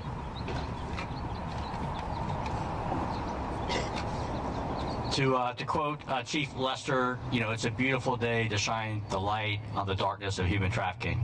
So Tatum King, Homeland Security Investigations, based out of our San Francisco office, I really appreciate the opportunity to be with you today with these, the DA, the AG, Chief Lester, the elected officials. We know it does take a village, including our community-based organizations, again, law enforcement at all levels. Really, where HSI comes in is on the international nexus of these criminal organizations, right? Okay. We know that many of them, operate overseas. They Nexus. Flex 10 degrees. This. It's just so blurry, River.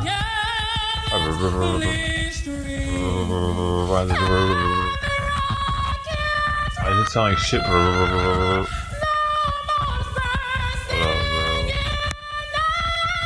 So scratchy. Are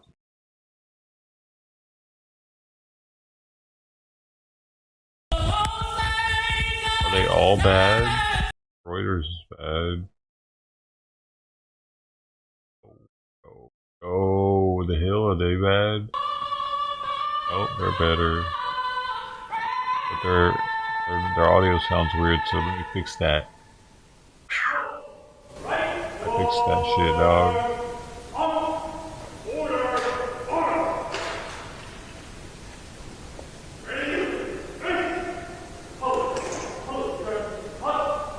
Hey. Hey. Hey. Naomi Noem addresses DHS first time as secretary.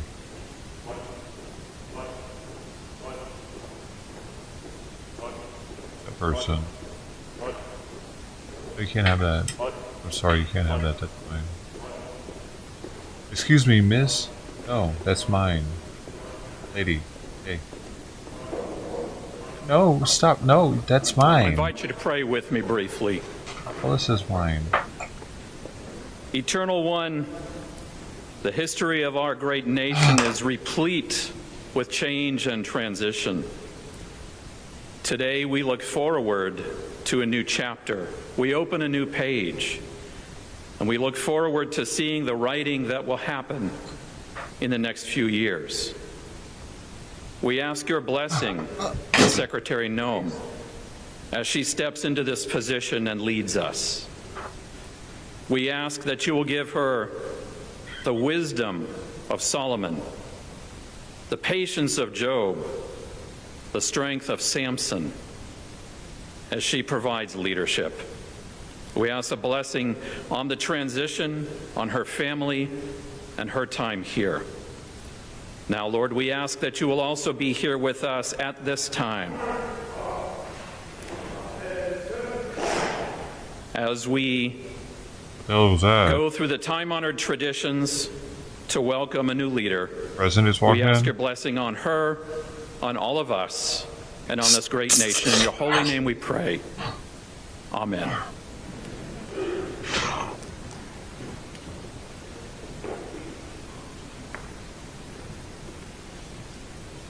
There's the power.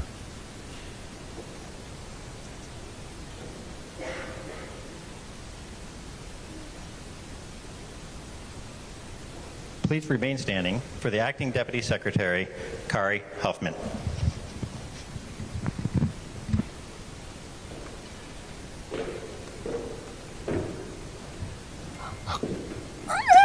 This is a great day. Please join me in welcoming the Secretary of the Department of Homeland Security, the Honorable Kristi Noem.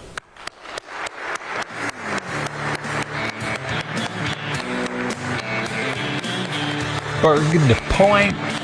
Burgundy Point is in the house now. What are you doing?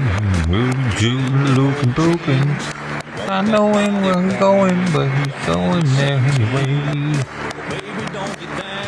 Tapping his fingers, sniffing his glue, looking at his shoe. Needs to be clean. Maybe I don't need to clean. I'm in a hurry, jelly bean in my pocket. Gonna eat it now. Look at that cow. Don't sit next to me, bitch. I'm looking for the hot one. Why do they get away with using... I don't understand why they get away with using this music. Good afternoon. It's good to see all of you. Go ahead and be America, seated. we use what we want. Fuck you. Thank you so much for that wonderful welcome, and think thank they asked him? you to Deputy Secretary Kari Huffman. He's been fantastic, hasn't he? Let's give him a round of applause. Hey. Thank him.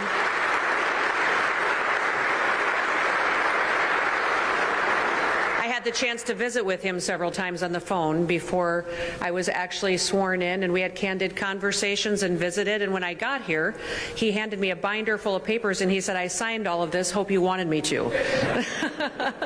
But I've enjoyed spending time with him and with all of you. Thank you for welcoming me so much. And I am so thrilled to be a part of the family at the United States Department of Homeland Security. Your mission is big and it's vast. And I know that you approach it with the seriousness of which the day and age that we live in requires. So just know that I am committed to fulfilling our mission with you and walking alongside all of you as you do your work every day to make sure that not only do you accomplish your job and do it with excellence, but that you have the assurance that your families will be safe also, and that we leave this country safe for our kids and our grandkids far into the future. Now, as Secretary, that's my responsibility, but it also is my responsibility to do everything that I can to give you the resources that you need to do your job. You need the training, you need the equipment and the resources to make sure you're prepared for every single situation you find yourself in. Now, my background and experience is in business. It's also in serving at the state legislative level. I served in Congress, and I also have served as governor. But that experience tells me that if you want people to perform with excellence, you have to equip and prepare them to do so. And that is my commitment to all of you, that we will walk through every single situation together, and I'll prepare you as much as I can for it, and we'll have the flexibility to make sure that we can always keep the American people first and foremost. I am thrilled that President Trump trusted me with this job. And I'll tell all of you that the reason that he trusted me with this job is because when he talked to me about what my future looked like, I asked him for it. I said, I would like to be the Secretary of Homeland Security, sir, because it's your #1 priority. And I love my job as governor of South Dakota. I love my home and my family. I would not leave them to spend time away unless I was doing something of significance. That's the family I was raised in, that we talked every day about the fact that our work should matter and it should have a purpose, and we should be able to explain why we do what we do, and that it has something that we can show the next generation that really mattered for their future and for this country. So today, I'm hoping all of us will be a beacon of freedom, of light, and of hope, that when people look at us, they don't just see people who are there in a time of crisis or conflict, but we're also people that bring a smile to people's faces and remind them what America is about. You're on the front lines many times, but you're also sometimes the last ones in to help pick up the pieces. And you see people on their very worst days. But that is a presence that you can bring that will bring them comfort and stability in a time when their whole world seems to be shaken. Now, I grew up as a farmer and a rancher. I told this story to a few people the first day that I came into the office, that I grew up with a dad who was a cowboy. And he was much like you would picture John Wayne was in his Westerns. He lived hard and fast, and when he sent us off to school, we obviously lived in the country, we had to drive. He said, drive fast and take chances. So there's not a lot of people that have dads like that. But he also told us every day to get out of bed because more people die in bed than anywhere else. And so we knew that when we got up, we got to work, and we worked together as a family. But that also taught me a lot about how you need to live your example, and an example in front of the people that you lead of what you want them to do, but they also could respect you in the process of being in front of that organization. The one story I'll tell you, and I shared it with Kari the other day about my dad, was I remember one time I was building fence with him when I was about 10 years old. And we were building fence, stretching wires, and out there putting up about 1.5 miles of this fence. And he turned to me and he said, Christy, where's the post maul? Which is the post pounder that you pound the posts in with. And I turned to him and I said, it's in the truck. And he said, go get it. So with my dad, you ran everywhere you went. I turned and ran to the truck, grabbed the post maul, brought it back to him, handed it to him, and as I handed it to him, he said, you should know what I need before I know what I need. And I remember being a 10-year-old girl thinking, how am I ever going to know what he needs before he knows what he needs? But what he was doing was teaching us to think ahead, and to think 3 steps ahead of what he needed and have it ready and prepared for him so he could be more efficient, he could get more work done, and we could do a better job. That he should never have to wait for the next tool or piece of equipment that he was asking for, that I should have already figured it out and had it waiting for him. That is what our job is as well here at the Department of Homeland Security. We prepare ahead and think 3 steps ahead so that people have what they need before they need it. We have lots of stories and lots of experiences where we've responded beautifully, or we've been there, provided safety and security investigation, protected communities, picked up the pieces after disasters, kept them safe as they flew, protected their cyber infrastructure. All of the agencies under this umbrella, the work that you do is excellent. And then we all remember times we maybe could have performed a little bit better.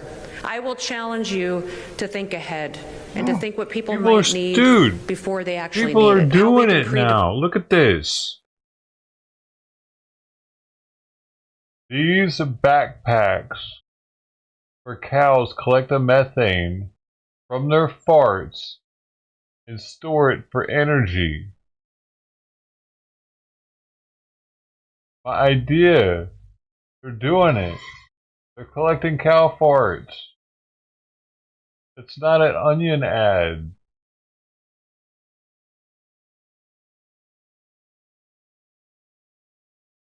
That was genius.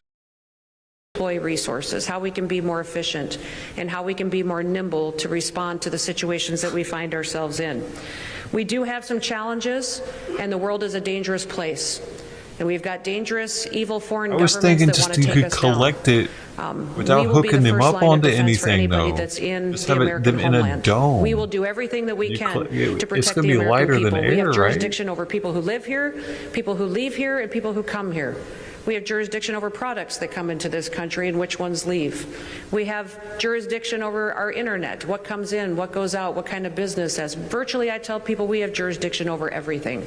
And we will exercise all legal authorities that we have to protect this country because it is the only last light of freedom left. We woke up this morning more blessed than 99% of the people in this country because we woke up in the United States of America. We woke up in a country where we get to exercise our freedoms, and that responsibility has been laid at our feet. And I know that the people in this room and the people in this department are up to the challenge and up to the task. Hold on, somebody says the cow's face is priceless. That's the top comment, so I had to go look.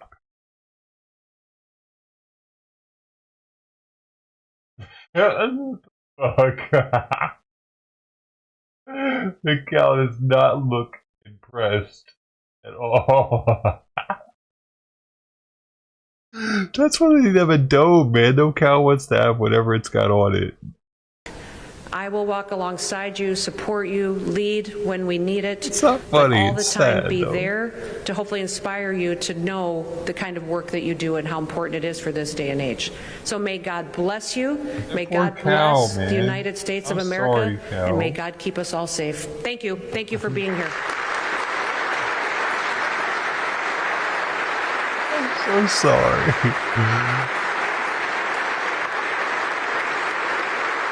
Okay. So this is going to be a little different. If you all want to sit for a second, do you have any questions or comments for me? I don't know if they warned you that I would open it up to this or not, but for me, this is my favorite part of doing events, is when I get to hear from you, and there's got to be some of you that have maybe been a little bit familiar with me, saw something on TV or social media, and I thought, I wonder if she really, and you thought, if I could just ask that governor or that secretary one question, what would it be? So is there any before I leave you today and come visit with you? All right, I gave you a chance. All right, I'll come down and visit with you and spend some time. Does that sound all right? Have a wonderful day. Thank you.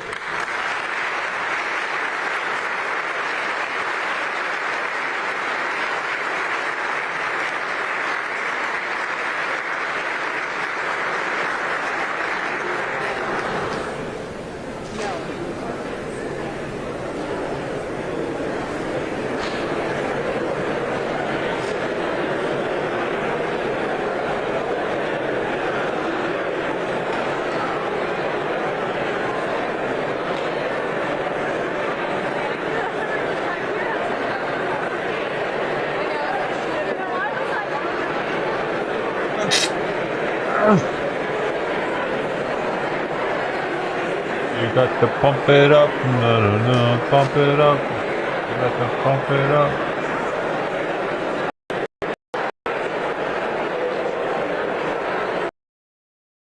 Are you pumping it up, dude? Put your clothes back on.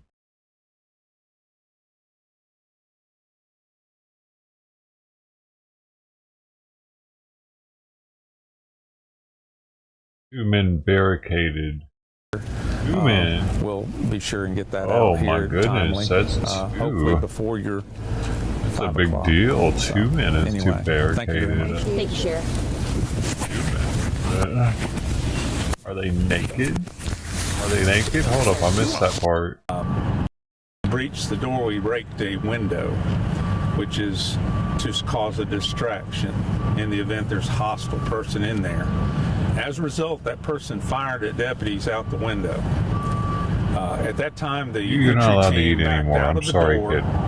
and the person came down the hallway shooting at the entry team.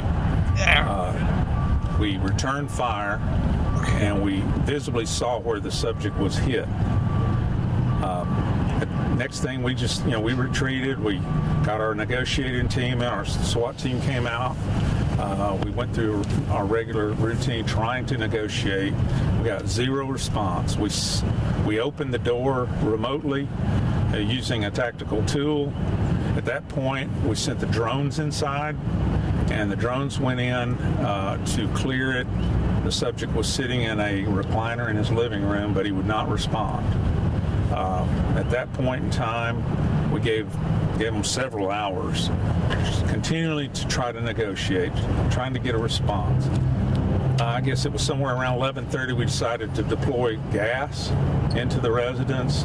At that time, we got no response whatsoever. We had the drone available. We could see the subject laying on a bed in a bedroom. Still had not seen the elderly gentleman that the whole pickup was for. So at that point, we deployed a flashbang. You know what? In that bedroom. That's something they haven't thought about using. Concentrated cow farts in these kind of situations, not just regular cow fart. They could probably take a cow fart and like make it 100 times concentrated, and then mist that scent, because it'd be liquid by that point, into the room where they're at, or like a flashbang with one in it. And the subject did not move. What's she doing? So we feared that he was in grave condition at that point. So the entry team went in. At that point, they discovered the male in the bed deceased, the one that had fired out on us, and we had returned fire. While clearing the house, we found the gentleman that we had the pickup order for, and he was in the bathtub. Looked like he had been deceased for several months. Okay. Whoa. At that point now, we have turned the scene over to SBI. Dude was in there with some dead person that you killed, and then they were doing a raid on it to check on it. So he was like, "You ain't taking me alive, boys." For this. This is some kind of festival in Scotland that's happening live. A galley burning at Uphelly IAA in Scotland. Looks very paganish.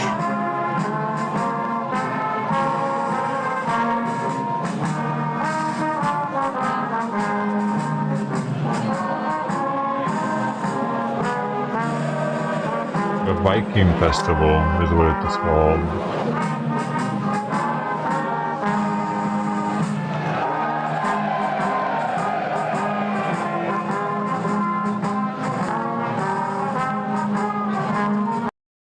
Don't you care, man?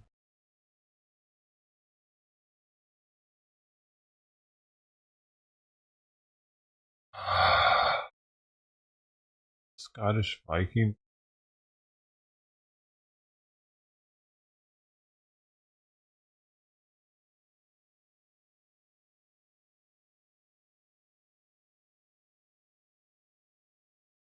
Ah! Yeah, you think she's sweet. You get your hand anywhere near her mouth. Hungry.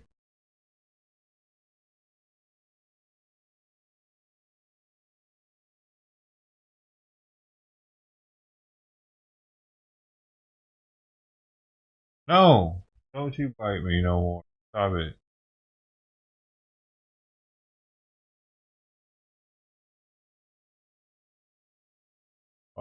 Firefighters claim LAFD is understaffed, forces unpaid overtime. Just weeks after the devastating LA wildfire, some local firefighters are coming forward saying the LAFD is significantly understaffed. You're looking live now at downtown LA, where the firefighters are set to hold a news conference with their attorneys. They say the staffing crisis is forcing firefighters to remain on the job well past their shifts. In some cases, they claim they're not getting paid for those extra hours. The initial complaint dates back to February of 2023, but they felt in light of the disaster disaster that just happened, they would bring the issue to the forefront once again. No response yet from the LAFD.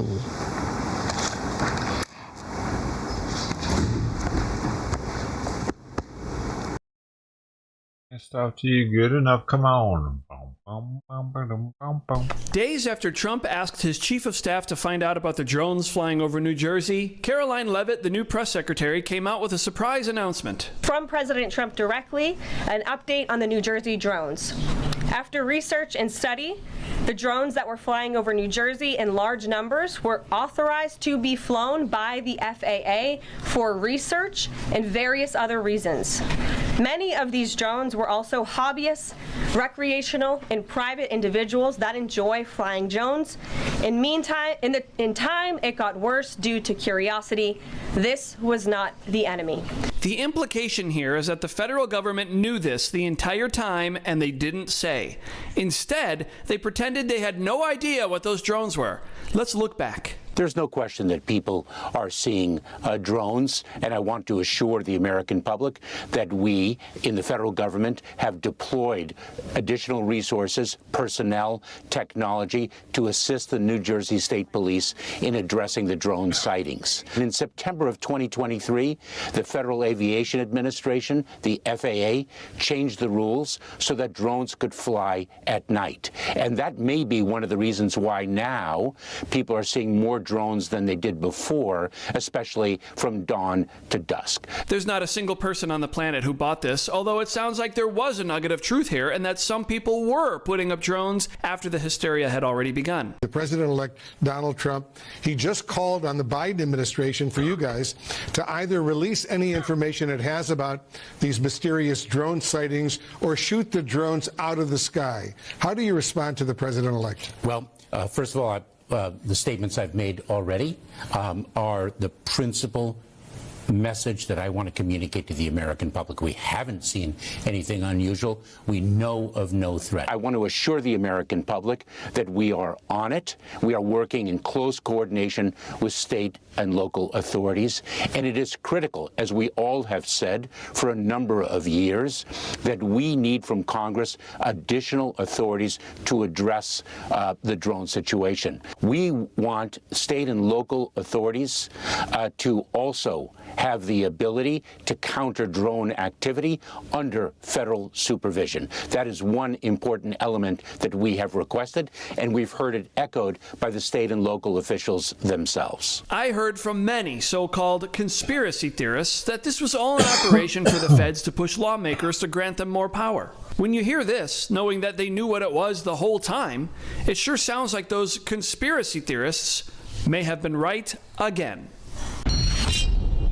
Oh, Twitch denied my joint again, even though I called it a punk. They still knew that it was drugs or paraphernalia. That's what I got denied for.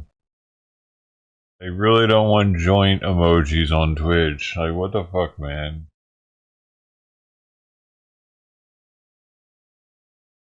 Who is that?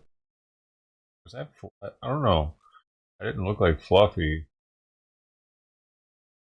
It looked like Fluffy, but it didn't look like Fluffy at the same time.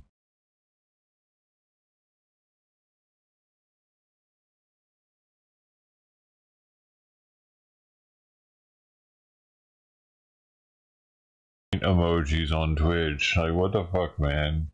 What the fuck, man? I guess. I don't know if they warned you that I would, or that have, and I thought.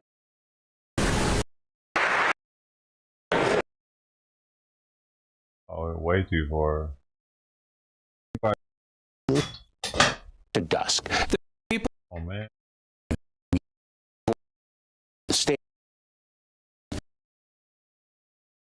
That's what I got denied for. They really don't want joint emojis on Twitch. Like, what the fuck, man? Oh, maybe it is, though. Maybe it is Fluffy. It's acting weird. Hard to tell. Look.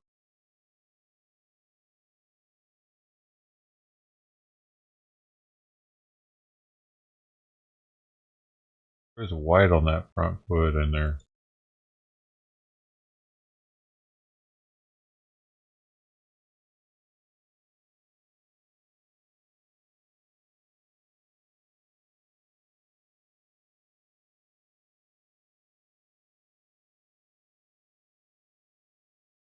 Interesting.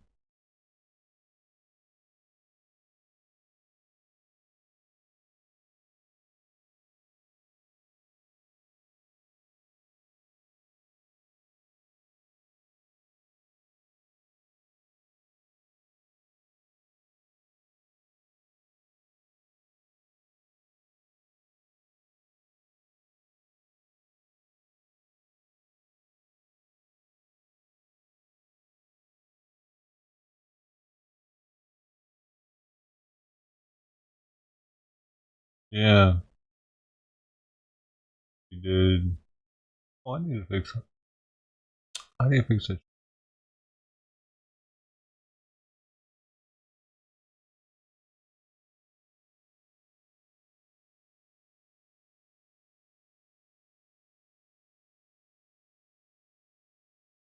There.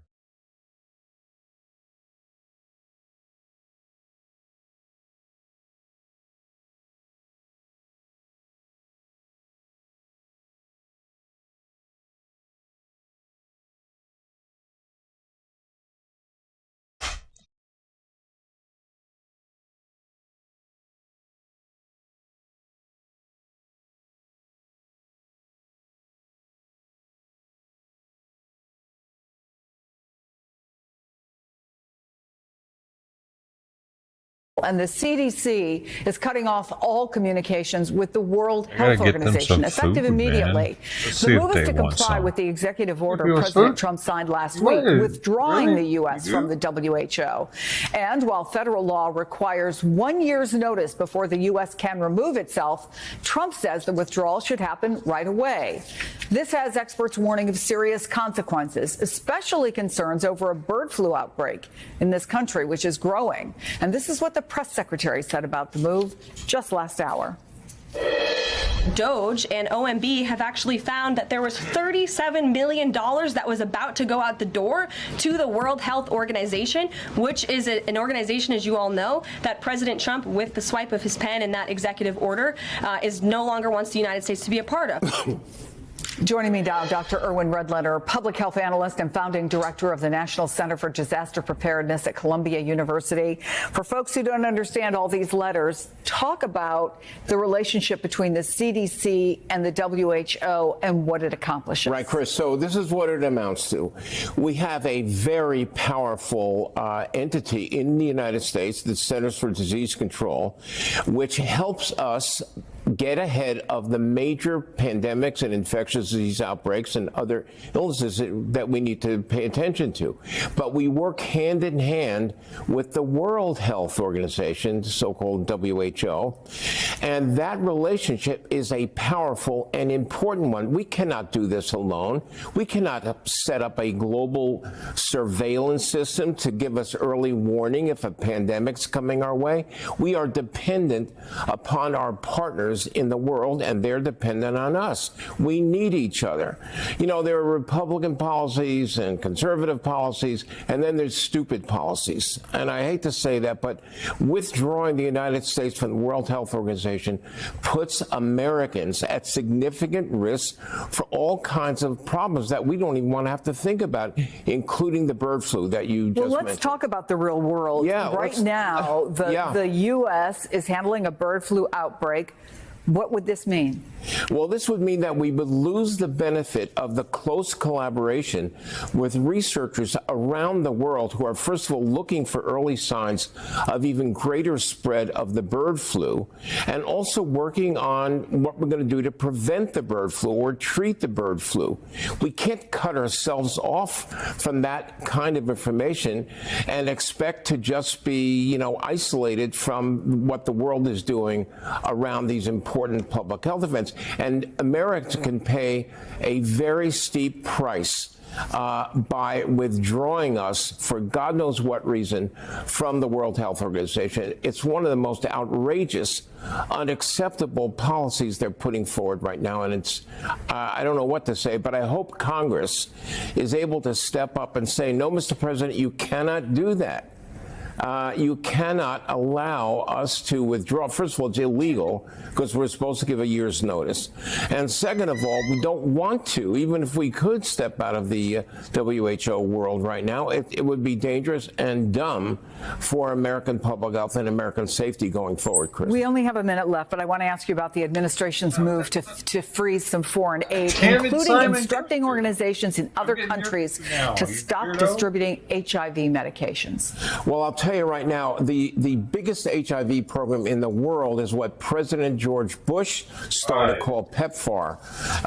That has saved probably, 25 million lives right now dealing with AIDS and HIV in Africa. And they want to stop that. They've already shut off the computers of PEPFAR workers in Africa. I mean, it is ham-handed, it is dumb, it is dangerous, and it's profoundly cruel of what this administration is putting on the table right now. Dr. Irwin Redlener, I know we had a compressed amount of time, a lot of news today, but we got in a lot of information. Thanks for coming in. Sure, Chris.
Ow!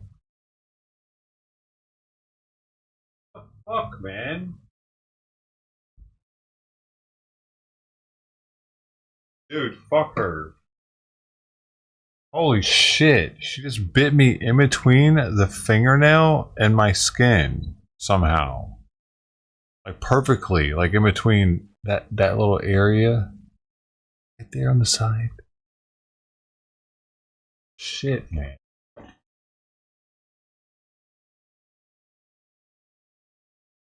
So, dude, I went to piss. And I come out of the fucking bathroom and she's trying to inhale Simon's food. She's right next to him. I gave her food first intentionally because she was in here meowing her ass off. So, and then I make Simon's real fast, and I go to leak, and by the time I come back, she's there next to him. I couldn't believe it. How fast she, dude. And then Fluffy seems to just have eaten all the Ziwi, and then went back under the house. What's going on, man? What? I don't know, Fluffy, dude. I mean, there is somebody cutting grass across the street, but that's nothing really different.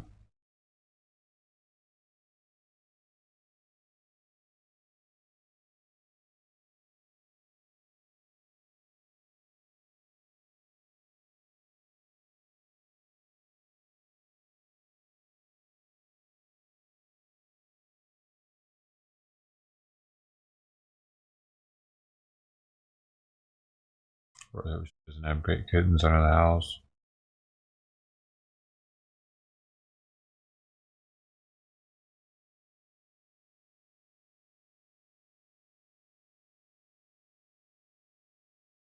Maybe, come here.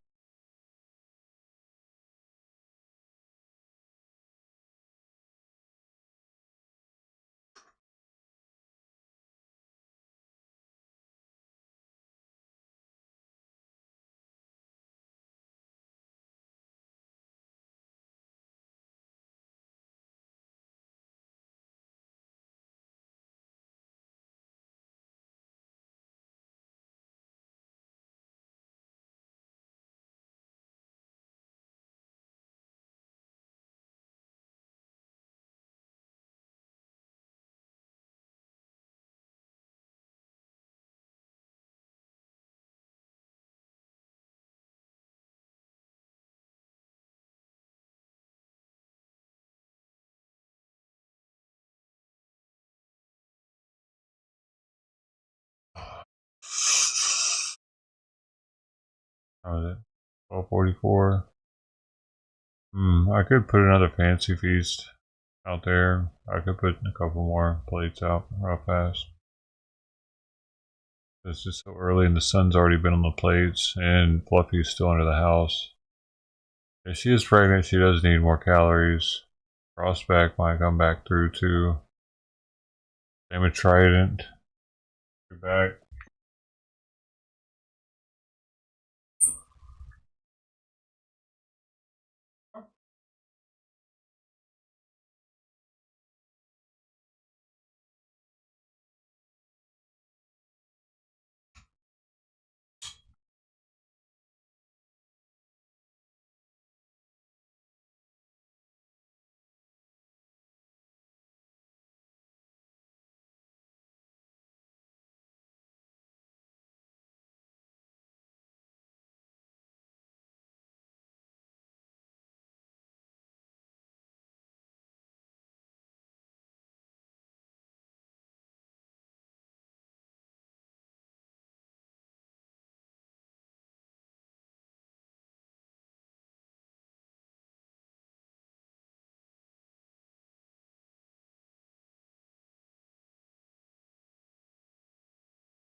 I'll get back.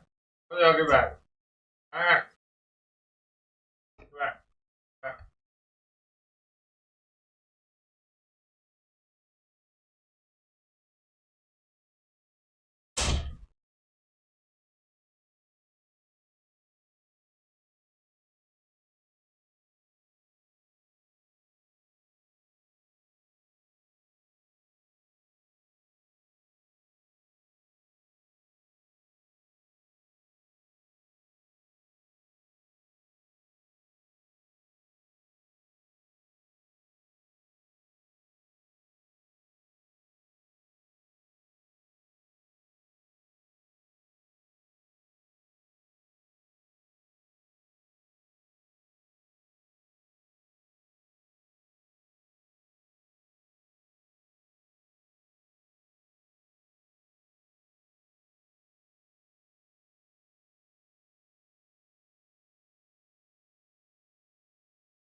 What time? Good. Simon.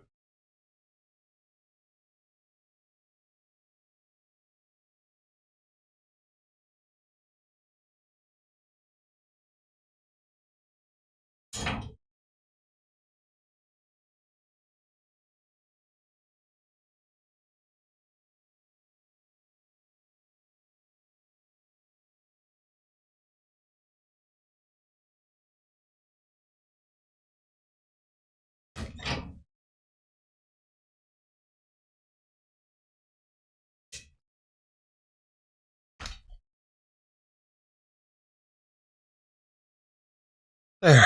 Alright, so the one to the right has two different types of food. One of them is Simon's old food.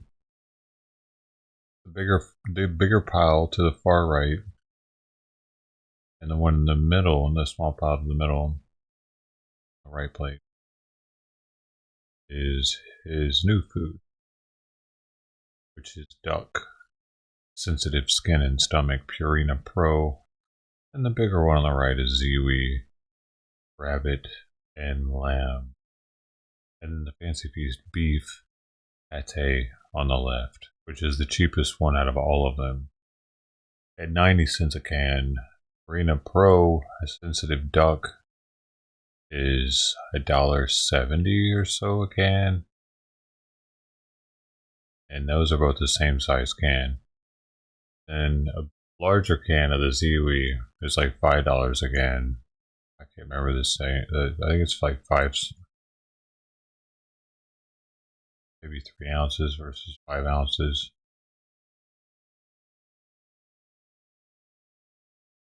I don't know. How many ounces is 85 grams?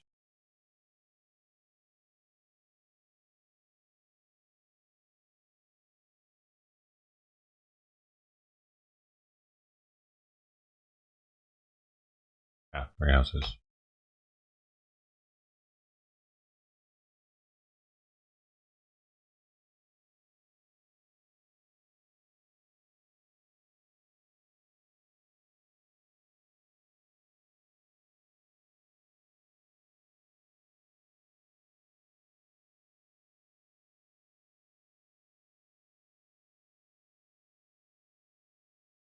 Our food's the most expensive though.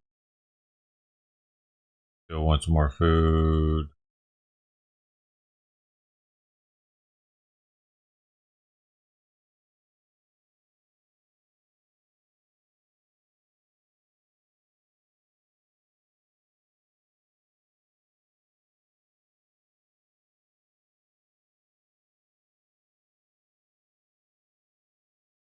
I think all the news has stopped when I left. I'm back now. I'm ready for more.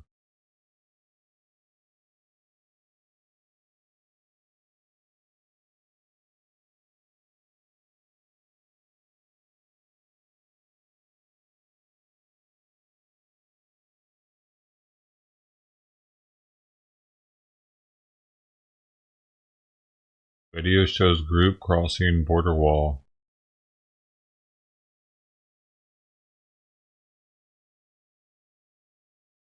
From Juarez to El Paso. Wait, how'd they open it?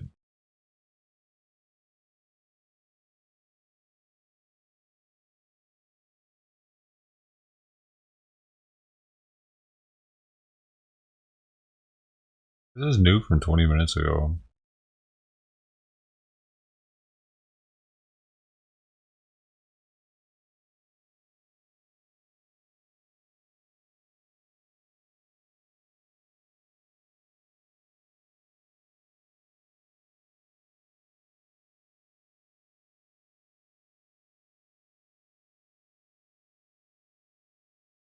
Hell? There's a van waiting for him right there.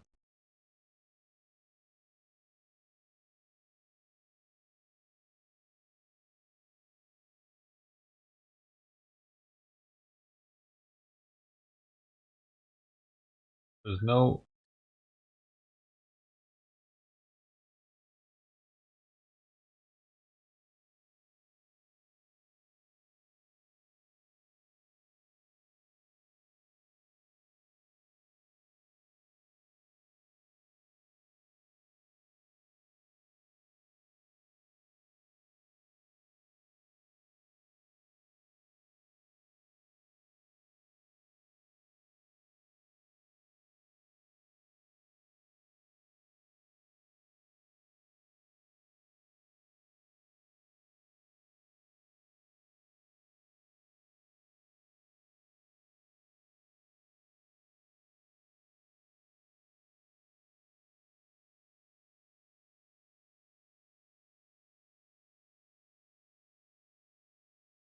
We know of no ice-related activity here, but that's not stopping a wild rumor spreading involving an ice cream truck. 8 News Now investigator David Charnes live in studio tracking down the truck and good its luck, driver. Sister And T. Let us know how it goes. No, Shoot. he is not. And what happened here shows how gotta some do in our that. community are on edge about these impending arrests.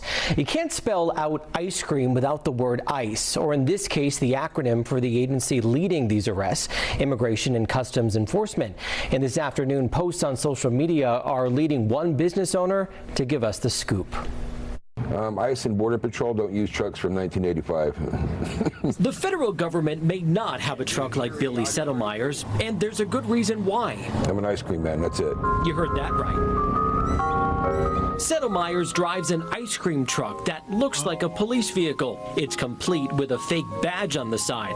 But look closely. In the Las Vegas Ice Cream Patrol may be home to more chocolate bars than metal ones. Dude, it worked. She's eating the seaweed first. That's what I wanted. So when she come out, if I would have put the fancy feast as the first plate, that would have been the first one she ate. She would have eaten all of it. So I wanted to build There's something not creative there's not even any nutritional yeast on top of that. for my community. Nice wonder why and she's clean so and hungry. approachable, safe for kids. That's it. But some on Maybe she was social media pregnant, too. didn't take a minute to She think had 'em before already. posting a video of the Under the truck house. and starting a rumor that, for Settlemeyer's, wasn't too sweet. Basically, be on the lookout. Las Vegas is using ice cream trucks as cover to catch illegal aliens. That's The funny. post Just quickly close the door going too. Did you see viral. that? But as That's funny, Settlemeyer's and parked this his is truck funny. near Lake Mead and Jones on Monday, the only ice here was the one with cream. Have you ever had this problem before? No, not at all. People will ask me if I am law enforcement or ex-law enforcement. I'm a mechanic. I built the truck. The truck even says there's no law enforcement affiliation, but Settlemeyer says the damage is already done. I feel like kind of like a target. The people have to stop and realize with social media how many people are going to see their video. And the repercussions from it is dangerous, possibly. Now, on this 53-degree January day, so I make sure that I roll through the neighborhoods for them. Settlemeyer's wants to get out the message that there's nothing to fear here, except maybe brain freeze. Thankfully, all of the ice cream trucks is covered. What is she doing? What is she doing? What is she doing? Oh, what is she doing? You better eat that food, kitty, before they come for you. They're gonna come for you. Gonna come for man. Gonna come for you. I'm gonna come for you now. Day 2, ASAP Rocky assault trial. Shots fired, cartel members. Women jumps out of car. Women. Hi guys, I'm Sarah Fergani with your KENS 5 News Now. Your Jumps out of headlines car, on this car, Tuesday. car. There's a story trending online now. You might have already heard about it. However, we are just confirming today from the Texas Department of Public Safety all of this information here. The cartel shooting at Border Patrol agents along the border on Monday. Now, DPS is telling us that this happened in Fronton, Texas, in Starr County. That's about an hour, 59 miles west of McAllen in the Rio Grande Valley, and it borders the Mexican state of Tamaulipas. DPS is telling us that drones caught the gunmen fleeing Mexico because of military presence. They were seeking refuge on an island, which is Fronton, between the U.S. and Mexico. Luckily, no one was hurt, and also no suspects are in custody as far as we know right now. DPS is telling us that the shooting of the Border Patrol agents right now is being investigated by the U.S. Border Patrol. For the latest updates on that, as you can imagine, it's still developing. Be sure to check with us on KENS5.com. Also back here in town in San Antonio, we're learning from San Antonio police of a deadly car accident. Now, this happened on the city's northwest side. Apparently, a woman was hit and killed in that crash. It's very strange. Police are telling us a witness told investigators that woman jumped out of a car. She ran into the road, and a red Jeep hit and killed her on the spot. Now, the Jeep's driver, we're told, stayed on the scene and did speak with investigators, cooperated, and we're told that person is not expected to face any charges. Oh, so she if you couldn't checked your help stocks herself on to go to the Monday and fancy about feast. fainted when you saw how much money you lost, Because she's obviously a There's a big reason for that, and it is the Chinese AI She's gonna bot, lick all the DeepSeek. goddamn If gravy you're off wondering of it. what Look at her, DeepSeek look at her is, lick. it is a rival to NVIDIA. Basically, again, it's an AI chat bot, and because of it, chipmaker NVIDIA lost about $600 billion in market value on Monday, Oh, sending really? panic across Wall Street and those Wow, stocks I didn't see plummeting. that. Apparently, DeepSeek can do what other models can, She pisses but me off it's by much licking all the cheaper gravy top off. rate. So Yeah, there you to go. put At in least eat some of the meat. DeepSeek says they spent under $6 million to train this new model, while other tech companies spent hundreds of millions of dollars, maybe billions, to do the exact same thing. So this is causing a shift and a look at how these operations in the AI world are working. Analysts are predicting that this is going to result in big market don't see movements any soon. loss So on NVIDIA stay tuned share. on updates on that in your stocks. Okay, so finally here in town, I don't know if you're in the mood to talk about Fiesta yet. I know it's a couple of months away, but they've been preparing already. well, yeah, and there was actually Myosa, we heard today that they 142 unveiled to 3 medals already. Well, you could get your hands on those medals today. You can pick them up at Myosa's office on South Presa until April 28th. That's going to be available. They also have a drive-through medal sale. That is this Saturday, February 1st until next 11%. Saturday, the 8th. This drive-through sale is apparently the first time that they're doing this, just to make it a little bit more convenient and easier for everyone. So that's happening again this Saturday and then next Saturday as well, from 11 a.m. until 2 p.m. And that is a look at Tuesday's headlines in KENS 5 News Now. I'm Sarah Forgani, and be sure to download the KENS 5 Plus app. I'll see you tomorrow. Yes, and then like a 11% drop. It dropped more than that, and it went back up. That's still a lot for stock, though, isn't it?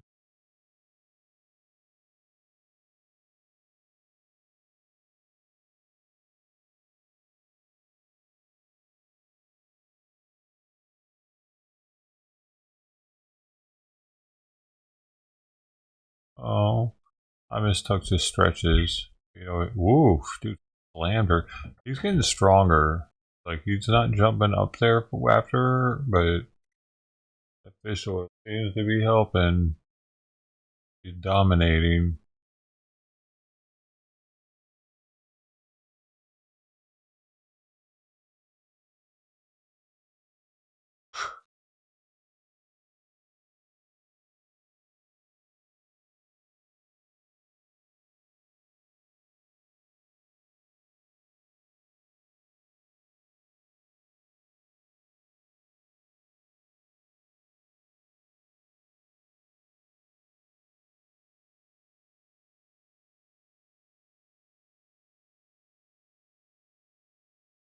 Welcome back to CBS News 24/7. We continue watching new video to our monitors and new photographs. President Donald Trump's sweeping crackdown on immigration playing out in states across the United States at this very moment. So in New York, newly confirmed Homeland Security Secretary Kristi Noem overseeing ICE raids there. She posted video on X that we're getting to our monitors, writing that a, quote, criminal alien with kidnapping, assault, and burglary charges is now in custody thanks to ICE, close quote. Well, the agency says it made more than 1,000 arrests yesterday alone. You're seeing some of that video here. Meanwhile, a U.S. military aircraft carrying migrants deported from the U.S. touches down in Guatemala, and we got video of that as well.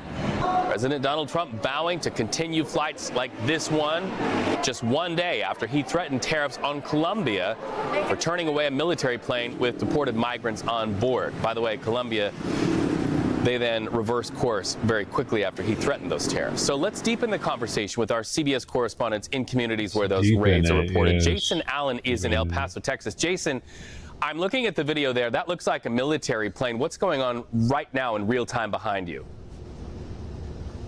Yeah, so this is happening right now. We've been watching this last few minutes. I'm going to get out of the way so that you can see what we've been looking at here for the last 10 or 15 minutes.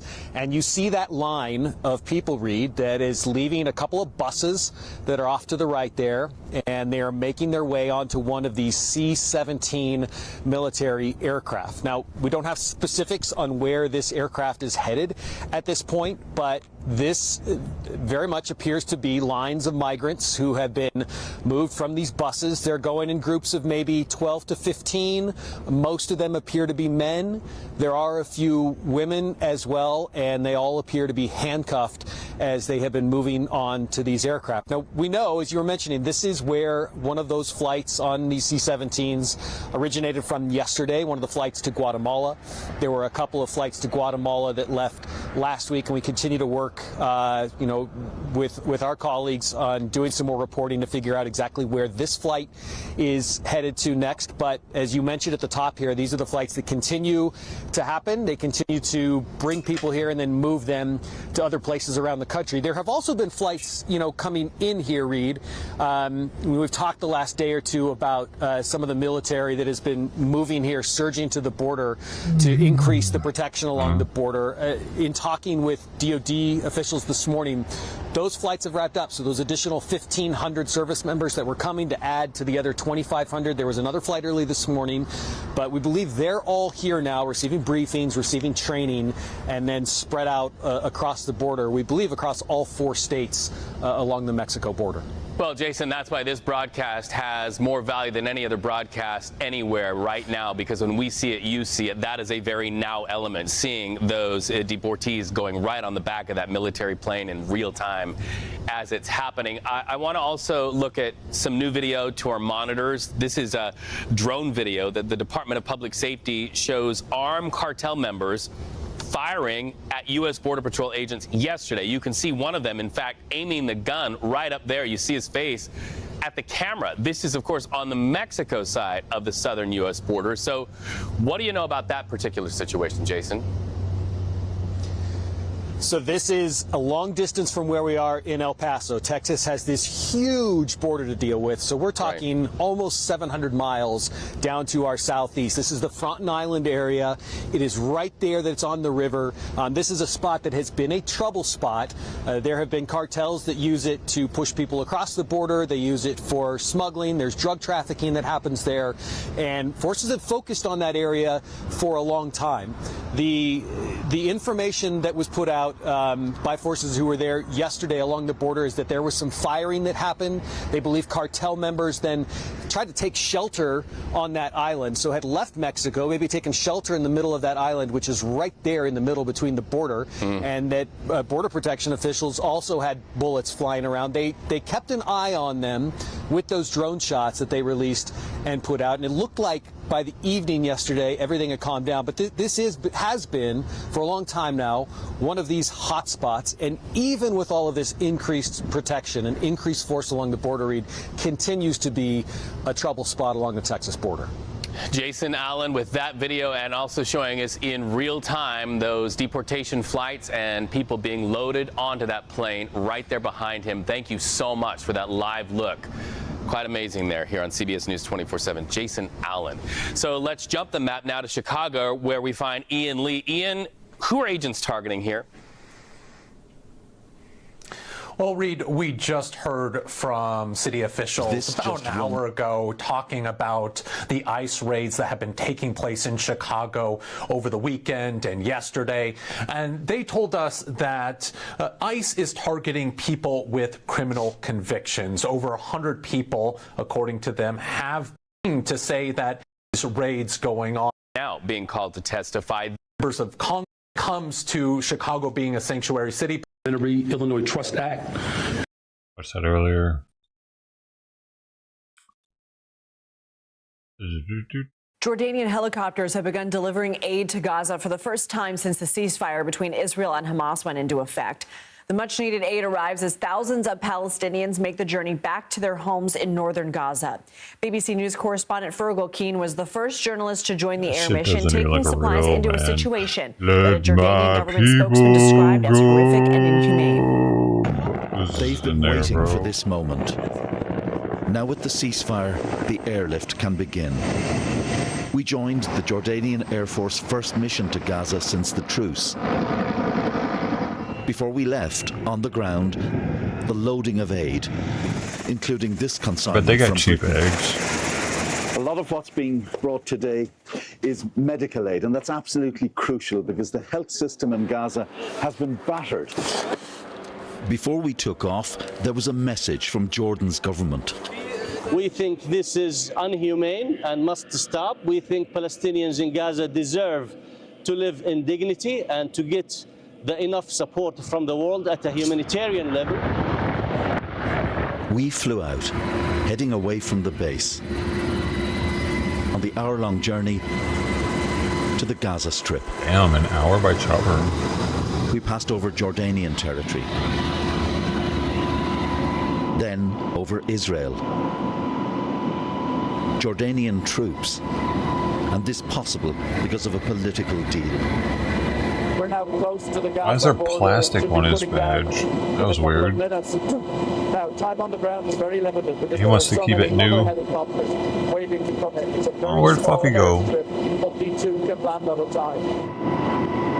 Did she go back? We dipped and began the final approach to Gaza. This is towards the south, close to Deir al-Balah. The ruins and the desert glare, testament to She more ate than a lot of year ziwi war. though. The Israelis pounded areas where they hunted and fought Hamas. The cost for civilians was devastating.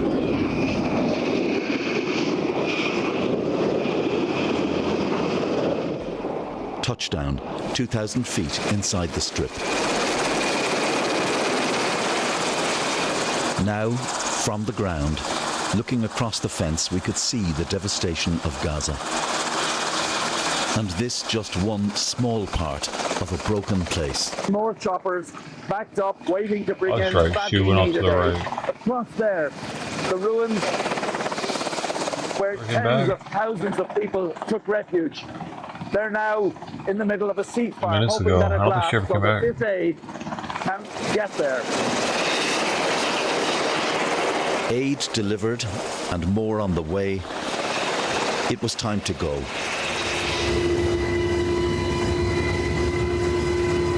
This won't heal Gaza. That is the that's longest Gaza? journey of all. Fergal Keane, What the BBC News, fuck? inside the Gaza Strip. Yo, that's crazy looking. It's just mud.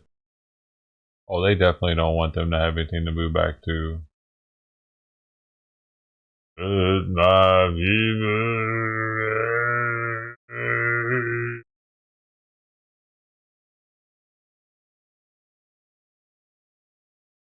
Wasn't that beautiful? Mike Jones.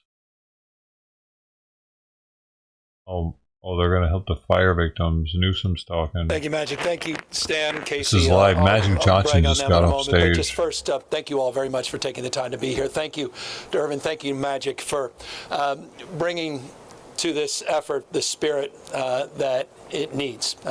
This effort is about spirit. It's about pride. It's about those intangibles, the things you can't legislate, things you can't manifest. They just take shape because people come together across every conceivable difference, rowing in the same direction to do the right thing, to bend down on one knee to help lift other people up. And that's the spirit of LA Rises. It's around focusing on our sustainable pathway to recovery and rebirth, addressing certainly all the situational challenges that we continue to face as it relates to getting people back into their homes, getting that debris removed, getting those permits processed, and getting those homes rebuilt. But we have to rebuild that sense of spirit and pride in the region and connect the dots between cities that have been impacted, communities that have been devastated, and the larger LA County and region. I'm grateful to Casey and his willingness to commit to this effort. He was quite literally one of the first calls I received hours after this devastation saying, what can I do? The answer is yes, and we dialogued a couple hours later, and the seeds of this process were actually fomented. He said, we need civic leaders to come together. We need the private sector to come together. That's the third leg of the stool. It's not just about the state and federal government supporting local responses. It's about the private sector, the civic society coming together. It's about active, engaged citizenship. It's about people volunteering. It's about people contributing, and it's about creativity. And I think that's really what I want to emphasize. And I want to thank Stan and the Dodgers for bringing that to life as well, to bring to life and to bring to bear with the LA Dodgers Foundation, the Mark Walters Family Foundation, $100 million. It's not just about the resources. It's about the resourceful mindset that those resources represent. It's about their creativity, their capacity to take a look anew at the process of recovery. It's about looking to seek the best and the brightest designers and architects and developers, the best and most modern strategies for financing, and developing new procurement strategies to address the issue of cost and address the issue of logistics in a completely fresh and dynamic and distinctive way. All of these are verticals of the larger effort here that we want to bring to bear to create a platform for that kind of engagement so that we quite literally are taking advantage of lessons learned all across the globe as it relates to disaster recovery, and even closer to home as it relates to the work that was done up in Sonoma and Coffey Park and what's happened up in Paradise. I come from a city, San Francisco, whose flag has a phoenix on it. It's a flag, phoenix rising from the ashes of the 1906 earthquake, mindful of the recovery, mindful of the resilience, mindful of our remarkable capacity for renewal and rebirth. But the framework that is so essential in that is also mindset that we can't lose hope. I know people feel helpless. I was just at another community meeting quite literally an hour ago. The pain, the trauma, the anxiety, the loss of community, loss of identity, self, place, traditions, lifestyles, all of that cannot give way to hopelessness. And what LA Rises is about is rising out of that and providing a mindset of optimism that it is achievable, that it is possible, that we can come back more climate resilient, come back stronger, meaning better, slightly different, but also mindful in closing, as Magic reinforced. Because one of the first calls that I got was Casey. One of the second calls I got was from Magic and his team. Don't forget about Altadena. Don't forget about that community. Generations. Dads have rights too, Generations that had an opportunity, that built wealth. Grandparents, kids, and grandkids that passed those opportunities on. One of the most vibrant and unique communities anywhere in this country, let alone the state of California. That community requires its own unique and distinct set of support and intervention. And that community needs to be protected, and that community needs to come back. And I cannot press upon you how grateful I was when Irvin said, I'm all in, because I'm never going to turn my back on LA, and I'm not going to turn my back on the community. And for him to come back together with all of us here today is testament to, again, his resolve and his commitment. So this is the beginning of a process that will unfold, supporting regionalization of these efforts, working collaboratively with the city of LA, working collaboratively with the county of Los Angeles. I want to thank their leadership for embracing this effort. We're going to plug in the local efforts. We're going to make sure we're not duplicating and replicating efforts. We're going to hold ourselves to a higher level of transparency and accountability to communicate what we're doing. And to lay out the tenets of not just short-term commitments, but medium and long-term commitments until these communities are fully recovered and people's lives are fully back, and they're not just surviving, but thriving. That's the resolve, that's the commitment, that's the purpose of today's announcement. Again, grateful for this remarkable partnership and these three remarkable co-chairs, Mark, Casey, and Magic, and their commitment and resolve, backed by close to $100 million and additional philanthropic resources that we look forward to announcing shortly as well. With that, we're here to answer any questions. What's your reaction to the White House calling for a freeze on federal assistance? And if I may just, and I'm going to answer all off-topic questions, and we could spend 2 hours together. Any that are on topic, I'm happy to accept. And how will that play into the recovery? That's a good segue. Well done. I admire that, and I appreciate that. Look, I continue to have all the confidence in the world. I mean this, and this comes from a little bit of experience having worked with President Trump during COVID, one of the most trying and challenging times in this state, in our nation, in the world. And we had a partner, not a sparring partner, a working partner in President Trump during those years. And that's demonstrably true by any objective measure. That was the case.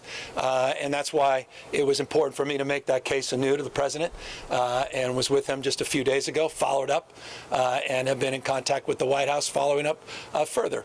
To the extent situationally there are some issues today, to me, all those issues get worked out, and we'll work through them as it relates to our recovery. And I'm firmly focused on building that partnership and strengthening our collaborative spirit. Governor, can you talk about your vision for Altadena and maybe Magic? Can you also weigh in on what that vision looks like and what $100 million actually means? Well, I won't speak, obviously, for Magic, but let me just briefly, as he walks over, make this point. It's not our vision. It's community-led vision. Community will determine what the community needs. It's our job to eliminate any barriers, our job to eliminate speculators. You know, I'm grateful. This man to my left did a PSA talking about those folks that want to take properties out from folks that had them for generations, for pennies on the dollar, the kind of fraud that's being perpetuated, the kind of solicitations that are being perpetrated by these predators taking advantage of crisis. And this man stepped up, and I think it's one of the reasons he stepped into this effort. Well, I think that first, Casey and I were just talking about going there in the next, probably next week. We have to have community meetings and talk to the community and talk to the pastors of churches who are the leaders of that community as well. And we'll come up with a plan and a strategy. Today we're just announcing LA Rises. And then we'll go and talk to the people, because it's all about Is he them. trying to get into politics, the governor man? said it. It's all about that community. And we just want to help them recover in any way president that we one can, day. but also want to make sure they have all the information so they can make a good decision. And we don't want them to just have somebody come in, as the governor just said, and take their land. And we want to make sure they have the correct information, and then they can make their decision. What are some of the lessons you've learned about lifting up black-owned businesses in the past that might be able to be applied now? Well, I think that's why I'm the right man. You know, I've invested in that community. I know the community very well. I speak the language, and they trust me and my brand. So they know that I want nothing but the best for them. And so I'll be able to relay that message to everybody as we have, again, we're going to walk through, then we'll have community meetings, and then we'll take it from there. But we also have to have the right people giving them the right information. So that's the key, right? Once you have the right information, then you can make a really good decision. Okay. Governor, you could weigh in on this. The fundamental element I'm sure you've seen it in the president's is time. Yeah. And the White House weighed in again today on what I believe the Army Corps said would be 18 months to scrape. Yes, not going to happen. Well, are you at least a little concerned that we're being overly optimistic, considering just how the scale of the destruction of thousands of homes and lots of that clear? There are only so many dumpsters or dump trucks. Yeah. Talk to us about time. Well, the essence of this question is not lost on me, because this is where the pessimism can take shape, where people just don't see things happening in real time. But let me tell you specifically what I mean by that. Just yesterday, FEMA sent a letter in partnership with the state of California to the US EPA on toxic debris, hazardous waste removal, saying we need it done in 30 days. The original commitment was 60 days. Spare no resources. The state has offered unprecedented resources. I still have 1,971 National Guard down here. We will do whatever it takes to provide that support for the EPA. They've been provided $175 million, and they need to get it done pursuant not only to the direction of FEMA, but the direction of the President of the United States himself, who wants to move heaven and earth to make sure that happens sooner. So the debris removal, phase 1, we want done in the next 30 days. Number 2, concurrent to that, not after 30 days, concurrent to that, phase 2 debris removal can begin when people do a right of entry. Once they sign off on a right of entry, they can do it debris removal for themselves through a private contractor, or they can get the support from the Army Corps that has a California-based prime contractor, ECC. If they cannot afford to do it themselves, they can have the Army Corps do it. They'll bill their insurance, but there'll be no subsequent bills if it costs more than their insurance line item that's picked up by the federal government. And we are coordinating that at a level that's contemporary in this context to the work that they just did in Maui, with the lessons learned, the examples in Maui. And so they're already on the ground. The colonel's on the ground. He was here a week ago. And we're coordinating that phase 2 to get that done. Now, in that process, that's also a concurrent process. Once the debris is removed in phase 2, goes up on a website, and then the building permit process begins. So all this happens stacked on top of each other. It's not phase 1, then we begin phase 2, phase 2, we begin the rebuilding. It all happens in real time. So no resources spared. This guy wanted to see if it is possible to climb over the U.S. border wall without any equipment. Let's find out. In philanthropy, in the private sector, in industry, experts in architecture, experts in materials, experts, to your question, in logistics, experts in master procurement to look at the issue of cost, workforce that we're already working on, providing an educated and substantive workforce that is prepared to deal with the magnitude of this. All of that is a big part of what we're currently doing, and I know what local government's doing.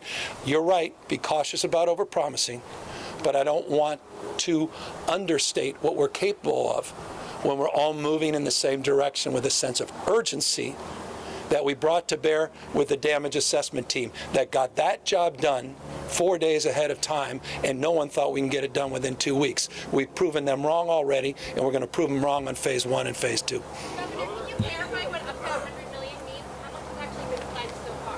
Well, the commitment of the foundation is up to $100 million. We've received tens of millions of dollars of additional donations across the spectrum. A lot have been donated directly. For example, Latino Community Foundation, California Community Foundation, California Rises through the Fire Foundation, which was stepped up after the Paradise disaster. A lot of it's been done directly to nonprofits, some well-known nonprofits, the Red Cross, others more targeted to local needs. And so we're just trying to create a portal to make sure that we're coordinating some of that philanthropy and we're addressing gaps. And the commitment from the Walter Family Foundation and the Dodgers Foundation is up to $100 million. I'll defer to the foundation. I don't have any more details. This has just come together in the last couple of days. Right. We don't have P&Ls. We don't have financial statements yet. We got Joe Pesci there. Perhaps we'll have more details for you then. For now, we thought the safest thing to say was we're going to give up to $100 million. So that's all the color I have for you standing here. I have all the expectation with the brand they built and the integrity of their teams that's a firm commitment. Governor, going back to the phase 1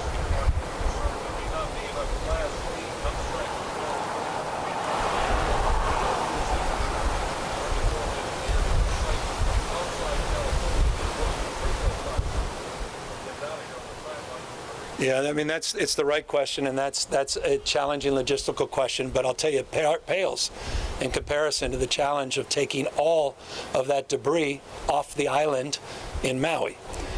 So this is logistically challenging, but it's nothing compared. And so, look, they're working through all of that. We have some regional sites that we're looking at, some that you probably already done some reporting on that are no longer operational, looking to stress test alternative backup sites. But all of this is being addressed in real time. No one's concrete right now. As you know, just getting the hazardous debris sites has been an issue in some of our communities. People want the sites, but they don't want necessarily those sites in their backyards. Your expectation that the Army Corps of Engineers will be able to have sites outside of California to take care of that site? I'm not willing to go so far as to prescribe any expectation as to where, but appropriate sites. They're working with California, EPA. They're working with our federal partners.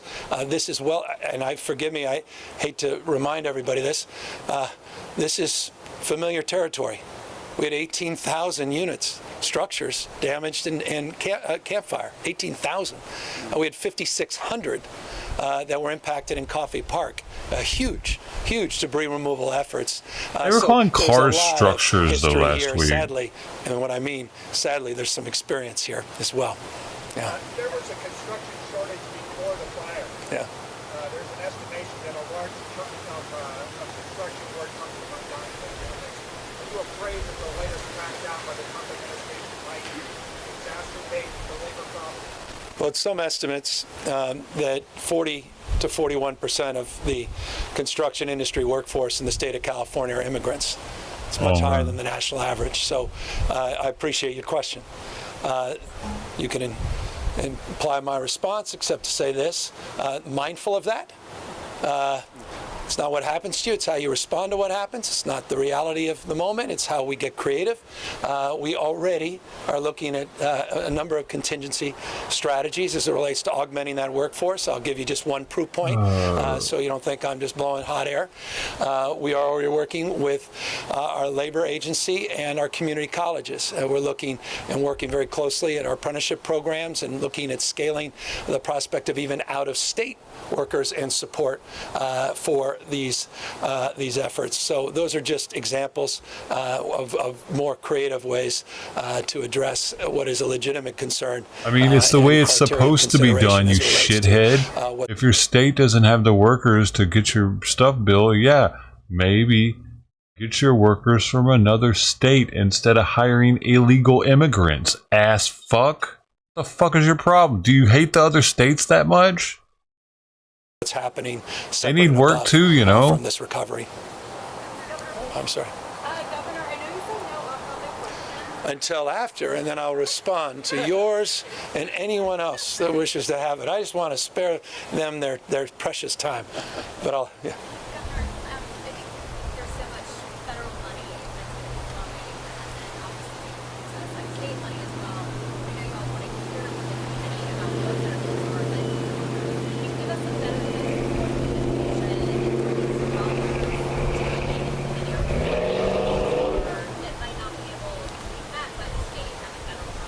The biggest anxiety, I was just I'll give you just a couple of examples from an hour ago.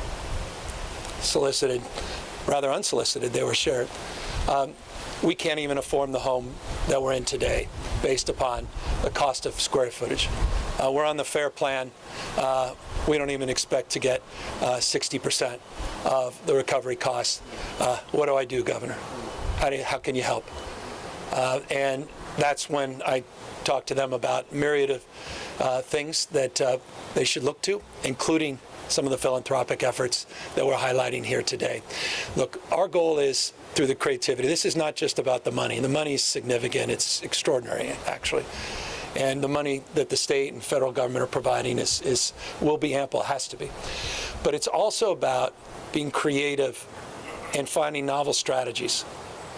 And doing so in a way that we can recover fast, but safely, more resilient and insurable, which is critical as well.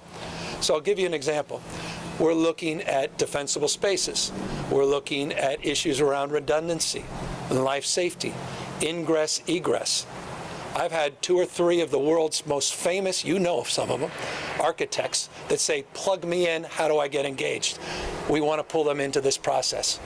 And we want to make sure they're providing designs. People in the prefab space saying, I want to get engaged. I could bring the cost down significantly. Building construction space folks are saying, you know what? We're doing a lot of this work. We could do it off-site. We've got some strategies we want to engage. So this becomes that platform for that kind of engagement so that we're streamlining that and we're not just doing a Palisades version and then a Pasadena version and then, Altadena. that we're making sure that we're sharing that in a seamless way, and we're coordinating and communicating in real time. Obviously, LA's going to host the Olympics in a couple of years. We've got the Super Bowl, we've got the World Cup. Hopefully, we have the World Series next year. I expect you might, yeah. This will impact that. And does this change the thought process of that? There's LA 20. We're lucky we have Casey here. The easiest way to think about it is LA is in the tourism business. That's how this city and economy and people thrive. And we are the home of big events. You just named them all, but we've been doing it for generations. And so we have to, these events are more important than ever now. This is something we have to grow our way out of economically and operationally. If you think about the Olympics, the opportunity to, it's not just bringing workforce here to prepare the city for the Olympics. It's how do we incentivize people to move here because of the opportunity in Los Angeles, not just now with this tragedy, but with the Olympics and all that's happening here in this region. And so, what opportunity is there with the Olympics coming here? Oh, I can. We'll be here for 30 days in the summer of 2028. Stand outside. Our legacy is going to be changing the course of LA Olympics for a long is here. time. And if we can start that process and lean into this tragedy, take the expertise that we have, the opportunity to bring the world here. I mean, the Olympics in LA will be the largest peacetime gathering in the history of the world. What an opportunity to bring the world to a revitalized and a new Los Angeles. And that's, I think, the opportunity and the pressure and the challenge that the governor has put forward. And it's the right one, which is we're going to make the next version of LA better for everybody. And these events are the things that drive those opportunities. Well said. Yeah. All right, guys. On topic, or we can, yeah. That you're working with local leaders, yeah, and that you know what they're doing. There's a level of speed. What is the county doing in terms of recovery plan? How are they playing out? Well, I will say President Barger's been an extraordinary partner from day one, maybe hour one.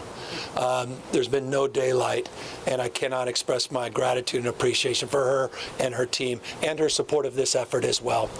The county, the city has a more traditional function, the county more broadly defined, and that's exactly where we want to come in and help sort of smooth over that, because many different cities within that county have been impacted, and then how that county overlay works in a way where we can leverage our support. But I don't want to presuppose their specific strategies at the county level for permitting. We pushed through our executive orders, our expectations. As you know, we've moved CEQA. We had to double down on Coastal Commission, double down. I didn't think they got the message or memo, so they got a second executive order on the Coastal Act. And we are doing everything we can to drive the local permitting to align with the sense of deep urgency we have through the state. And I doubled down with the president on this as well. This is, again, you got to call balls and strikes. His support in getting FEMA in this 30-day hazmat removal is going to be critical. He has more authority and power over the Army Corps than anybody, which will be critical to moving mountains to get this debris removed. And we want to make sure we're all aligned, federal, state, and local, to drive to accountability, to drive to the simplicity, to get the permits done, and again, to do it concurrently and not have to wait, as someone suggested, 18 months in your question, or more traditional pathways. Those days are over. And in the spirit of what Casey said, can I double down on that? The whole idea of this is a completely revitalized region in mindset, not just infrastructure. That the relationship between the city and county and the state and the federal government, we address some of these long-standing similar issues around jurisdiction, inability to work together across differences, to address streamlining, to get serious about housing, to address these traditional barriers, to revitalize the opportunities here and create a business climate that is more enlivening, more supportive. And that's my mindset 100%, not just the emergency mindset, but taking that and driving that as a must through the Olympics and getting out the other side in a place where it's not just one of the top 3 cities in the world, it's the most important and essential city anywhere in the world. Governor, out of curiosity, when did you learn that the U.S. military had made its way into the state? All right, well, that's a second question, and it's a loaded question as well, and so I'll happily answer that in one moment. Speaking of water, like how close are you and Trump on? All right, guys. Well, I'm going to let these guys go, and I'm going to answer both questions and any more. Yeah.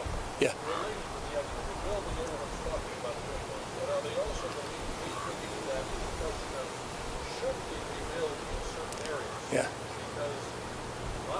Yeah. Yeah.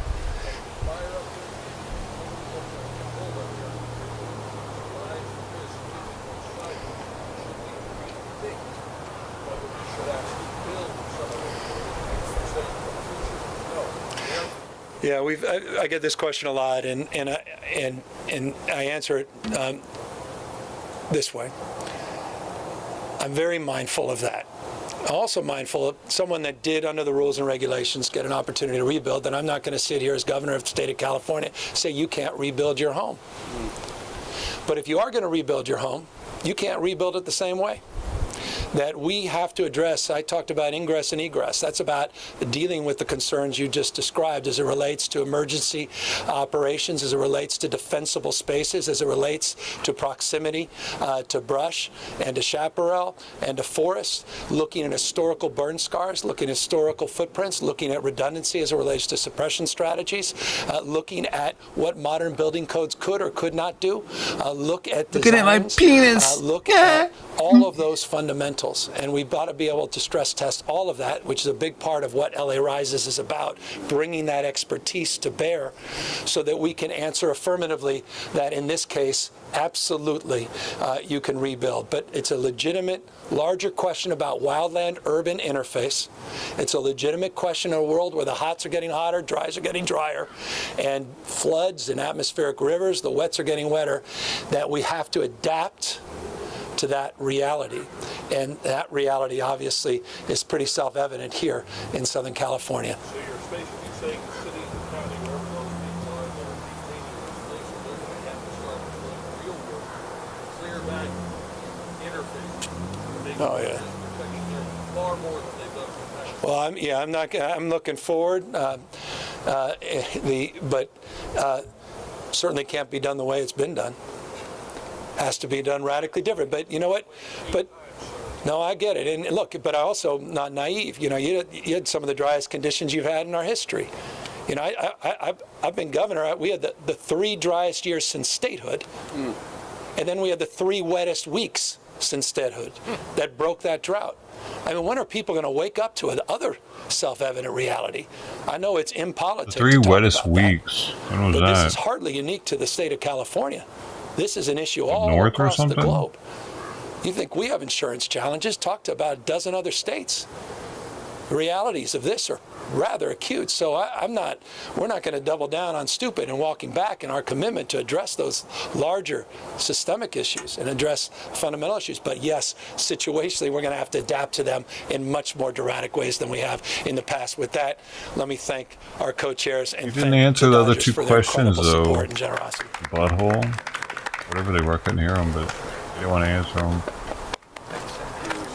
Okay, you were just listening to Governor Gavin Newsom alongside Magic Johnson, as well as other executives there from the Dodgers, announcing LA Rises, a fundraiser and expansion of access to financial tools that will help fill the gap between available resources to the cost of rebuilding. They spoke a lot about the different nonprofits and philanthropic work that will go into LA Rises. Magic Johnson there also announcing Mark Walters, one of the lead owners of the Dodgers, has now donated $100 million to help in recovery, and also is focused on specifically the community of Altadena. So we will have much more on LA Rises, that initiative for the fire victims, coming up on KCAL News. Wait, he's answering the questions now. Now he's letting them go, actually. Look, there's Long Beach. Taking the stream here. I've ridden on this little path up to the lighthouse. I've taken the stream all in that whole area, actually. We went to that taco. We went to that Taste of Long Beach thing. It was in this little area right here.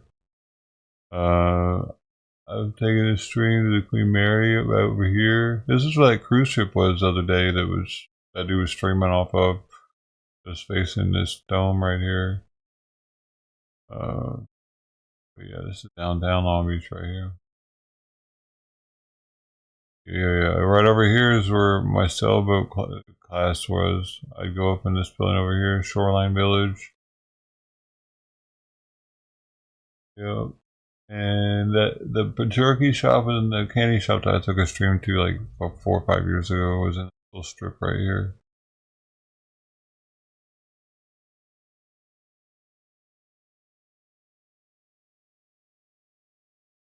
This is right here. This is the Long Beach Convention Center. This is where the stream was when I went to Comic-Con. It was in this building.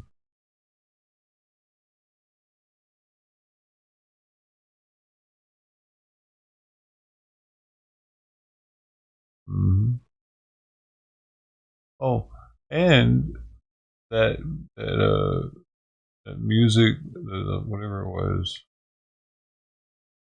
the electronic show that I took the stream to was over here too. Somewhere over here. I can't remember exactly. It might have been over here. I can't remember where the hell that was. It right? Might have been down the street down here actually. It was in the same area. I've streamed a lot in this area. Oh, right over here. This is where it was popping off with the looting and stuff. Looting when I was bicycled over here a little bit too, down here to see if anything was popping off for a second. Then I went back up.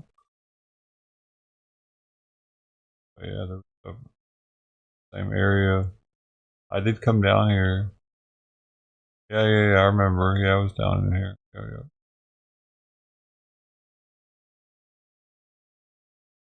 Anyway. That's one of my favorite parts of Long Beach, I guess. Iran claims its drones can now fire AI-enabled missiles. Iran says it now has drones that can fire precision strike missiles enhanced with artificial intelligence.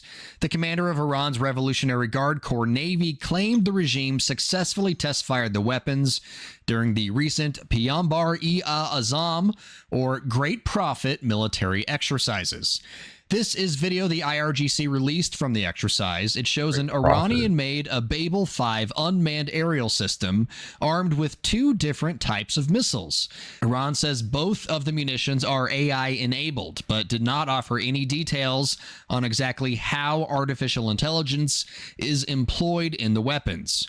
Iran says during the Great Prophet exercises, Babel 5 and Mohajir 6 drones fired multiple AI-enabled missiles at simulated enemy targets.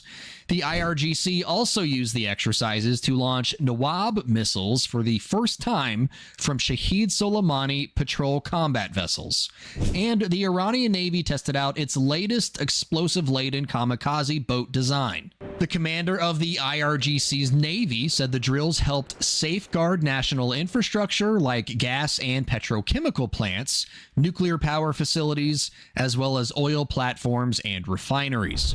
Iran needs to develop new strategies to protect those sensitive targets, because most, if not all, of the country's air defenses were taken out last year during Israeli airstrikes. The IAF is not talking about it publicly, but the widely held belief in the intelligence community is that Israel used its F-35 stealth fighters to take out dozens of Iranian air defense systems. So if those systems and launchers, which were designed to stop jets, could not stand up to an Israeli Air Force assault, it's hard to imagine the launchers and drones featured during the Great Prophet military exercises would not suffer a similar fate. For more unbiased, straight fact reporting like this, be sure to download the Straight Arrow News app today.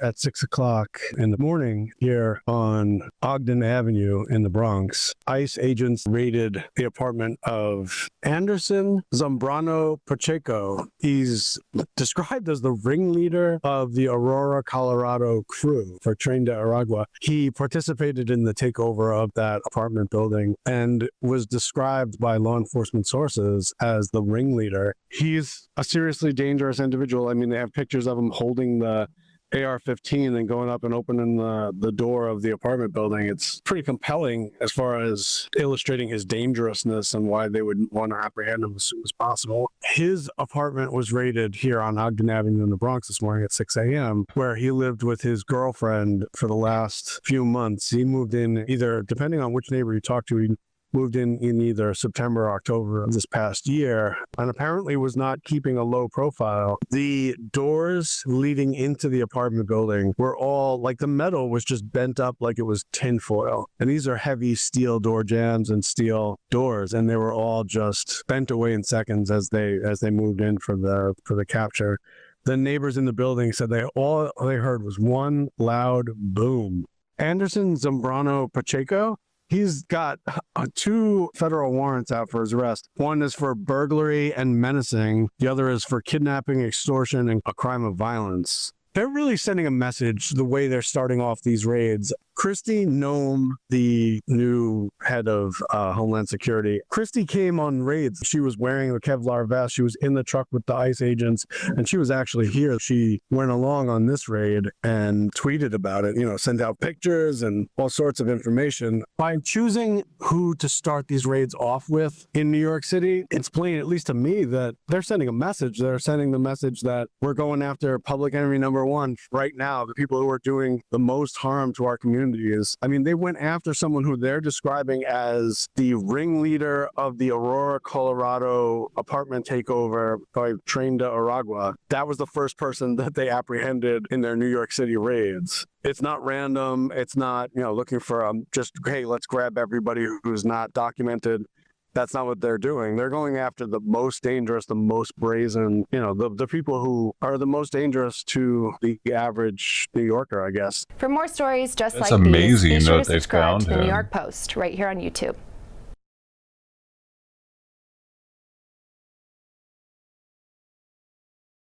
Ain't it,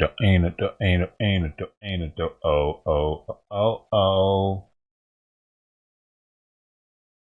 Dancing in the street now.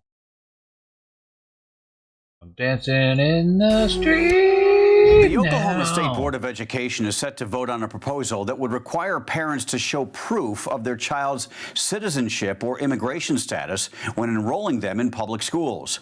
State Superintendent Ryan Walters is spearheading the plan, calling himself a trusted and proven conservative. His plan would not prohibit students without legal immigration status from attending school, but rather it would keep a tally.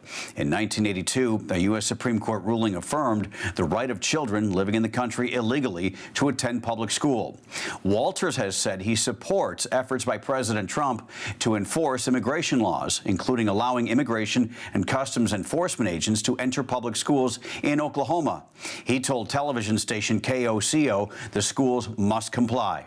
When we pass this rule through, schools will comply. This is part of their accreditation. This is part of our accountability measures. They don't get to pick and choose what laws they go by. Walters added he is putting Oklahoma students first because, in his words, schools are crippled by the flood of illegal immigrants and the Biden-Harris open border policy. He also has been a critic of what he calls woke ideology in schools. His immigration plan is being met with strong opposition, including from demonstrators at the Board of Education meeting to administrators in Oklahoma City, which has more than 30,000 students. Superintendent Jamie Polk says the district is 57% Hispanic. She sent a letter home to parents saying every child has a right to a public education, regardless of immigration status, adding, quote, OKCPS does not, nor do we have plans to collect the immigration status of our students or their families, end quote. State Senator Arturo Alonso Sandoval weighed in. He says the Hispanic community is scared, and parents are asking him if they should remove their children from schools. Yes. Superintendent Walters' Take them plan back. would still need approval from state Where the hell lawmakers you came from? and the governor in order to take effect.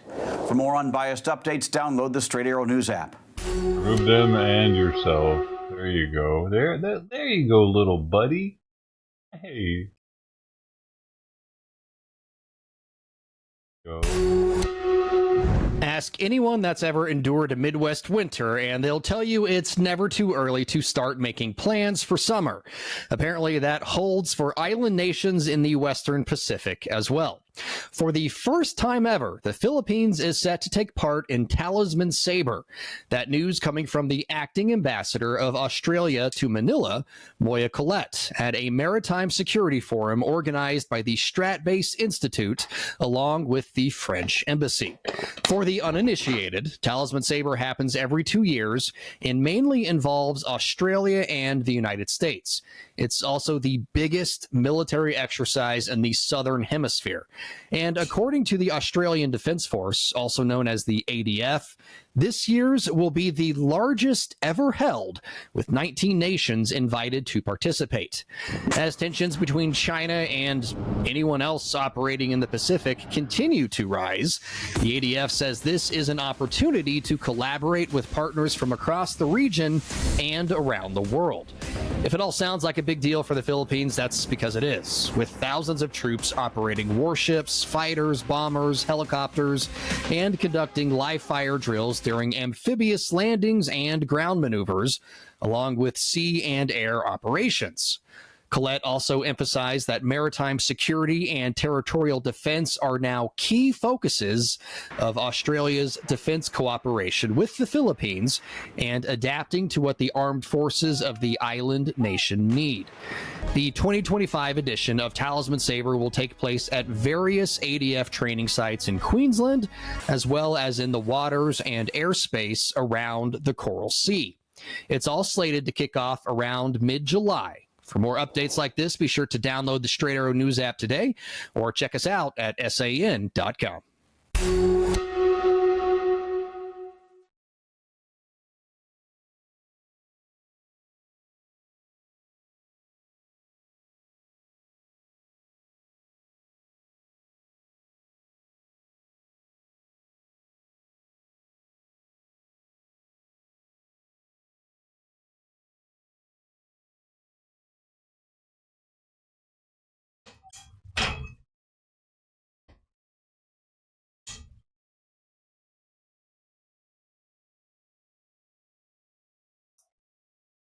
Hey, you remember when I always used to talk about cutting people's dicks off?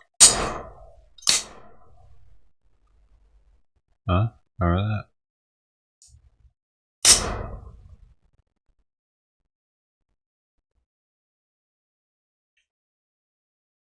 It had to have been here. Any sense now, does it?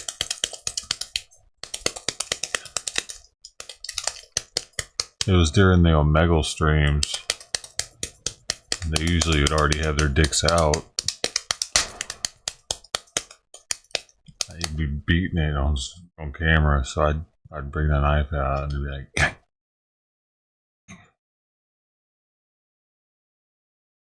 the stream, of course, couldn't see the penis.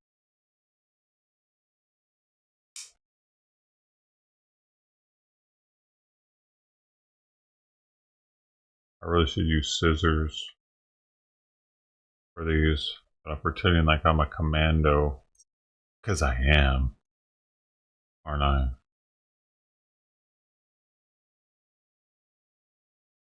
I'm a commando. All I have is my knife. Girly scissors. It's me, I'm Pellegrino, because I'm a commando. And I don't drink regular water. I only drink the lemon water. Oh, baby. Did you see that? You can't see it. It's too beautiful for your eyes. I don't want you to hurt yourself. Jimmy cracked corn and I don't care. Oh, baby. Oh, it's in there. Oh, I'm gonna get fucked up, baby. Oh, shit. Oh, yeah. Holy shit, it's in it. Oh my god. Did I do too much? Shh. Just let it settle.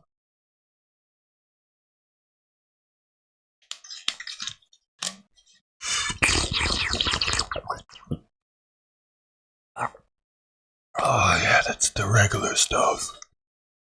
Ugh. That's for barbarians.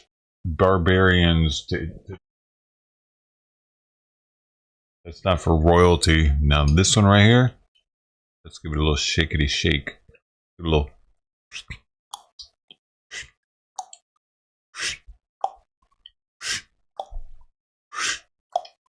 Now, ooh, I think it's ready.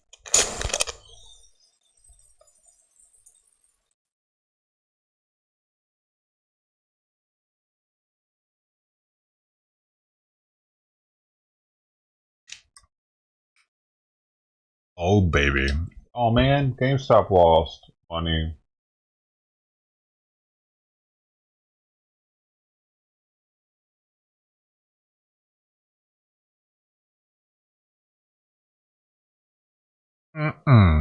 Hopefully it goes back up. One day I'm gonna be a GameStop millionaire. I should have went for one of the other ones. Nokia or AMC would have been better. It was between those three.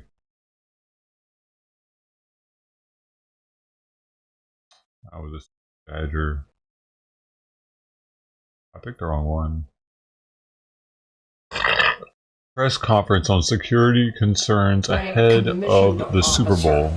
So I'm just shy of 35 years, or about 35 years of this lady again. NYPD. And to my left is Chief Brian Dugan. Now, Chief Dugan was the former Chief of Police of Tampa. He's the Chief of Police of New Orleans. Myself and others. He's also a 30-plus year veteran. But Tampa has also been a host city on many occasions for Super Bowl. So we welcome his experience as well. Now, they are also a part of a larger team under the Teneo Company. So when you have seen about Bill Bratton, they are under a global risk management company known as Teneo. So there are indeed other members who have been with us in boots on the ground. So since January 1, these team members have been here at least twice. This is their second visit. You're bond of NVIDIA taking? You have NVIDIA stock? And they have been extensively studying the French Quarter, specifically Bourbon Street, giving already suggestions and options about how the city can make Bourbon safer, the French Quarter safer, but they also have been tasked to address how we make our Mardi Gras parades safer as well. And so they have had quite a tour of the city, the parade routes, and so forth. As you know, the commitment of your police department, myself, your mayor, is that we are going to maintain our traditional parade routes. There will not be a change to those parade routes. We want to keep our culture intact, but to make things safer. So more about that to follow in the future. I will say that there have also been recommendations that I also just recently alluded to. And we're going to begin publicly rolling out some of the options right now to our community. And tomorrow we are meeting with, in the afternoon, the business owners in the French Quarter. And during that meeting, we will be making some presentations to the community about options of making the Bourbon Street safer, making the French Quarter safer, because when we make things safer, then it also means some inconveniences. And I do think the city and the community needs to have a voice into those impacts and give us counsel back. We're going to give suggestions about what are the options, but we need to hear back from the public. The city council will also become involved. We are going to be doing a presentation as well to the city council about some options that they can weigh in on as the community's voice. How safe, we all share the same goal, is she has to a make strong New last Orleans name, though. as safe as possible. I want you to know that the city has also accepted. Dude, what the fuck? Her last name is two men's names put together, Kirk and Patrick. Help of the federal government through HSI, and HSI has offered training on how to identify suspicious activity, such that if you see something, say something so we can do something. And last Saturday, that training began for people in the hospitality industry. There was another training as of today. How do you know that? And there will be a third training tomorrow. Because we need your partnership. We have done great strides in this city Being silly. in lowering crime, making New Orleans safe, but it has been indeed because we're in partnership with our city. And so I want to say now that as you in the community start to think about, if you see something, say something, so we can do something, please call one of two numbers, 511-511, just that simple. That is being stood up through the Louisiana. Alright. All that shit, dog. Governor Pritzker speaks on Trump admin's freeze. All the governors are speaking. Need help paying their utility bills, parents who need critical programs like Head Start for quality, affordable childcare, and 3.5 million Illinoisans who get their health insurance through Medicaid. Despite what the White House press secretary said at the podium earlier, I believe it is my duty to report to you the truth of what actually happened today in Illinois. Donald Trump's administration is lying to you. Was he? The White House's attempt to walk back what they did today does not match what we saw on the ground. What has happened? They assured us that Medicaid would not be affected. That was a lie. Our state agencies were unable to access the Medicaid system until an hour ago, preventing payments for services. And this has been reported from states across the nation. Okay. When we reached out to federal it's agencies, they now. informed us that they have been directed not to discuss any guidance with states. They have canceled previously scheduled meetings for this week. The White House assured us that Head Start would not be affected. That was a lie. Providers across the state experienced outages, and some were unable to make their payroll. They assured us that they were doing nothing to take away individual assistance from the most vulnerable people in our state. But they refused to say that they would restore LIHEAP, the Low-Income Housing Energy Assistance Program, payments to support the unemployment system, and Meals on Wheels. These are programs that hundreds of thousands of Were they going to Illinoisans cut all those off, though? Children, seniors, veterans, working parents. Meals on Wheels, Let's that'd be just sweet, be clear wouldn't it? about what happened over the last 24 hours. I want a meal on At wheel. 7:42 p.m. last night, we saw a memo from the White House saying No, I don't. that they I'm were Spanish. pausing federal funding across the board. This morning, along with all 50 states across the country, we discovered that our ability to access critical federal funding had been cut off. And now the administration would like us to believe that these were just coincidental website outages. Donald Trump and his administration have not earned the benefit of the doubt. They are either lying to us or they are critically incompetent. This is what happens when you staff the federal government full of Project 2025 contributors that don't have any experience governing and don't think that the laws apply to them. It was less than 24 hours. You're freaking out for nothing. They are not numbers on a spreadsheet. It was fixed. These are real people, ordinary Americans struggling to afford groceries, rent, and health care. Donald Trump promised to lower prices for average Americans his first week in office. This is a non-factor in anything to accomplish that. Prices have gone up, not down. Dude, it's going to take a second. In no uncertain terms. Asshole, what the president is trying to do is illegal. Let me say that again.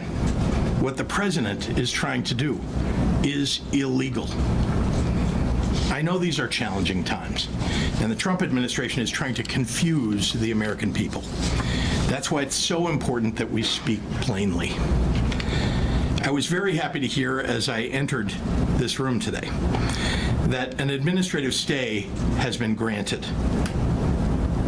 Let me assure you, the state of Illinois will fight this unlawful order with everything we have. We're working with the Attorney General, who has moved forward with other states to continue pursuing legal action to protect the people of Illinois. Last November, on the day after the election, I made a promise to the people of Illinois. When it comes to threats to our freedom, health, or security, if you come for my people, you come through me. Probably. And with that, I'd like to introduce our Lieutenant Governor, Juliana Stratton. They're losing all their control and power. Hello, everyone. I am deeply disturbed by the actions that bring us together. The Trump administration has made an unquestionable declaration of where their values lie. This is an attack on the nation's most vulnerable populations. And with that, I'd like to introduce our Lieutenant Governor, Juliana Stratton. Second in charge. The Trump administration has made an unquestionable declaration of where their values lie. This is an attack on the nation's most vulnerable populations to cut seniors off from food or strip access to health care from critical patients. Dude, he was only making a point. You know, and they even talked about this in the press briefing with the secretary, the secretary of the White House or whatever. This is just to make a point, to flex a little bit to Congress, to show them that he can cut shit off if he wants to, even if they did vote for it to be in. Like, that's all. And he didn't let these programs, the Meals on Wheels and whatever the hell else, Medicaid or anything, this is less than 24 hours. Those people are, everything's fine, dude. Everything's just fine. Remember back in the day, we used to have to wait on shit to go through the mail or fax over, and like we don't need everything to happen instantly, man. Come on, get out of here. Is a display of cruelty driven by the values of this new administration. If it feels like you are being asked to subscribe to a nation fueled by hate over hope and retribution over problem solving, you are not imagining things. Whatever you are feeling right now is justified. You see what she does right there, though, is she alienates all the people that voted for Trump, trying to make them out to be hateful people. And that's, I don't know, man. We're getting closer and closer to there being an all-out something, like, fuck you, motherfucker! Yeah! But they'll start it, though. You know what I'm saying? They'll get out in the streets and start breaking shit again. And because the actions taken today do not respond to the very real needs of everyday Americans, when I say they, I mean black people with the Antifa. Hear me when I say, no amount of backpedaling can override the truth they just dropped at our feet. This dizziness, this nausea, the panic, it's all intentional. It is not a mistake. Oh, I lost the view on that one. Suddenly going dark, this guy's just racist. As people start to ask questions. This level of chaos was it is the black intended people when on President Antifa, Trump and the that. people in his ear made these decisions. Let's stop ourselves from thinking in numbers and start thinking of faces. A family relying on federal utility support could go cold as soon as tonight. An expecting mother with an ultrasound scheduled tomorrow may still be wondering if Medicaid will cover that appointment. Well, she knows it's going And to. a nonprofit in your community, meeting the needs of your neighbors, is about to conduct layoffs or close their doors completely. Someone you love will suffer because Trump's administration has chosen to trample on the United States Constitution and dishonor the promises made to the people who elected them. The comparison between what drives leaders across this country has never been laid out more clearly. Every year, since the Pritzker-Stratton administration stepped into office, we have clawed higher and higher out of the hole our predecessors dug. And year after year, Illinois has gotten stronger. Illinois is a resilient state, home to the most resilient people. We weather the harshest winters, and every spring we emerge more vibrant than we were at the first snowfall. But right now, we are standing in the middle of an Arctic blast, perpetuated by ego and a disdain for basic human decency. But we will not be buried, because we, your leaders, made a promise to stand up for each and every one of you, whether you agree with us or not. If you take nothing else away from today, take this. Donald Trump's administration has declared that their values are rooted in hate and the whims of a small few. But Illinois' values are rooted in compassion as we work to uplift every community and every person without discrimination. There is no hate in Illinois' heart. I cannot say the same for the White Houses. Elections have consequences, and they're playing out right before your very eyes. Beautiful. With that, I'll pass it to Attorney General Kwame Raoul. Thank you, Lieutenant Governor. Last night, I had one of my staff members stay up most of the night drafting a lawsuit in conjunction with 4 other states who were contributing to the drafting of the lawsuit that will be filed today in Rhode Island. On behalf of Americans and all Illinois residents, I want to thank the governor and all the agencies that contributed to getting us the needed information for this action. The framers of our Constitution gave the power of the purse to Congress, not to the president. In our lawsuit, we allege that our Constitution, through the separation of powers in Article 1, Section 1, and through the spending clause, gives Congress alone the responsibility to approve the appropriation and spending of federal funds. It's probably wrong. Including to the states. The executive branch does not have the authority under the Constitution or federal law to pause or impose conditions on federal funding when those actions are arbitrary and capricious or otherwise violate the law, including the Administrative Procedures Act. This freeze will have a devastating impact, as you've heard, but it will have a devastating impact on public safety, prosperity, and quality of life for all Americans, and certainly citizens in the state of Illinois. I want to state clearly that Democrats and Republicans alike will negatively be impacted by the pause in funding. It impacts our office's ability to go after offenders who prey on our children, because it impacts our Internet Crimes Against Children Task Force. That task force has enabled us to capture a record number of child predators. Since 2019, over 900 child sexual predators have been arrested. In addition, the freeze impacts burn JAG funding that undermines the work that our law enforcement partners try to do to fight crime. It impacts our ability to provide for our veterans who have served our country. Head Start and child care programs. Devastating blow.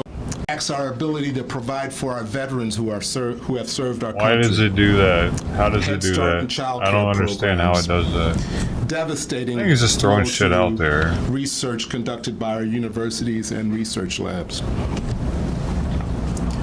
It takes away critical support to operations for agriculture. And, you know, we heard a lot about the price of eggs over the last few weeks.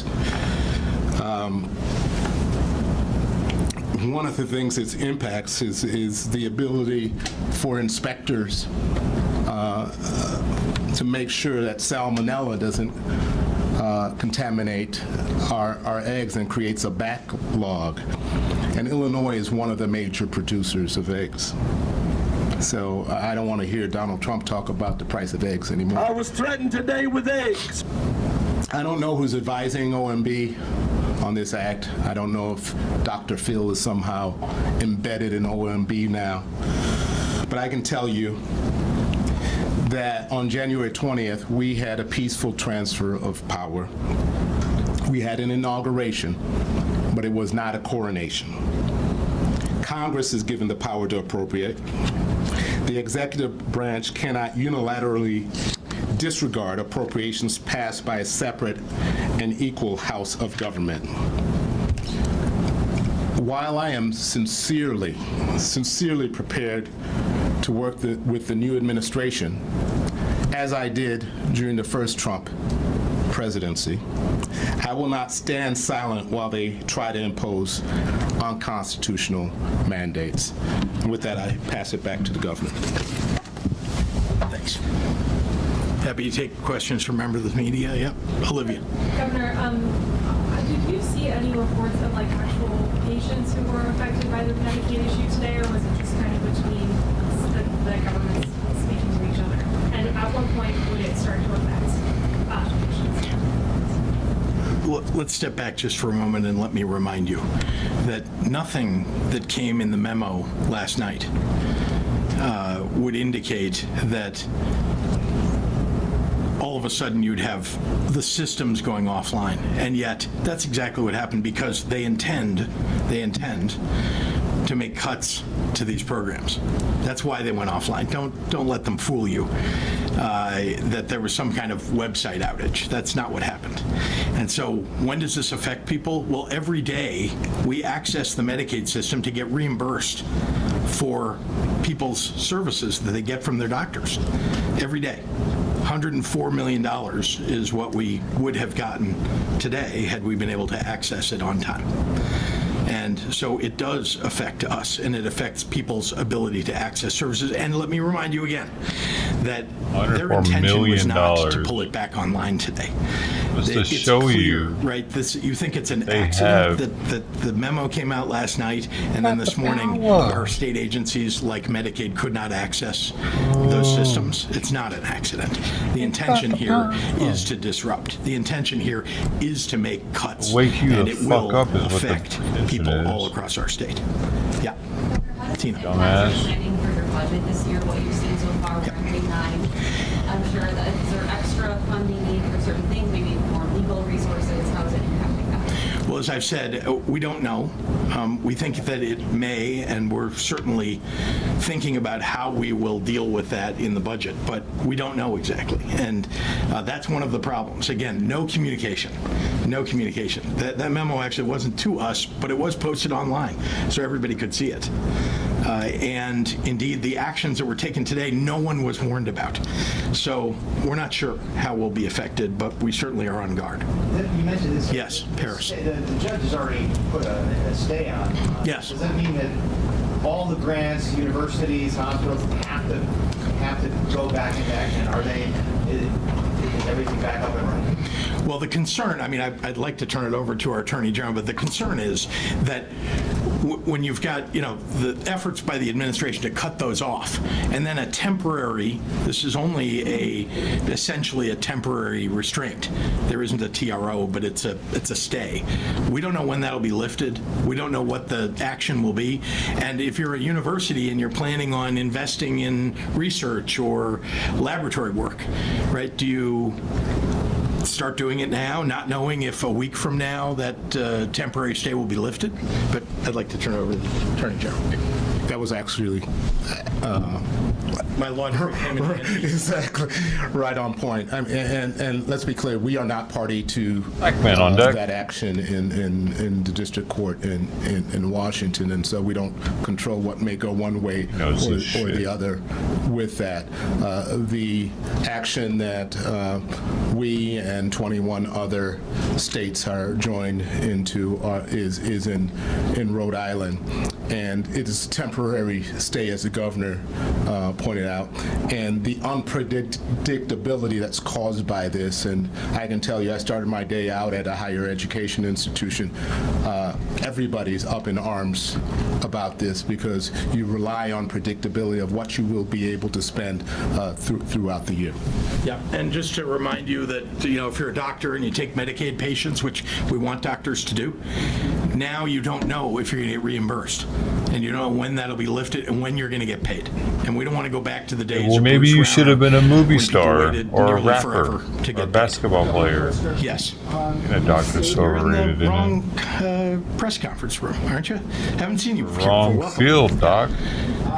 You stated that Donald Trump has broken the law, and then you repeated that. Yep. Just mentioned that you are an attorney.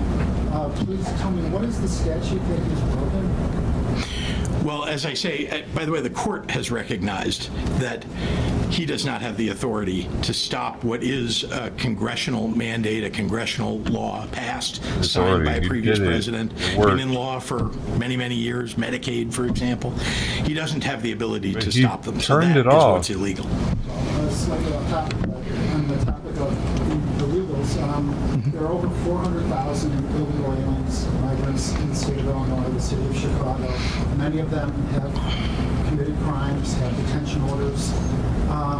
Essentially, as long as I can remember, into the sanctuary city, now essentially state, and of course your Safety Act, essentially we have a revolving door of criminals committing heinous crimes, the most heinous of crimes. And I'm wondering, you were on CNN, you said that you wanted violent criminals to be removed from the state of Illinois. Are you going to hand over the list of repeat violent illegal alien offenders to Tom Homan? To be clear, people who are being held in our jails and prisons, we do not have a record of if they are undocumented or not. We don't keep those records. The judge, that is not how a court system works. That's not how a corrections system work. When a judge sentences somebody, they are remanded to the Department of Corrections. We have their name, the sentence, we have the offense that they committed, and we keep them in our prison. And by the way, you don't want us to let them out of prison. When they do finally get out of prison, if there is a warrant, or while they're in prison, if a federal official shows up with a criminal warrant to pick them up, we hand them over. That's how it works. Look, we have worked with the federal government for many, many years in the state of Illinois to apprehend violent criminals of all sorts. We have task forces that work between the Chicago Police Department, the state of Illinois, the state police of Illinois, federal officials at the FBI, for example, right? That we work together to take guns off the streets, to take drugs off the streets, to go after gangs, and we continue to do that every day. So that is work that continues, and if you should go back and read the Trust Act because it doesn't say what you are alleging it says. Yeah.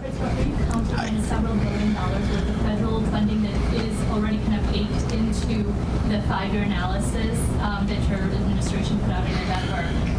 I mean, there's about $4 billion, each year that roughly you get from the federal government. So with the deficit already projected, are you counting on that federal? We're relying on the law, which says that, no, I mean, really, this is every year we know this is where we make projections. This has happened not just under Joe Biden or Donald Trump, but for many, many years in the past, right? If there is federal funding that is to come to the states, Medicaid is an example of it, we know what we will get from the Medicaid system when we submit those bills. But given the uncertainty now, how are you planning on? You can't. And as I said to Tina just a few minutes ago, we don't know exactly. We don't know what the impact on our budget will be. We're certainly trying to determine what contingencies we need to make.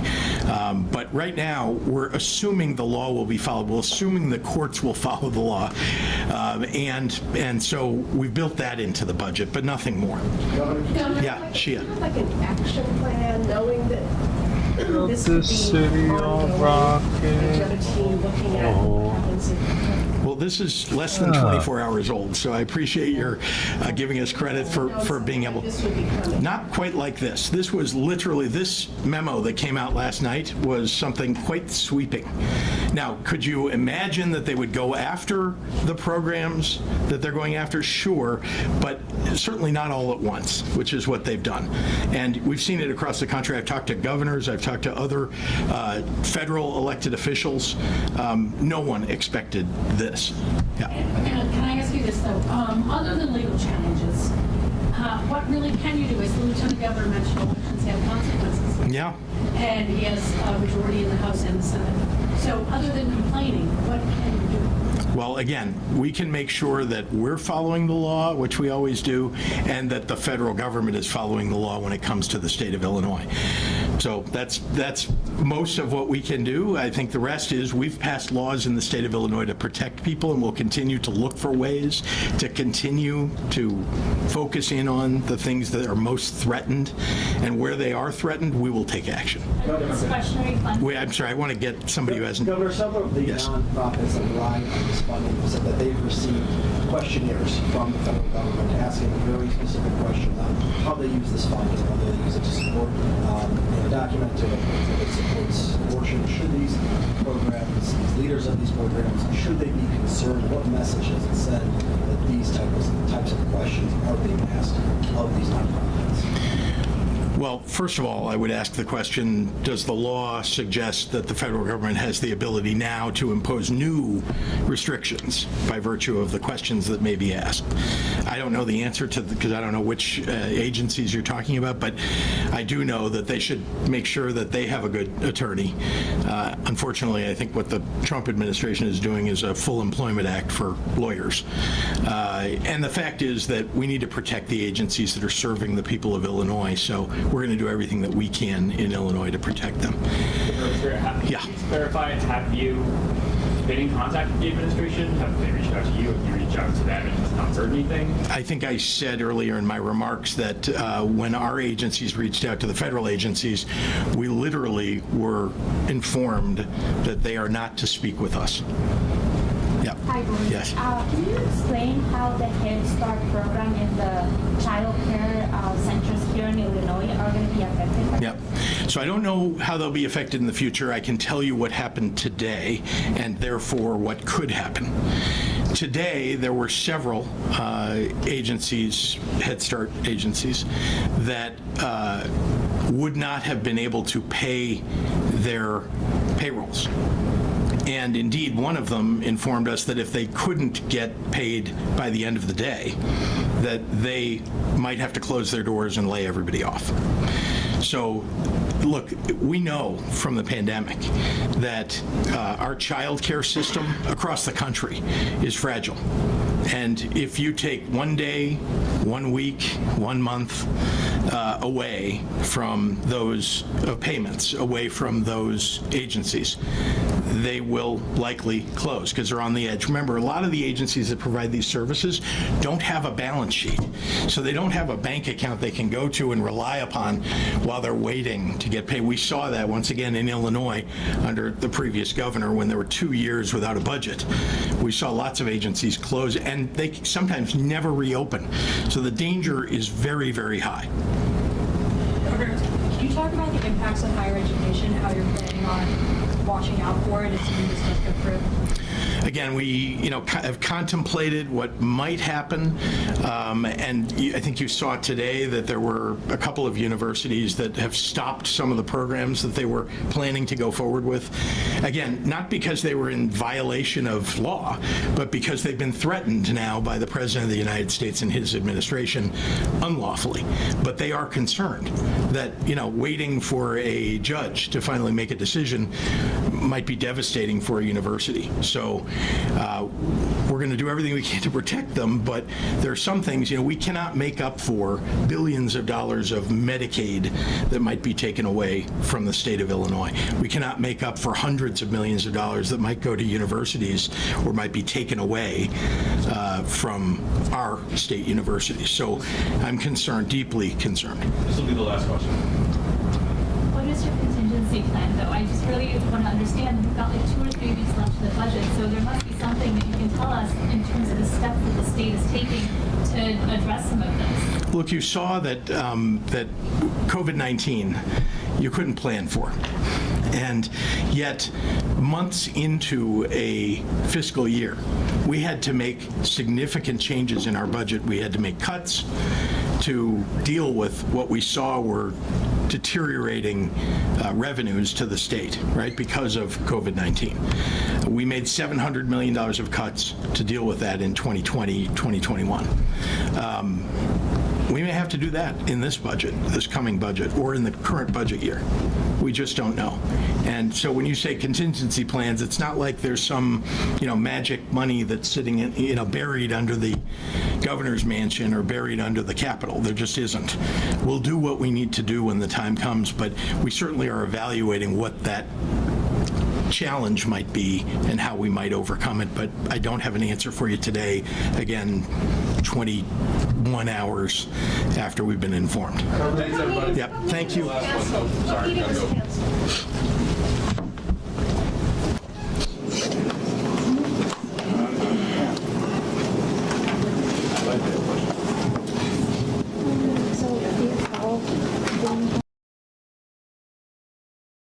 Hey, well, y'all, that's it from me for this one.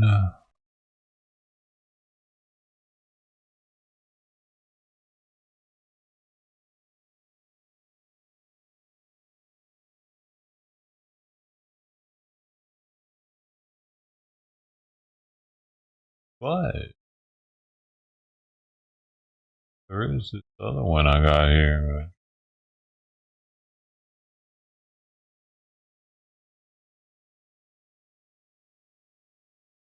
There's that other one there, baby. You can join us on in a minute. I'll see you there, hopefully. If not, maybe we'll see you tomorrow. A little dough for the road. That's another one for the books. Here's a Discord. It's free, man. Totally free. You can come hang out. Another one. We can talk on there. We can talk, and you can talk to other people on there. Get to know people a little better. Share some of your pictures. We'll all look at them. Awesome. So, see you over there soon. It'll be before 4:20, probably in a minute. I don't have much to do to get ready. I got it almost all ready. Alright, Ted. See you there, bud. Hope Steve's doing alright. She's at the hospital. She had to go check on some stuff at the hospital for some labs and stuff, so hopefully she's alright. Having thoughts and prayers. And all the other people that have disappeared over the years. Like, where's Spec at? Hopefully he's alright. And all the other ones. Forensic Barbecue and Susan Mo Sharkey and Gino Fat. And Chode Jeans. Hey, Chode Jeans. That's the one I was trying to think of the other day. The one that ended up, the female that I got to start doing push-ups. Chode Jeans. It was that one. I went off on her one day, though. You know how I do it. I lost her. Hey, congrats. Who's the Pins Ruffle OG over here?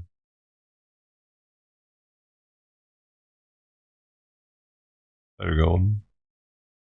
Thanks for being here. McGuiler. Oh, it's me. I did it. Look at me. Well, look at me.